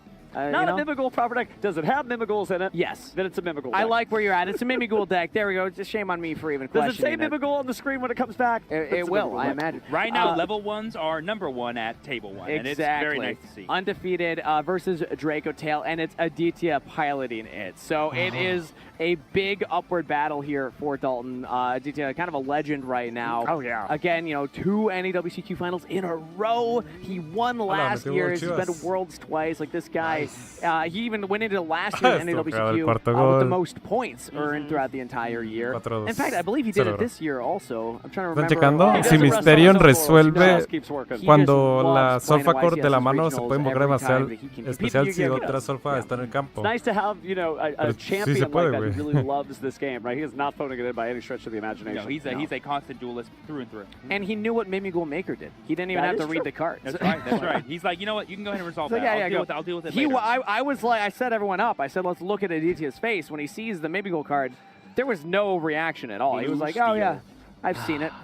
I've seen it before. What else wild you got? Stuff. Yeah, exactly. This is like a just amazing tournament for specifically TCG World Premier cards. RB, there are still multiple Sky Striker RB decks in the tournament doing well. Mimighoul obviously doing well. I feel like there's one you're missing. Is there a TCG World Premier deck that's doing well? No, I haven't seen any of those legendary lists here, but shout out if deck? anyone did. I think it was the Snex. I think it was Mitsurugi. There we go. Oh, okay. I was thinking Ashen. We were missing one. Hey, don't put disrespect on Ashen. I don't disrespect. I'm gonna find a way. I'm gonna find a way to make it work. Vados is listening. But I like that you bring that up because they're having a lot of TCG World Premiers that have done very well recently. There were 2 RB decks, or there was one that was still undefeated, I believe, going into this next round with Sky Striker. At the very least, X1, yeah. Yeah, and then there was another one that was just pure RB that was doing very well as well. So I was toying around with the RBs too. I'm very excited with what they can do with Sky Strikers. People have tried them with things like Earth Machines just in general. They'll go for things like... we saw Cyber Dragon before too. Cyber Dragon. Echarse las 14 rondas, ¿a cuántas van a realizarse el día de hoy? So those ones are fun. Hoy son 9, mañana son 5. A lot of these TCG World Premiers, they bridge so well into all these other archetypes. Mimighouls with yummies, Mitsurugis with yummies. I forgot one, by the way. We didn't talk about all the Tomb Keepers that are around, too. True. That is a very good point. We saw that with K9s earlier today. So we did get a confirmation that it is the ruling that we talked about. It is just about the Mysterion. Did it see the card effect activate in the hand, and therefore could it actually banish that and trigger its effect? So we'll find out soon from our head judges, but we're just... I guess what about you, Gail? What's a good time? I guess the only question would be, does Mysterion need to see the activation or the summoning of the monster by the effect? Which one is required? No. I am hearing that the players just said thank you, Judge. So I'm assuming that means that we're close to a resolution. Hopefully we can get in soon. Nobody is happy when these longer plays happen or delays happen, but it's important because we make sure we get the rules right, especially make sure that we're doing justice to both players when there is an appeal on the stage. I was taking a look at the text there, so I'll be very interested to see, because this is a use case that is really important, because it is going to determine. And speaking of which, I think we're ready to go right back in the duel and find out the answer. So if we look at the board here, we are back right where we were. The thrust was activated, the Mysterion was activated, and the monsters are still banished. Yes. It's good. Yeah. Ash Blossom, okay. Yep, he's like, I'm not going to get it twisted. Those 2 cards in your hand better be good ones. No añadió solfa does not want to allow him to get into anything. And it is a pass, so Dalton did not have any more follow-up. Aditya has plenty. And I believe our set card is the Ketu Draco Tail. So we have plenty of I think that's what he had said, yeah. But we also have the Phyrexian, which gives us plenty of value by getting back to Lucaeus, adding it stuff back to hand, and then getting another search here.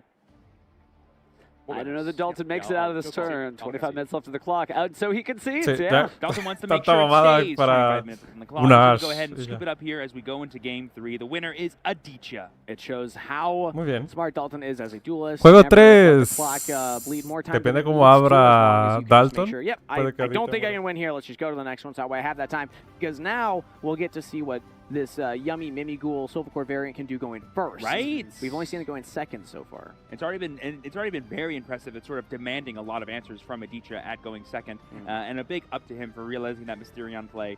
He was so confident in the ruling. He's like, yeah, I'll appeal it because I know how this is supposed to work. And thank you guys for making sure that I was right about that.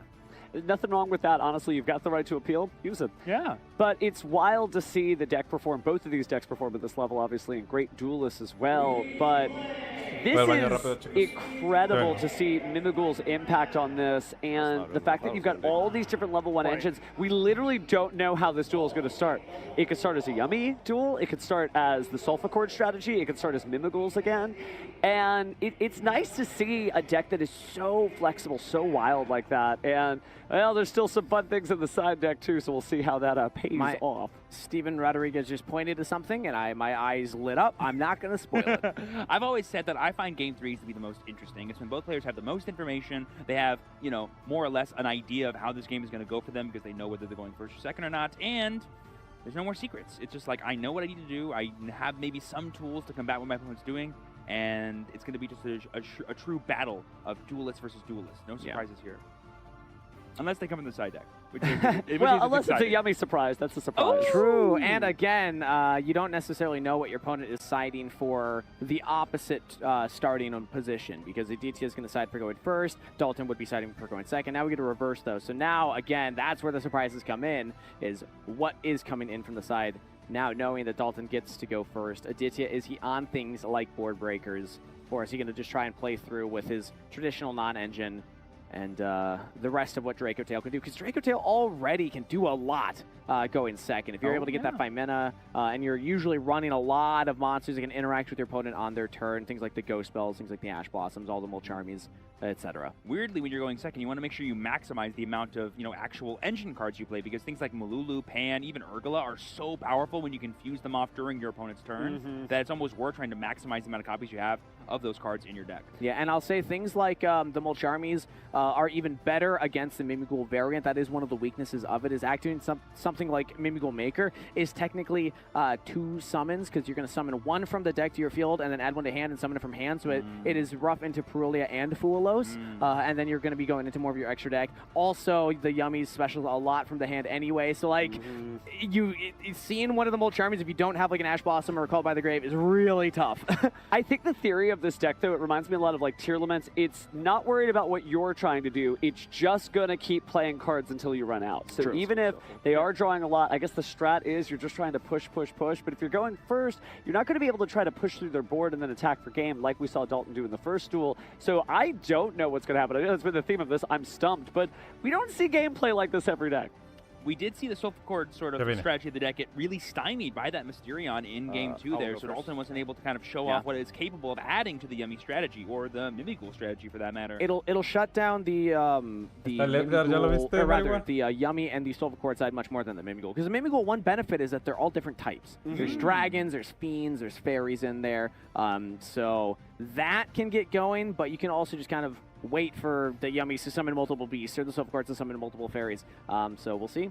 Game number 3 of our round 8 feature match. It all comes down to this. Good luck. Good luck. We got Dalton, I think, proudly proclaiming that he is going first, and we get the opening hand of Destiny. I'm seeing some fun stuff in there, I think. Stand by main. Yes. I think this is going to feel a little bit more Sulfur-y. It looks like we do see a Pendulum in the hand. And we haven't seen the full Sulfur combo yet. Normal summon promo effect. Maybe we'll see it now. So we saw this a bit in Game 2. I was going to go search for any Sulfur card. I believe we already have Happiness in our hand, if I'm not mistaken, so this could get access that's really to big. the Solphagia that we saw in Game 2, and maybe we will actually be able to actually leave it on play and then start link climbing with it if required. Muy bien. So many starters, so many normal summons, so many great extenders in this deck, and Dalton already opening up one of the best normal summons in the deck. Certainly what it's all about. Unfortunately, I don't see any Yummies or any Mimigools here, so this has really become a Soulful Core duel. But those can probably easily bridge into either or, depending on what kind of monsters you can summon. To discard 1, search 2, and special up to the number of monsters you control, +1. So we're going to go ahead and use the effect of Soulful Core Happiness. In case you guys did not hear Dalton, you're going to discard a card, search for 2 Soulful Core monsters with different scales, and then you can special summon as many from your hand as possible, equal to the number of monsters your opponent controls, +1. So you get a minimum of 1 monster summoned here, and that looks like we're adding Cutia, and then I believe another copy of Solphagia, maybe? It's cool to see the Dominus Purge. It just reminded me that all the Mimigool monsters are Earth for the most part, right? So they don't trip off on the unholy attributes of Dominus Purge. So are the Soulful Cores. Most of them are Earths as well. Soulful Cores are Earth or Light, and the Mimigools are Earths, the Yummies are Lights. That's really cool. I like that. Yeah. So gives you a lot of deck building options, Can I read the Cutia? Yeah. So we're just double checking here the effect of the Soulful Core Cutia. You normal summon this? I normal summon the Promoa, yes. So first off, the Pendulum effects. Pendulum summoned... Pendulum summons of your Soulful Core Pendulum monsters cannot be negated, but the monster effect... Oh, actually, we're actually getting some action. So we activated the Molcharmi Fool another response, one. and we activated Ash, and we activated another Molcharmi response to the Dash. Okay, so remember when I was saying that these hurt? We're getting 1 activated. The Ash was nice to check the first, but will not check the second. It's bad, but it's not worse. And specifically, the Soulful Core ones are pretty rough because basically you're going to summon either from the extra deck or the extra deck because they're going to go to the extra deck after they go face up there. So we're going to activate the effect of Solphagia to go ahead and summon the Cutia. It's going to search a Soulful Core monster. And now we're going to search for another Soulful Core monster using the effect of Cutia here. Are we just going to get another Promoa, question mark? I'm curious to know if Dalton has a game plan for this to just make a strong Soulful Core field and maybe not give that many cards to Aditya at all. I mean, there's probably a world where we only need to summon 1 more time from the extra deck, but what's that monster going to be? Could be a Grand Soulful Core. We do have 3 materials here. That could be pretty cool. But sure, but like if you're Dalton, you're probably not priced into giving Aditya more than 1 or 2 draws at the most, because the more you give, the more potential engine he's going to draw, and the Dragotail engine is just so good at breaking boards. We've seen both these duelists pass, make very conservative half boards, just end their turn before anything gets too hot and heavy, but looks like he's thinking about it. Dalton may not play any additional cards. I mean, how scared is Dalton of losing on the next turn? Like, Aditya has 3 cards in hand. Like, activate Thrust. Oh, okay, so Thrust can search. Yep.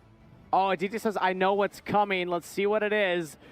Steven Rodriguez, you pointed something out earlier. There it is. Harpy's Feather Storm. There's a pretty powerful link of rank 1 you can make, I think, with 2 level 1 monsters. Ripple Bird is the common one for Mimighoul. It allows you to change the battle position of an opponent's monster, force the activation of their Mimighoul effects, but also it will allow you to activate this Harpy's Feather Storm. So now at this point, I don't necessarily think Dalton cares about playing to the Fua anymore. So now he can go for the full Soulful Core combo, give as many draws as possible to each, and then at the beginning of his turn just go, oh, if I have Ripple Blade in play. It's scary. Yo diría que termine el turno, ¿no? So there's also an argument that you just go straight into Ripple Bird here. You have 2 level 1s on the field currently between the Primera and the Cutia. So that is then only giving them 4 summons. They can't get rid of the Ripple Bird. That's a safer play. I guess the question is, like, if you have, after being nibbed, do you still think you can make the Ripple Bird? That's the only thing that, like, I think really would be the question there. Okay. But if you risk them trying to find Mina and stuff like that, that could be a big risk. Maybe not worth it. Yeah. Well, time to find out if he's going to call it in. It looks like we're all going to go for a link summon here. Oh, yeah. Beyond the Pendulum. Beyond the Pendulum. Ooh. We're going to get the draw here off Fua. Yeah, oh, you put them in the extra. Yeah, they're in the extra. Yes, because they are Pendulum monsters. They go to the extra deck face up. You're just going to pay 1,200 life points here. That's going to search any Pendulum monster. And we're going to get any Pendulum monster. There's a lot of good ones there. So Dalton deciding to push just a little bit further.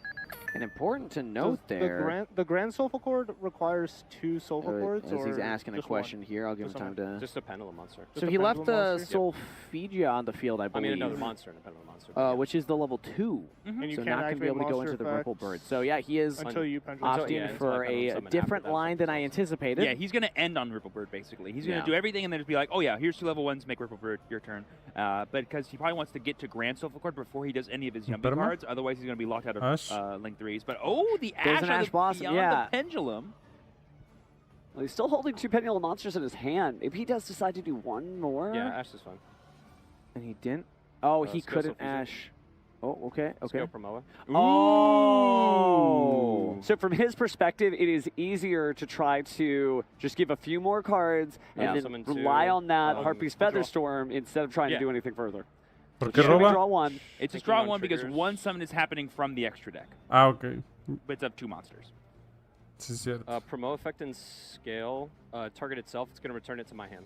Yep, so the promoter is going to add itself back from the scale here. This will give us access to even more level 1s potentially if we can find a way to bring it back out. This does give us back to the level 1s that we need to make Ripper Pro 2, so that's pretty interesting to see. Link 3. Could this be the Grand Sulfur? Yeah, it seems about right to me. Because if I recall correctly, there's a built-in spell and trap negation in this archetype because you control the Grand Sulfur, right? Yes, yes. Grand Sulfur, Coolia, and then we have an effect on summon here. What's your trigger? My trigger is going to be Promoa. Since I link summoned a Sulfur Link monster, I can target a card in extra deck or graveyard. Face up extra, add it back to my hand. So I'll target the face-up Sulfur Solfeggio in my extra deck. So the Promoa is going to go ahead and let him add back the Solfeggio from his face-up extra deck because he link-summoned Coolia. I love what Dalton's doing. He's just being brave. He's not worried about the Fualos. He thinks that he's just got to go in. This is the last duel. He's obviously at round 8 undefeated. This may be the right play. That's the and now that can grant that. He's checking about the second pendulum summon. That's only if you activate that He has not activated that effect of happiness. He used the other effect of happiness. 2 Solfeggio. Now, important to note, Solfeggio does say when your opponent monster effect activates on the field and it resolves, if you control a Grand Sulfur monster, you can negate that effect, then destroy this card. You can only use it once per turn. It's a hard once per turn for the name of the card. So even though we have 2, it still just negates that resolution, the effect of a monster that activates on the field. Yeah, so there's probably a world where Dalton's kind of stuck here because I don't think there's a way for him to bridge into the Mimigolds without sacrificing the potential Ripplebird play. Because he can go Giant right now. But if he does that, he leaves himself open to things like Nibiru, like Steven was mentioning earlier, and he could maybe deny himself access to that Ripplebird that he so desperately needs to turn off a Deech's turn using the Harpies. Pero no puede jugar alrededor de Faimena ni Nibiru. Instead, though, Link Karibo on the field and adding Yo no me arriesgaría con esa play. Carefully looks for it off camera. Thinking. Oh, he's thinking now. Could this be Nibiru? It could be Faimena, importantly, because Solfeggio is a pendulum, a 9 scale. Coolia allows him that when your opponent activates a card or effect, quick effect, you can special summon a Sulfur card with an odd pendulum scale from the pendulum zone to a zone it points to, negate the activation. Then you can add a Sulfur pendulum monster with an even scale from your deck to your face-up extra deck. So you get the advantage, and it also protects against the Nibiru. So the more that I see this now, it actually is very safe, and I do like this play from Dalton because he does have a lot of plays to continue to do. But something like Faimena could be so scary here. Like, what do you do? Is Dalton just like let Faimena resolve? You know what I mean? You would have to negate it with the Grand Sulfur Coolia, but then Nibiru would be active again. But that's requiring your opponent to have like a 2-card combo, but you are playing into the Mulcharmy Fulos, allowing him to draw multiple. He's drawn 5 cards this turn. You know, he's just going. He's going to keep drawing cards, I think. Because that's right. We also go straight into the Yummies now too, into the customization. Dalton feels like the better play is just to push harder and just to Featherstorm your opponent later. I mean, I can respect that because we do currently have the negate as protection, but we are fueling a DJ's hand to be able to play through that. I respect it greatly because the much safer play to not give your opponent as many draws, to not play into the Nibiru as early. Again, Coolio kind of helps you out with that, but still, like there was an opportunity to use it earlier, but now he's just able to keep playing. You're giving your opponent a lot of resources, but as long as you set up the entire Sulfur Yummy combo, might not matter. Now, it is worth noting, I believe the Yummies can still summon themselves even if you have a Link 3 in play. Yes, as long as you control a Link 1 or a level 2 Synchro. Exactly. Which Special they do. Effects, target the Ash, shuffle it back. Like that. Put that Ash Blossom back, because it can come back. You can actually recycle it with your Talion. Oh, yeah, it can. Seen that many times today. Yeah, that's one of the coolest things about the Draco Toad deck, because that's kind of the best Mulcharmy deck in the entire game, because when you don't need them, you can just transmute them into the other cards that you are going to want. Yep. And then they come back anyway. Oh, yeah. Special Cupsy. Es que yo siento que si te roban Nibiru, Faimena pierdes y estás bajo fuga, entonces estás dando más oportunidad. Surprise, and you can only use the 2 Mulcharmy effects in a o sea, turn, metes... so Pulio is going to come down or anything like that. So these summons from hand are fine. Getting access to even more interactions in case the Harpy's Featherstorm isn't enough, or if we maybe fail to access it, or give us the extension to play through something like a Nibiru. I say Baldrake. So we're going to try to do Baldrake instant. Okay. Targeting the Beyond the Pendulum. Ah, Nibiru. Baldrake. targeting the Beyond the Pendulum here to go ahead and summon the Baldrake out to the field. I suppose you're doing it now before there's any yummies in the graveyard so that you can't tag out and Well, worth noting that if, Aditya can find a way to summon another monster, this could threaten the Rippleburg. Oh, wow, but there's a Druid's Worm to back it up. Oh, yeah, those are the monsters he might need to, threaten the potential of Harpy's Featherstorm. Because that's the only thing I think Aditya's really worried about. It's like, I can play through everything else, but Harpy's Featherstorm I cannot. I need my monster. And cualquier línea de juego lo rompe. Position, and all of your monsters are in defense position. Tendría que bajar Fucho. Battle, but we have a Link monster, which is always going to be in attack position. So that protection effect of the Rippleburg won't be out there. You can force out that Harpy's Featherstorm here. Aditya is really making Dalton think now as 2 Bestials will hit the field. Makes it difficult, even if you tried to bring out that Rippleburg now, you could use the Baldrake to send the Druid's Worm to negate, or banish that Link or Sea Summon. Okay. But then the Druid's Worm is sent to the graveyard and you can target something else. It's actually getting a little scary. Oh yeah, we are playing through a lot of interactions here. So we're going to go ahead and draw another card here off of this Fu, and it's going to be the Ripplebird. And like I said, we have the Baldrake to banish this card. I believe that Harpy's Feather Duster is not allowed to be activated right now. Do you have any triggers? No triggers. We happened to set it instead of keeping it in his hand. Well, he couldn't have added it. Yeah, Aditya didn't have anything in play yet. He does now, but earlier he did not. So we're going to use the effect of Baldrake here. Tribute, banish the Ripplebird because it was XZ summon. Interesting, nothing can change. That means during the resolution he's going to use the Grand Solva Cord. Yeah. Yes. So when it comes to resolve, I'll use Solfegia to... I think it's... Destroys itself and negates negate the effect and then destroy this card. Yep. Okay. On resolution, effect of Druid's Worm, target the... And we still have the Coolia. Right? I'll target the Ripplebird. Yeah, it can be targeted. Yeah, I'll target the Ripplebird. Is that going to be it? That'll send it to the graveyard. All this drama over trying to bring this monster out, and here it goes to the graveyard. Because if we Coolia here, then now Femina is a threat, Nibiru is a threat. But Aditya is making him be like, yeah, use your last interaction. To grave. Yes. Maybe Dalton's just thinking to himself, do I have a way to... ¿Por qué Ripplebird y no Fucho? No entiendo. Fucho era mucho mejor. Summoned. We have a surprise in hand. We have 6 cards in hand as Aditya.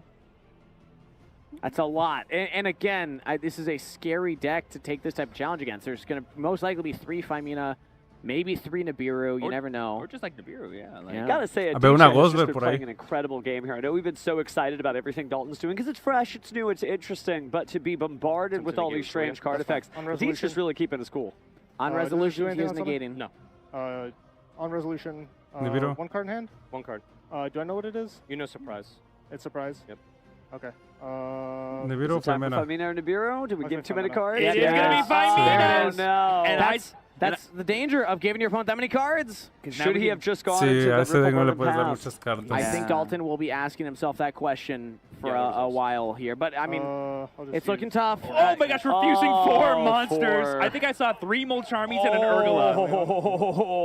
Oh, my goodness. No, it's Molcharmy, Ash, and Mululu on top of the Urgula. Wow. This chain link's about to be gigantic. Not good for Dalton. I was fueled by all the excitement, but I failed to see the obvious. Maybe we should have played a more conservative turn. That's the thing about taking the Molcharmy challenge. Yes, you have ways to interact with the Draco deck, but there are so many cards you give your opponent that they can use. You're hoping they're drawing into these other Molcharmies, like the Meowls, that they can't use anymore. You're hoping they're drawing into more Draco Tail names, not Femina. But if you give them the interactions, Aditya is going to use them and ruin your entire field. Wow. So all of these effects, right, including adding back to the hand all of those cards that are Thalian targeted. This is devastating. Urgula, get rid of Harpy's Featherstorm. Mululu, these get bounced. Negate something. We're going to bounce the Cupsy-Way, the Ripplebird, and the Coolia all back to the extra deck. Because there are no yummies currently in Dalton's grave, he cannot chain the effect to tag out because there's nothing to summon. Yep.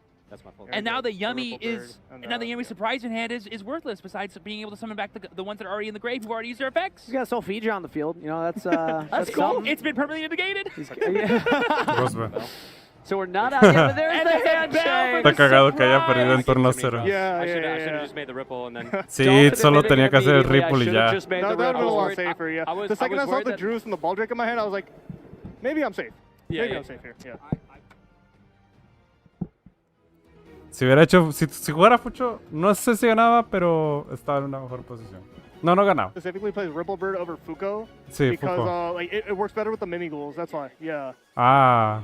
Interesting. So he did know what was going on with the typical stuff. So Aditya certainly no stranger to the strategy, but just incredible gameplay. Obviously, Dalton has learned his lesson, but considering that he is now X1 going into round 9, we'll definitely see him tomorrow. So lesson learned, may have a Mimigal YCS champion. Oh, and if he keeps playing as well as he was on that round, Aditya here, se fue deficit invicto. again Bueno, no invicto, le falta una ronda. in day 2. Troleando ando. That's going to be beautiful to see. Goodness Solo gracious. un robo. Aditya certainly feeling confident again. Somebody who's been to 2 Tenía World follow-up Championships, competing in both Paris, France, and in Seattle last year. But wow, just kept his cool, held it together, showed up with some missiles at the right time, and got it done. So a reminder, when given the chance to play maybe a conservative finish of the duel, maybe you should. Oh. Especially when your conservative finish involves Harpy's Feather Storm. Yeah, oh my goodness. But really great stuff from Aditya, though. We always want to see something interesting win like that. Yeah. Nothing not interesting. Double negative about Aditya's play, though. Just really good stuff, just managing to hold it together. But wow, okay. Wait for my heart to stop pounding. Definitely showing why he is a 2-time WCQ finalist and a actual national champion. Beautiful to see. Wow. So, that's a lot to take. I don't know if we could top that duel, but the good news is we really good match. Yeah, great match.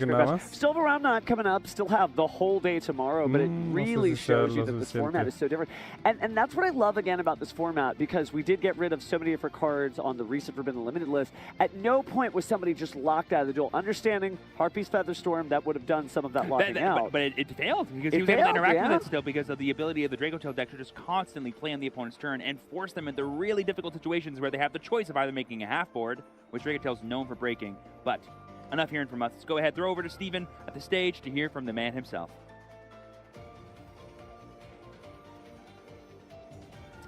Thank you very much. I have Aditya here. Congratulations on your feature match win. First off, I got to start. I am a Mimigal enthusiast, I'll put it that way. And I was telling everybody in chat, hey, let's watch Aditya's reaction to the first Mimigal card. There was no reaction. It seemed like you were expecting it. What were you thinking when you first saw the Mimigal Maker? I kind of knew what it did. So, you know, I thought I knew what the cards did. Apparently I don't. So, make sure to read your cards. Are you talking about the Malulu? Oh, yeah, the Malulu as well. Like, Pen and Urgla have the effect to just, like, pop anything or, like, pop a spell or trap or, like, any monster. I thought Malulu was the same. So happens to the best of us. Don't worry. You were still able to pick up the win, but Draco Tail, I'm more focused on Draco Tail than like the branded Draco Tail variant than we've seen a lot of people go for. What made you want to play this deck at this event?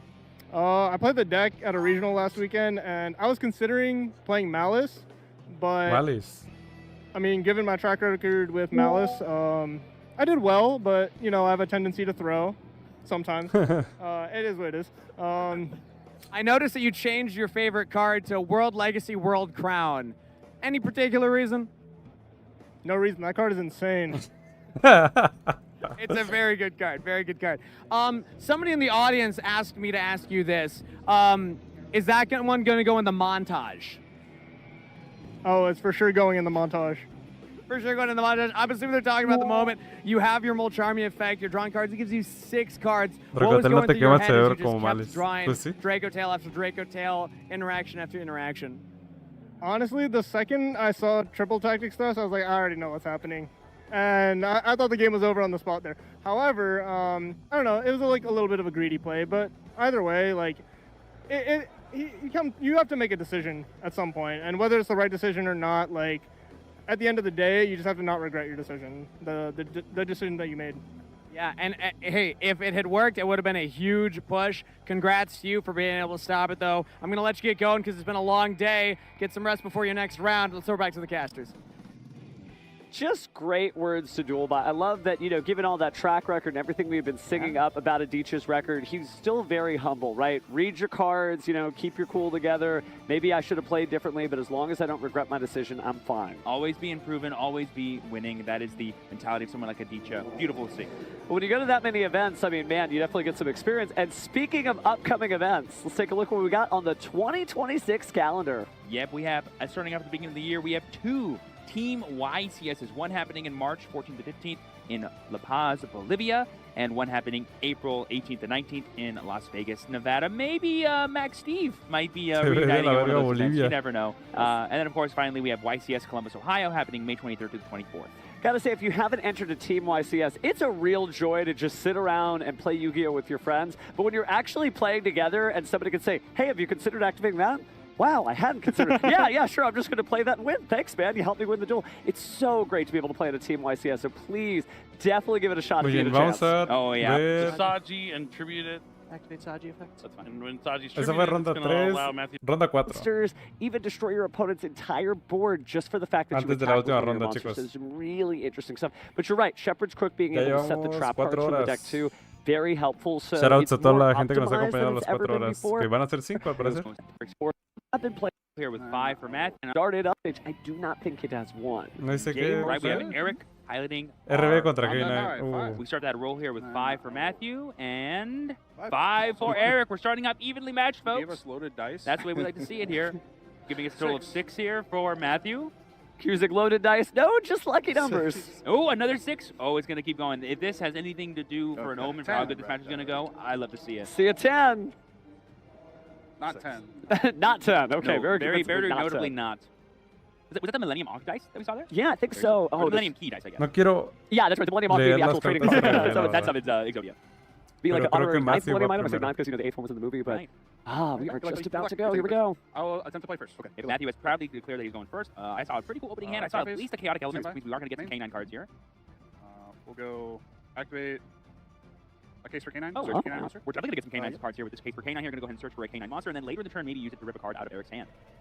K9, certainly a great deck still. I feel like it's kind of been pushed out by Draco Tail and Yummy just a little bit in the top circuit, but it's nice to see K9 back at the top of the table here. Obviously having a recent win. Attempt effect on normal summon.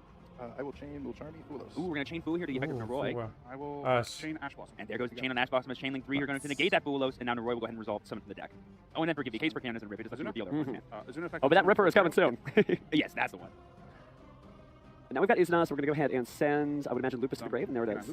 Yep, and we have activated a card from the hand, most notably, so every K9 effect is online, as we would require it to be for Matthew. That's the really cool thing about this archetype. Basically, you punish your opponent for having all the really powerful interactions that decks love to play in Yu-Gi-Oh! Oh, we're going to take a look at the hands here. Oh, and there's some fun stuff we're seeing here. That is based duelist. But to explain some of the stuff you might have seen there, we were excited because the Pillar of the Future Cyanos is there. It's always treated as a Sky Striker card, and having the Sky Striker Mobilize Engage also really reveals that using the Sky Striker engine to put additional machines on the field will make the RB combo easier to access. Let's talk about Matthew's K9 plays here. As he does summon Ripper, right? We promised Ripper, he's delivering. Yeah, Ripper could interact with that Cyrano here because I believe it does activate in the hand to summon, or I could be wrong. Search. Just such an interesting deck. K9 really does something that... Because you activated a monster effect in hand. Does something that we don't usually see. It punishes people, right? It's an effect that happens after your opponent does something. Almost like Kashtira, but just a little different and more aggressive. Yeah, but here we see a really cool effect of Ripper here. Going to go ahead and set that release restraint, K9LC, to the field. That could be used later on. And then here's the chaotic elements I was talking about to go ahead and add even more monsters from his deck to his hand. Level 5 variety is going to be Jokul. With the Izuna that we just added, that Jokul is now online. Level 5 is alive. So we're going to go ahead and reveal. Yep.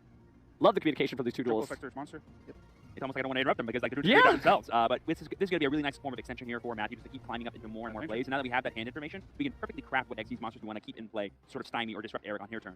Well, the information is certainly important because it's one thing to just be able to react to your opponent's plays. It's another thing to know they have absolutely nothing during this turn. So as we get the Infinitrack Riverstorm, we're going to grab a level 5 machine monster from the deck. Ooh, and I think I just flashed a really good one there for Matthew's deck. Luckily, it's a wind monster. It's not an earth. Yes. But if you heard us kind of talking about Spell Canceller, we might have been talking about Spell Canceller. You're good to go. I know you're okay. And now we're playing against a known Sky Striker hand with like 2 spell cards. So the Izuna was K9 locked. Yeah, whatever it summons from the deck is K9 locked. Yeah, he's good to go.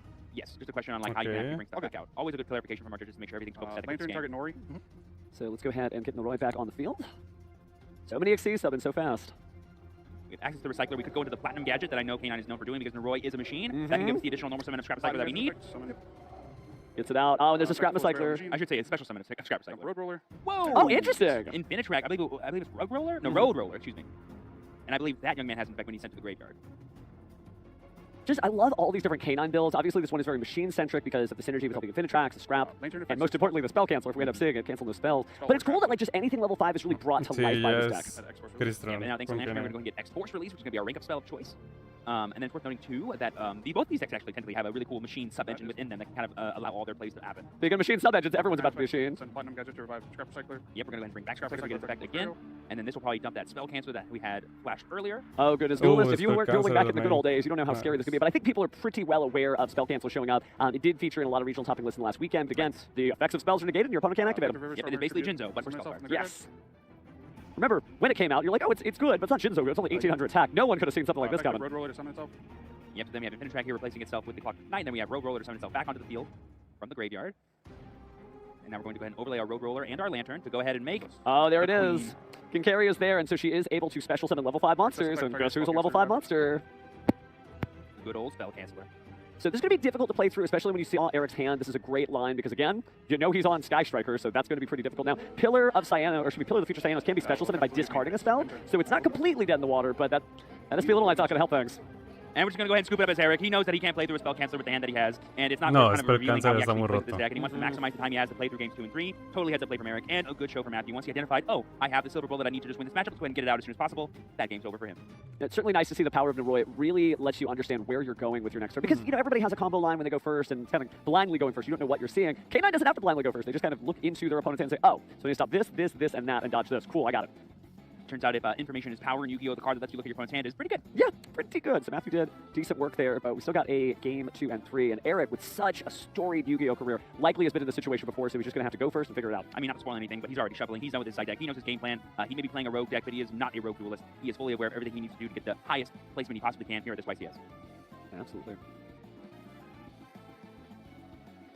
Oh, they're just talking about Riverstormer here. It's really cool, like all the bridges we have seen for Riverstormer, and you know, bridging used to just be like a small world thing where you activate the spell, reveal something, reveal another cool target, and then be like, wow, I can't believe you brought that. But Duelists, I think, between this event and YCS Anaheim have really been showing creativity, from Jeff Jones starting our last event with that Goddess Glasser into Mitsurugi combo, which was crazy, to this showcasing, you know, there's so many different ways to get what you want. So what I love about this game so much, all the creativity involved. Yep, and when you have a deck like K9, which is so flexible in nature and how it can summon things, you just kind of can't summon light monsters. Yeah. Besides that, the world's your oyster, and you really can get to almost anything, it feels like, because of how differing the types and attributes are for all these different cards. Well, Eric's staying focused, probably running a few things through his head. He seems like he's fine right after his he apologized there just for a little mix of the cards there, but they got it going on just fine. But yeah, he's going to have to figure out what to do, because obviously Matthew may have sailed through this tournament just by winning a couple of die rolls, setting up the spell cancel. And this is mucho texto, vamos a ver. She had a Sky Striker RB deck. That's one. Oh, Engage is good result. Keep a counter tracking at home, y'all. How good is Engage in this hand? This is at least one time. Bring in the Hornet Drones. That'll be the monsters we need to maybe go into the Shepherd's Crook, because I believe we can use any monster to summon.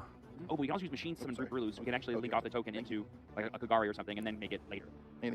So powerful, you know, Sky Striker Mobilize Engage into Hornet Drones lets you play Yummy. ¿Por qué no hacer fuga ahí? Most importantly here, it gets you access to a machine monster, not so much the Link 1. So gets a chance to get the second Engage copy. We still get that Fualos in the hand. No voy a hacer enferma la Kagari, por favor. Interesting.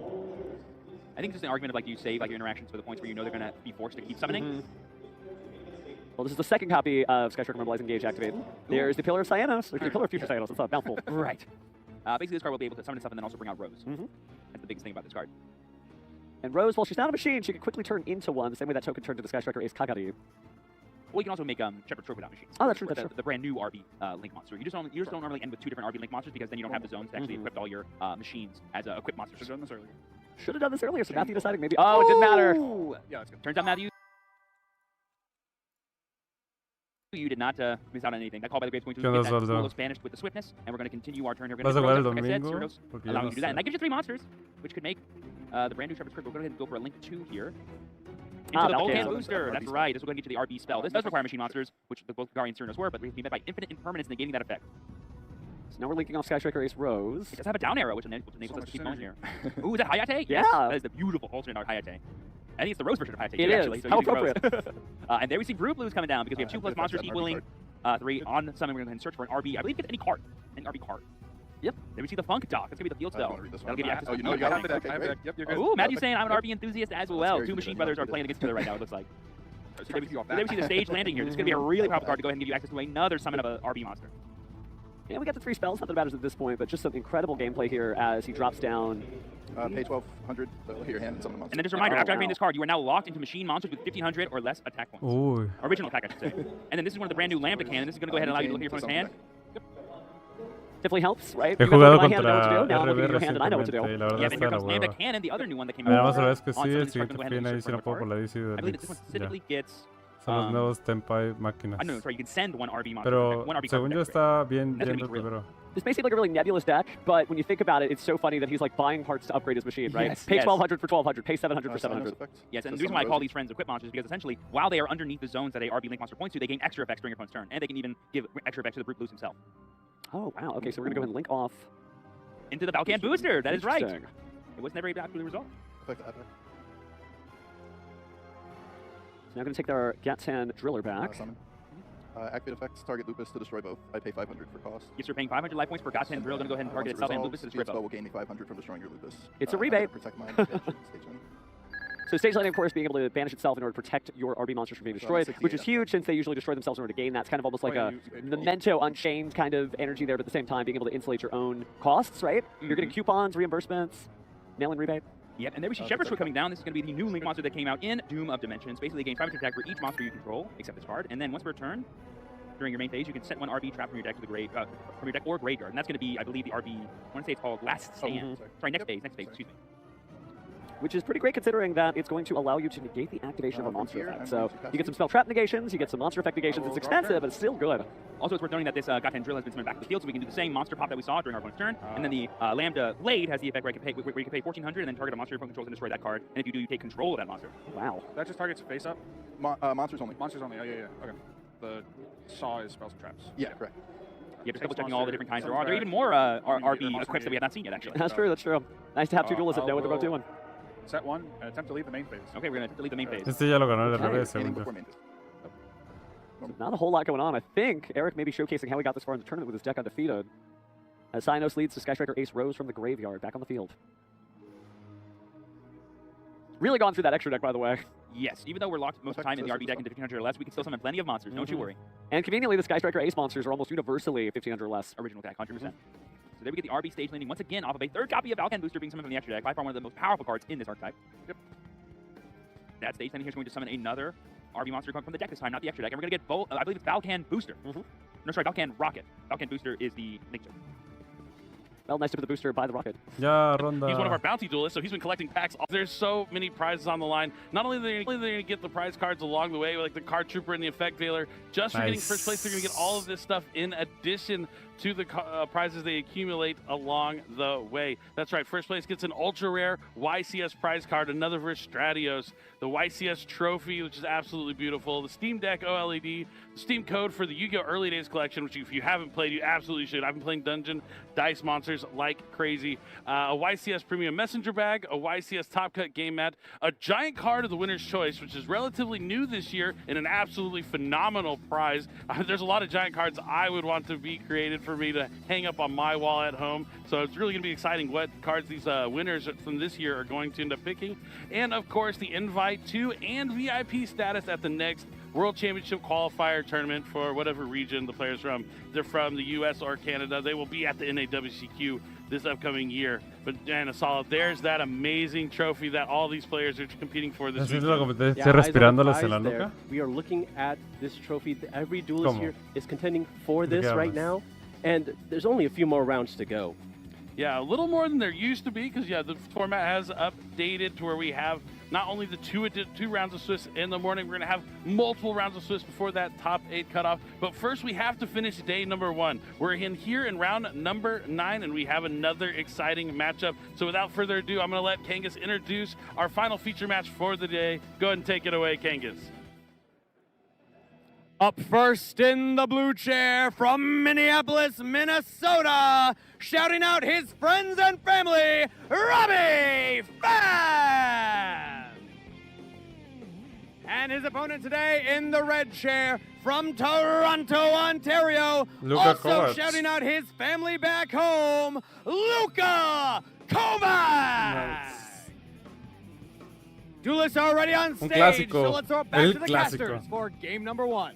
Yumimitsu contra... Thank you so much, Kangas. That's right. We have Robbie taking on Luca. Both these players have one loss, so even if they lose here, they will be competing tomorrow. But you definitely want to go into day 2 with only one loss or better, so it's going to be an important matchup. It's Minneapolis up against Toronto. A lot Canadian duelists represented here in YCS Pittsburgh this weekend. But I do want to absolutely shoot.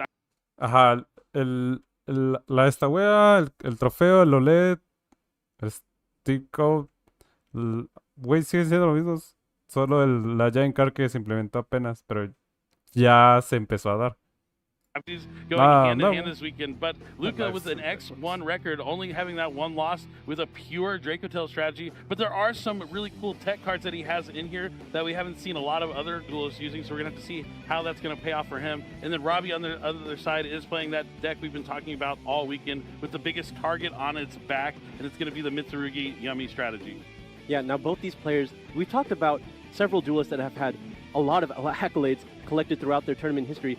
But these players are up-and-coming duelists. They've had a lot of close to top-cut finishes, or like some top-cut finishes as well, and a lot of really high regional finishes. Luca especially has been dominating in the regional scene as of late, while Robbie has been around a little bit longer, I want to say. But they're both just on the precipice of greatness. Yeah, definitely. I mean, that's all it takes is just that one win, that one top cut, where you go deep and you build that confidence. You got to start somewhere. You got to keep on going, keep on pressing, and maybe we could be starting a new story. Maybe these are going to be one of the winners. This will be a player we're going to talk about for years to come. It all has to start somewhere, so why not here and now in our 9th round of Swiss at YCS Pittsburgh? I mean, going 7-1 through the day so far, an incredible feat. Not something that's very easy to do, and a lot of duelists will never ever be able to achieve such a record. So hats off to how far they've come so far, but the job is not done. These players have a lot that they still need to do, but they do still feel somewhat comfortable, especially if they're able to win this one. Continuing on with just one loss into the tournament going into day 2, if you feel a lot better about your chances, but you have to get through this round right here. The players are still shuffling up. They're getting their nerves ready. They have one more round to go before day 1 concludes. Definitely. And I think the cool thing about this tournament, even though there's a lot of the decks that people were expecting to see, like obviously Mitsurugi Yummy, Branded Dracotail, we got Pure Dracotail here. I think the tech choices in each of those decks has actually just been all over the place. A lot of people have had their own unique spin on these decks. A lot of different side decks we've seen going over the course of this tournament. So I really think that's something unique about this format. While we're talking about a lot of the same decks, they all have a lot of differences between each other. Yeah, I think a lot of these decks initially had design space for several spots of non-engine, but there's only 10 good ones, so everything after that, they have to kind of just pick and choose. But we're starting here with game number 1 of round 9. I'll start. We'll see who starts. It looks like it's going to be Luca. Luca did win the die roll, and he will be going first. The fist bump, wishing good luck, and it's time to duel. Yeah, the tech choices, we've seen a lot of them. It's been super poly. We've seen main deck Dark Ruler No More. We've seen all sorts of things. We've seen a lot of hand interruptions. But Luca is starting things off here with the Fine Mina. Fusing, it looks like Pan and Droll. Yep. Not the ideal opening, but knowing that you have access to Droll is fantastic, especially in this matchup. And Robbie also knows that he'll have access to Droll unless he has something to get it out of the graveyard before it's returning to the hand. But it doesn't look like that's going to be the case. The chain's going to resolve. These 2 to the hand. Going to return those 2 monsters back with the Arthelion and activates the Ketu Dracotail he just set from the deck, thanks to the effect of his Dracotail monster. So now he's going to grab Lucas. It's going to kind of awkward because you did already use the effect of Fimena.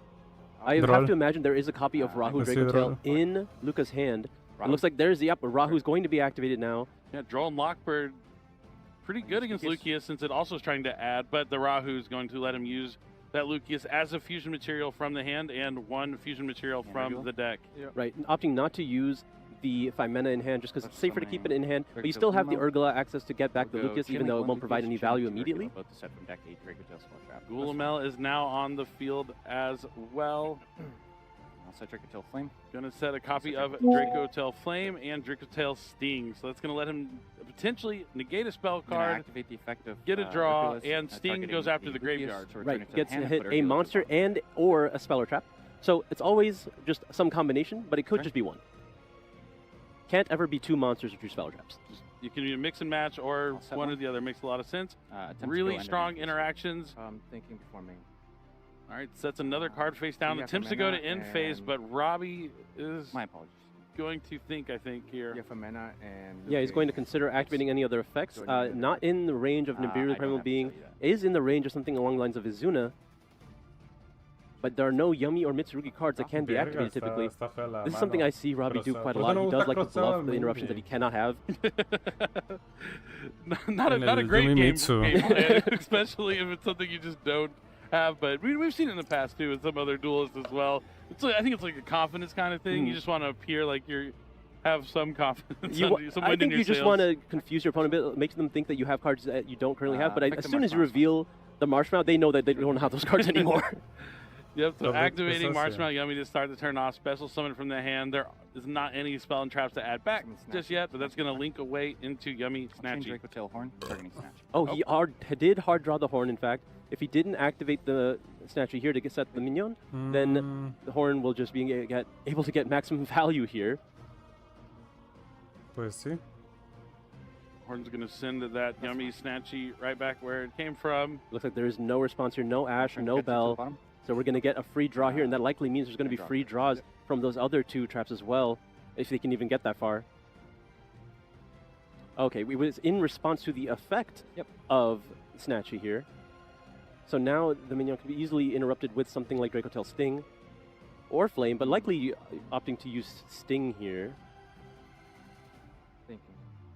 Creo que ya perdió, porque aunque haga prayers, busca, for pierde. Robbie after a solid opening here from Luca with his pure Draco Tail deck. Even though it's pure, there are some cool cards that he's using in here that also will aid the strategy. But normal summon Drone Lockbird could be signaling a Typhon. Or it's a Link 1 that he's just trying to get Mignon online again. Yeah, I think plenty of those options work. I don't think Typhon is a great play to make in front of a Gulamel, knowing 5 mana's in the hand. Yeah, no, the Typhon wouldn't get him anywhere. Thinking here. Going to summon that All Mirage, Salamander Great All Mirage. Really good in every deck that is not Salamander Great. I really don't think you have to respond to this. Sí, no, if you really want to prevent other monsters coming down from the hand, then it could be worthwhile to get 5 mana online just to trigger Gulamel potentially. Yeah, I like that. I like keeping the Link 1 off the field because you're also stopping the Minion from being able to summon back, and you're cutting off the option to summon monsters from hand now that the normal summon is also gone. Are we going to chain Gulamel here? Yeah, it looks like he's considering it. He could just go after the Minion. Yo también pienso que es buena idea ir por Minion. Nice. Looks like that is what Luca's going to do. Since there was no response to the Draco Tail effect, the Gulamel is going to be able to destroy the Minion. The Fang Mina resolves, fusing the Arthalion and the Lucius. That's going to go into another copy of Arthalion. Here will be Chainlink 1 Arthalion, targeting Chainlink 2 Lucius to set. Yep, I'm not going to try to get anything back here. Lucius is just going to set another card. Focus on removing Robbie's field here. He still has the Droll and Lockbird sitting in the hand as well. Still has the Flame, Draco Tail Flame set face down too. I mean, this game is all but over. We'll see if Robbie can find a way out. Judge, I would like to concede. No, he cannot. Nope. I think he's making the best play possible here. It's scooping up his cards and going to another game. You know, stealing that little bit of your thunder there, Saul. It's probably one of my favorite plays, yeah. Oh, yeah. There you go. You're stealing one of my favorite plays, the best play possible. Definitely love it. You said that in the past where the best play sometimes is to go to the immediately next game. Concede. And when you know it is, that's the time. It's time to move on and jump into that side deck. But Luca taking game number 1 with his pure Draco Tail strategy. Nothing too shiny, nothing too spectacular, but that's actually where Draco Tail shines. They don't have to draw a combination of too many cards. You just need the Draco Tail plus another monster in your hand, and you can really get the ball rolling. Once you're starting to get those Draco Tail effects to set the Draco Tail spells, and then you can later on set the Draco Tail traps. It's just a snowball effect that's really hard to stop. Yeah, it's not necessarily overwhelming, but it definitely accumulates over time, and all these little effects do just add up. And I think conceding here was actually a very good play from Robbie, unironically, because he did not show any Mitsurugi cards. True, so it could be, pure Yummy. It could be on the mind here. I think he even had like a Prayers in his hand. He had Prayers Ritual in hand, but he knew he had to play against a Droll, and he still had Flame. Like, there was no reason to activate them. Yep, they would be stopped immediately, so heads up there from Robbie. Concealing some of that information, potentially that could pay off. Because, I mean, if you just see Yummy cards, like, is a card like Droll and Lockbird something you leave in your deck to play against Yummy? Maybe not, yeah. Yeah, it's not. I mean, it works a little bit against Yummy, but they can definitely still get to a pretty troublesome field, even through something like Droll and Lockbird. If you have some more targeted Yummy cards in your side deck, you might opt to take out the Droll and Lockbird, and that might be what Robbie is counting on. But we'll just have to see. You can tell Luca's kind of looking at a friend over there. Probably someone asking, did you win game 1? Maybe they just like finished their match and they're like, what's going on? Or they're just saying hello. They're seeing their friend here on the feature match stage. Yeah, he's feeling pretty comfortable. He's la última ronda, definitely eased tension after winning that game 1. Robbie is being a bit stoic here. Del día de hoy.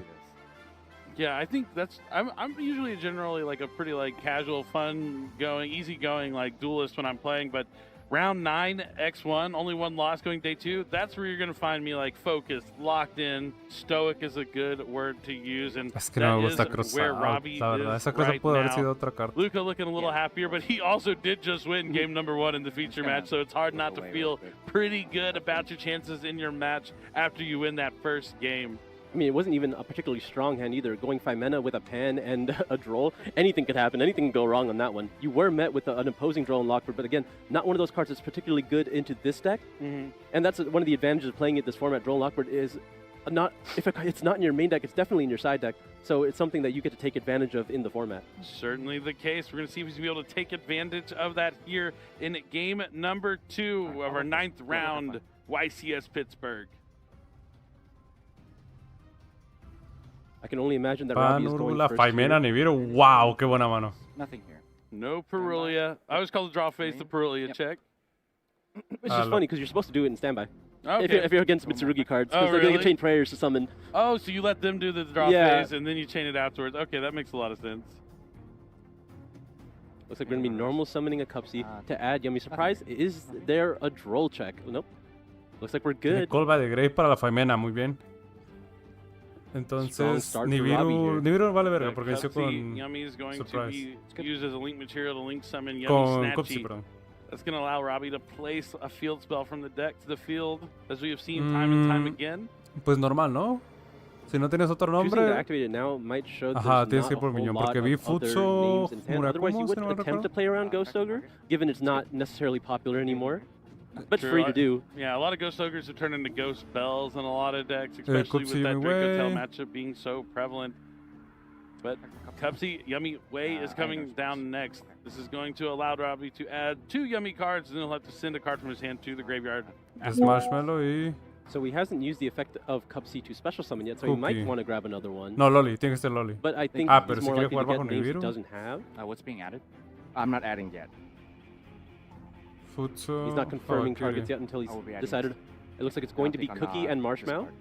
Potentially discarding that Marshmallow? Yo creo que está bien descartar... Sí, Marshmallow. Ay, tiene Droplet para el... He's thinking about, yep, it's going to be the Marshmallow. He already has the Yummy Surprise. He added it off. Pero igual le tienes que hacer Colby a la Faimena. Creo que este ya lo gana. Strong hand of Mitsurugi cards as well. We're going to be activating the Habakiri. Leaving the Cupsy Yummy Way on the field just in case there's any form of interruption to generate some more value, get those monsters back from the graveyard.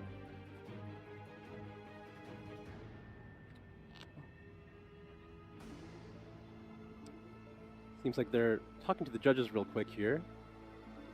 Understand. There might be a bit of a penalty, doesn't seem so, or a warning. Maybe not even a warning. I feel like he was just giving a heads up about maybe something, maybe declaring your plays. Like, you have to be vocal. A lot of players sometimes end up playing in silence, but you should always declare your plays so algunos sí, algunos no. know, like, what's going on. Pero no ha ganado ninguno.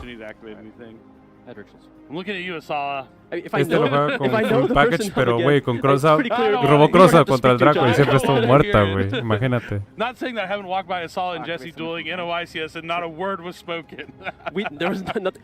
Our eyes, it was all we need. Yeah, I don't even want to tell you the format. Yeah. It wasn't tier limits format, surely not. But that's neither here nor there. The play continues here in this matchup. Mitsurugi Ritual is going to summon Futsu from the hand, going to tribute the reptiles from the deck. Okay. It looks like it was going to be a copy of Aramasa and a copy of Kusanagi. Creo que está diciendo que la carta está marcada. Si no mal le escuché. Sure. So Kusanagi is going to be able to add back the ritual. The Aramasa is going to be able to add a monster. He's going to. Interesting to use Aramasa Chainlink too, but I guess if you would have been Ash, it probably would have happened a year ago. Yeah, and he's also más que nada porque es una forma de quitar el heraldo. heraldo. Ritual back to the hand. Not a lot of cards that could interact with that though, and the ones that do, you could still interact with it. Ghost Bell? I suppose. That's like the only one I think that maybe he would be worried about, but either way, not a big deal. There's no response here from Luca. And we're going to be activating that ritual one more time here. Now we're going to be summoning from the deck, treating the Habakiri from the hand. Y ya no vuelves a Wants to tributar. keep the Futsu on the field. Maybe just thinking about like Nibiru or something potentially later on. That if it gets tributed off the field, he'll be able to summon it back. Yeah, prioritizing just making sure that is online no matter what. And Habakiri was now triggered to add another card. Looks like he's eyeing a copy of Mitsurugi Mirror. Oh. Yep. Okay. Oh yeah, maybe he's just saving the Futsu or the Murakumo to summon back the Habakiri with Mirror. No response. Yep. Oh, there is a Nibiru in Luca's hand. Don't tell Robbie, but Ok, Murakumo, pero eso no fue alrededor de Ash Bell.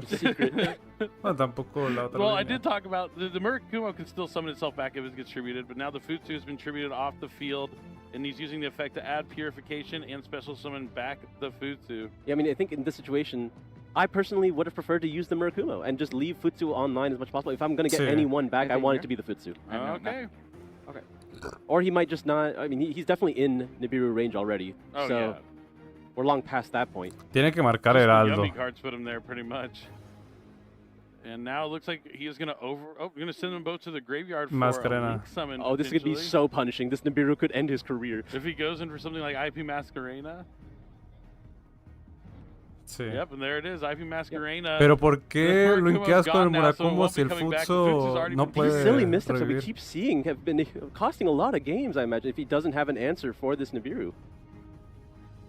Gonna link away the Cupsy Yummy Wave for a Snatchy to special summon Cookie from the hand. He's going to try to keep going. Now he's going to go for Lollipo. Lollipo is going to be able to specials back 2 more.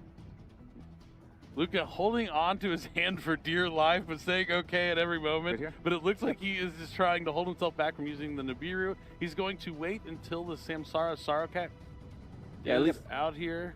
Yeah, wants to get as many names from the hand used as possible. Like he's going to use a surprise now to summon Marshmallow. This cuts off all the names he can have access to. So even if he does have Link Spider in the extra deck, it will not allow him to continue. Yeah, it seems like Robbie's just decided there is no way possible and there it that is. Luca could have Nibiru, but indeed he does. Nibiru has made its way back to planet Earth and going to crash down and take Robbie's life savings. All these monsters. Now Robbie looking at his field, maybe he's thinking about, could I have done something different all along the way? Where did I go wrong? Yeah, I mean, the Futsu being tributed, the Murakumo no longer on the field. It's tough. It doesn't look like he did value the Futsu like you did. He wanted to have the Futsu on the field, so that's why he didn't want to link it away for the IP Mascarena. But, you know, he still has, like, a lot of cards in hand. If he has something like Mitsurugi Prayers, he can bring back the Mitsurugi to use for the Purification.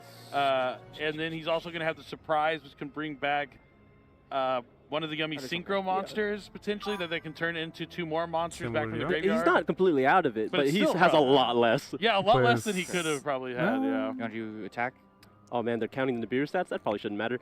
But yeah, let's see how long the token lives. Then we can go back and look at it. 56. And one great thing about Master Duel is, you never have to add it up. The token just kind of like appears. They do all the math for you. What if they do all the math into like Link Spider? Yep. Defense, 18, 50. It has a lot of defense. It has a lot of defense. I have it at 64 as well. Because of the Futsu. 32 should be 62. No se lo pasa ni por ataque por ni This is defensa. 3,000. Someone get these guys a calculator stat. They need it. It'll be 60. So it'll be 64. Yeah, Okay, 64, 64 are the stats. Oh, tiene 64, 64. It even has the Primal Being token on the field. Please, please link summon Link Spider after adding it up for so long. But I mean, that is key why Luca held that Nibiru for so long until no reason to use it. Until Robbie was threatening that Herald of the Arc Light. Yo setearía Robbie, you know, he shouldn't take too long to consider his options sin la here. call by. He's gone through most of his plays already. Pues es que sé que tengo sé que él tiene Famina, pero es que ya no me sirve nada. Mirror effect. Mitsurugi Ritual was tributed.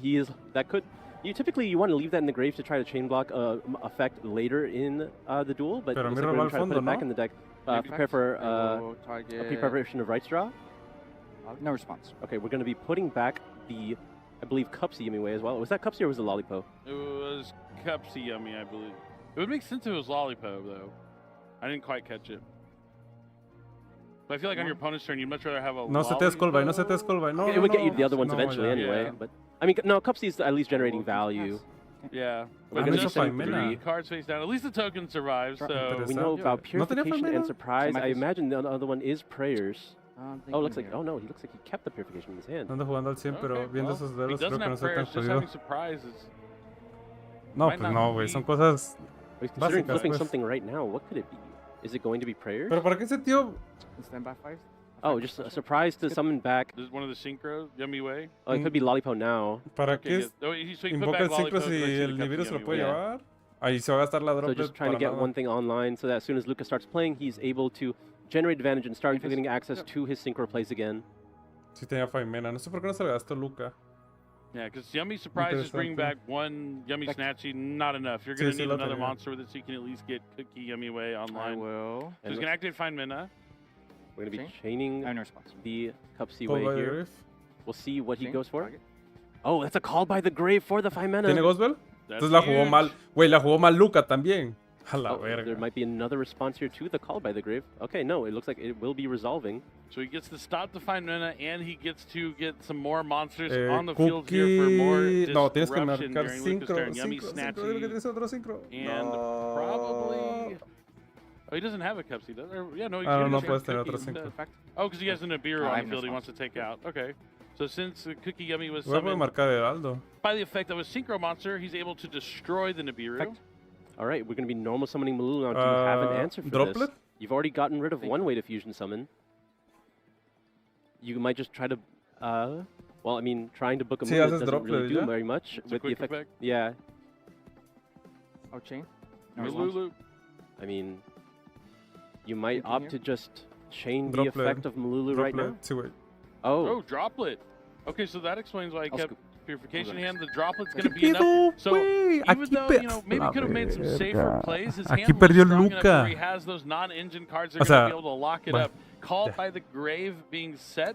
A dangerous gamble, but you would assume if he had to find mana, he might have used it sooner. But unfortunately for Luca, he drew it as his 6th card, so the Called by the Grave was there and ready. Had he had it in his hand and Robbie set that Called by the Grave and he was able to use the 5 mana before they went to that end phase, that game could have been completely different. Lo está diciendo Luca, but, you know, heads up from Robbie from Billy Bray, que tuvo que haber usado la Faimena en la main todavía. La droplet estuvo chido porque la Puri removía al Murakumo, revivía a Murakumo. Estaba chido. Le destruyas toda la mesa, le destruyas el campo. La seteada más bien. Ya generabas mucho follow porque solo te ponías a una jugada que era la bueno, doble, Faimera Muluru. One of the big tickets is going to be Retaliating Sea. I think if that's a card in your deck, that's one you want. Luca merece perder el match. But other than that, I don't really think pero esto no es de merecimiento. Maybe draw Droplet. Yeah, Droplet is very good. It is awesome to see. I mean, it made a huge impact there, even going first, being able to set it going first or second. Really strong card. But we're just going to touch on, we heard the judges talking. There was a warning to the player on the blue side here with Robbie. One of his cards, the Futsu was a little warped. A little warped, so you probably told that after this match you're going to need to change that out for a different copy, and it's just a little bit of a warning there. Yeah, Futsu's not really a card you would want to, like, that's not really a card that indicates anything. Yeah, exactly, yeah. Not a big deal, and obviously if there was like more of a urgent issue, the judges would handle it, but sometimes they can see like your cards, just, you know, go ahead and change this one. It doesn't, it looks like it needs to be changed into like a different copy. Not a big deal. Yeah, I don't think it has any impact on this game. Exactly. And if it did, they would, you know, make more of a deal about it. But here we are going into game number 3, sorry, and we are going to see Luca going first again. I hope we get to see some of these other cards he's including in his Draco Tail deck that kind of like facilitate your plays to continue. Like you mentioned, there's only so many ways you can fusion summon with Draco Tails, so if you find some other cards that also allow you to fusion summon, they can come up and pierde uno, pero yeah, very mal strong jugado por first. I think Robbie, the options that he chose are particularly weak going second because they are, spoiler alert, not quick effects. So they're very susceptible to removal. But they can be very strong. And I think they allow for a much stronger end board as well.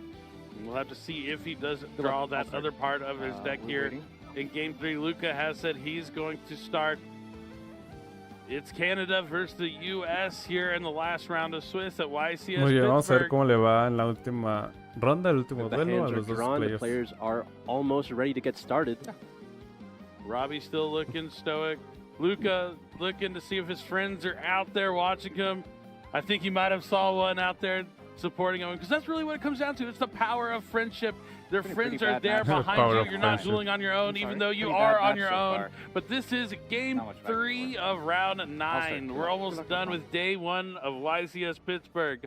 Before we come back tomorrow for que veo many more rounds Faimena, of Swiss before we get to Mululu, the top 8. Flame, But no, now Luca's going Gosvel. to start things off. Makes it to main phase. And we do see one of those powerful dragons here. That is going to be Dark End Evaporation Dragon. Creo que no tiene... Their cards that allow you to fusion summon. Tiene Droplet, Callby. Droplet, Callby, Prayer, Scoops y Cookie. Dark Droplet, and Light and Callby, Dragon Prayer, from the Scoops extra y deck, but their Cookie. main deck version. Creo que son las And 5 you can see cartas it de using Robbie. the effect of fusion summon for a dragon here. Is that Quackmare Drago? Jinx, Asala, I'll let you back for free this time. No worries. I need you here. I need you to help me cast. But yeah, the Drago, pretty cool. That's kind of horrifying if you're on the other end. Like, oh, he's going to add that back, and he's going to normal summon that. Yeah, he still has his normal summon accessible. Definitely want to take a moment to read that Dark End Evaporation Dragon. Looks absolutely awesome. So the big restriction here is when you use these effects to fuse, you are locked into dragons for the rest of the turn. Not really necessarily a problem. You're not going to be able to summon Bulma, but you are able to continue summoning Arthalion. Pues ya normal. And you saw that Drago come right back to the hand, as you said was going to happen. And now he does have 2 level 8 monsters, which maybe not necessarily immediately. Oh no, we're going to be linking them away this time, going into that Hieratic Seers. Yep, Hieratic Seal of the Heavenly Seers. I thought he was going to opt for Eso juega alrededor de number 38. No juega alrededor de Callby, pero... But this is also pretty cool, you know? Hieratic Seal plus Quackmare Drago. Seal's pass is pretty famous. Activate Cat 2. So now he can't be met with Nibiru the Primal Being, so he can continue playing here. He's going to go for Ketu, add 5 mana. He's going to want to use it to at least have some of the trap cards available. But so it's going to be... I'll go end of main here. Okay, so he's opting not to, because it would have Güey, been solo porque a lot tiene of la value Flame, lost juega alrededor de la Callby de as Grave Arthalion esa has already been mierda. Ah, pero used. tiene Ghost en la mano. Yeah, besides to save it for Robbie's turn, maybe he already has a trap in the hand that he just set face down. It could be that Draco Tail Flame.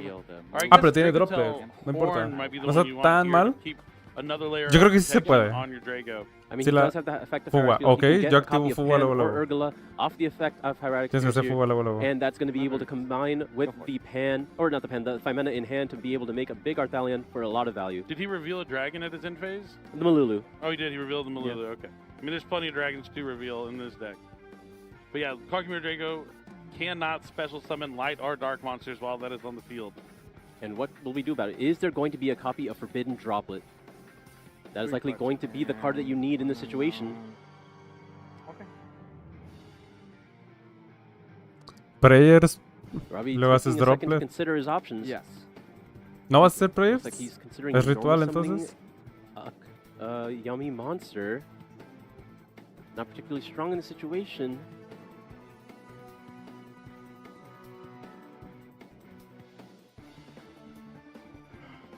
Okay, main phase? Yep. All right, Okay, we're no lo va a the main hacer. phase. That took a while, but okay. Normal cookie. Normal cookie. Yeah, stand by. Sorry. Stand by main phase. Weird. I mean, yeah, both players agreed we're in the main phase. That's fine. Like, okay. They did take a while to get there. Normal cookie, le quitas 1000. All right, what is going to be Robbie's first move? It's going to be a normal summon of Cupsy. That's good. Cupsy's going to be able to add any Yummy card here. Likely going to be a copy of Yummy Surprise. He doesn't Creo que hay already varias have formas. access to O it. sea, Surprise is a good way to deal with de that ganar Drago. ahí. I mean, it does have to go for 2 on both sides here, so he's going to have to be able to find another Yummy card on the field. Es que ahí puedes hacer. We have a... Yeah. Sure. Creo que no reveló por Quacky, pero igual. No importa. Okay. I have a quick question. If a monster with 0 attack attacks another monster with 0 attack, neither is destroyed, correct? Okay. Yeah, 0 does not destroy 0. That's not the first time this question has been asked on stream either. Yeah. Remember when I said the players are up and coming? There's been a while. They probably haven't figured that. They haven't been in that situation before. It also just doesn't happen too terribly often. I have no response. So just going to activate Mitsurugi Rares here. No and there is the droplet. And he has Forbidden Droplet, gonna send a spell and a monster. And it's just flame! It's Draco His hard-drawn flame! He didn't have a trap in his hand, right? So he wasn't able to send a trap. He sent a monster and a spell, so the only Pero kind aquí of card that igual can be yo hubiera changed hecho is la the trap fuga. card, and the hard-drawn Draco Porque Tail hay una Flame línea bien chida, se las cuento rápido. O sea, yo puedo hacer normal cookie, efecto, le quito 1000 batalla, me lo intento llevar. Él tiene que hacer 5 mana antes, que en teoría no importa si lo haga, porque ya juego diferente. Pero si hago droplet, yo tengo que hacer droplet enviando el cupsi o el cookie, ya sea, solo uno. Y aunque le haga flame no importa, porque si las esferas levanta en la batalla para llevarse mi cupsi, se tiene que llevar a fuerza su dragón. The game here from Luca. I mean, if you didn't have Blossom? Yep. If you didn't have Flame prior to this, I would have imagined you'd use the 5 mana to get it. Yeah, it would have been worth it for sure, especially to protect something like Draco, especially when you saw Forbidden Droplet just in the last game.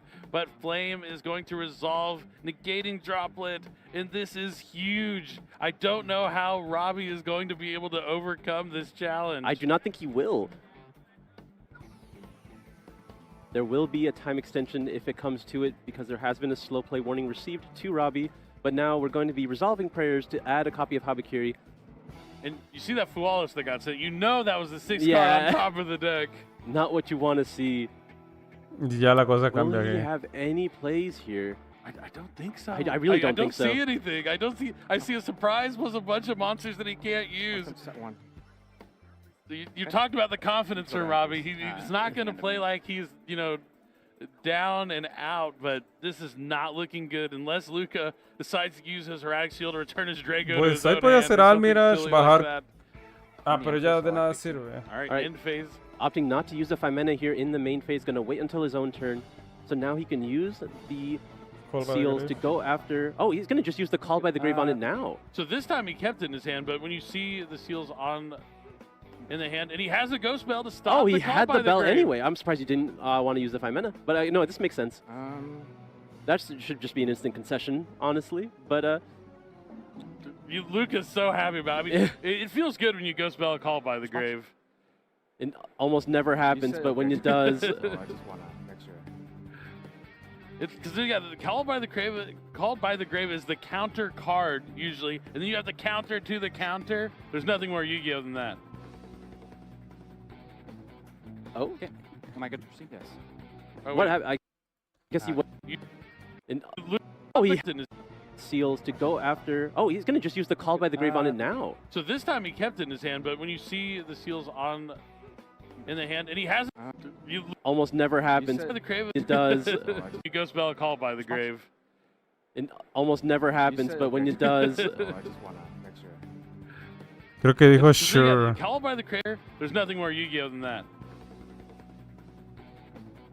Oh, okay. Am I good to proceed? Yes. What happened? I guess he wasn't able to activate it for some reason? Yes. Main phase. What? Activate cut 2. Yes. I'm not quite sure why. But you could definitely go spell Call by the Grave. Yeah, absolutely you can. I've done it plenty of times on Master. There might have been a miscommunication there, but it looks like we're going to be resolving. Creo que dijo sure thinking. Ya Robbie dijo, pero dije, you said sure. Creo que es lo que alcancé a escuchar. Pero igual ya ganó Luca. Aquí la jugó muy mal Robbie. Pero no muy mal, pero mal. O sea, no vio la línea.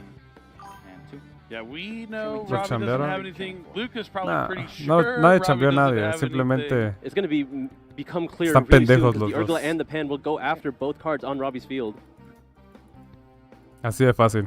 Draco Tail Horn, destroying Cupsy. So resolving Pan as Draco Tail, Chainlink 3, Chainlink 2, Urgla will set the sting and destroy that surprise. And now Arthalion, Chainlink 1 will summon itself. Yep. Sorry, my apologies. It's these two, not the other two. And now he just needs to do 100 more damage. That's where the Snatcher comes in. Just that little bit of attack could be enough. Batalla ya. Normal summon Mululu will do it. Battle phase. I don't think Robbie has anything in hand. Looks like he's going to take a moment to check his graveyard. He's looking for answers for something, but there is nothing. Waiting for the meteor to crash down into the feature match table. Maybe we just need 30 more seconds. That meteor will No, go están through, bien but it's pendejos not. los dos. And Los Luca dos. is going to take it with Canada No, cheering Luca no him creo que llegue on. al top He will be moving y on. Robbie Only pues one también loss está going pendejo. into day 2 with a pure Draco Tail strategy. Me gustaron más las otras rondas. Más Did divertido, you not add mejor a- gameplay. Bueno, ese no, porque estuvo muy straightforward. No olvidemos el que le decían Georgie cuando era Jorge. X. Pero bueno, sería todo, chicos. Estuvimos 5 horas exactas en stream. Mañana regresamos a la hora que me despierte. No creo que narremos top. Digo, perdón, no top. Las primeras rondas. Tal vez las últimas 15, 14, 15 y 8 semifinal y final. Así que nos vemos mañana, chat. Por favor, jueguen bien. Piensen las jugadas, piensen las líneas, piénsenlas bien. O sea, estaba muy fácil. Aunque tuviera Gospel por la droplet ayudaba para que, aunque negara uno, o sea, normal, batalla, normal cookie, efecto, le quito 1000, batalla, efecto de las esferas para levantar. Y dice, o sea, y él tiene razón, aunque cadene Colba de Grave a las esferas, pues la Gospel lo va a negar. Y pues el cookie, entonces droplet de 1. Y no importa que encadene Gospel a la Colba, porque haces efecto efecto de las esferas, haces fuga y ya. Ya te dieron 2 robos. Te van a dar 2 robos, ese y el de Faimena. ¿Y por qué importa? Porque Prayers tiene que resolver. Prayers va por Java y todo eso, y ya juegas con eso, porque solo se te dio una. Con eso es 5 mana a la mano. Y ya con lo que te dé, pues puedes jugar. Porque, o sea, Normal Cup si no te lleva nada, para empezar. O sea, muy mal jugado ahí. O sea, si lo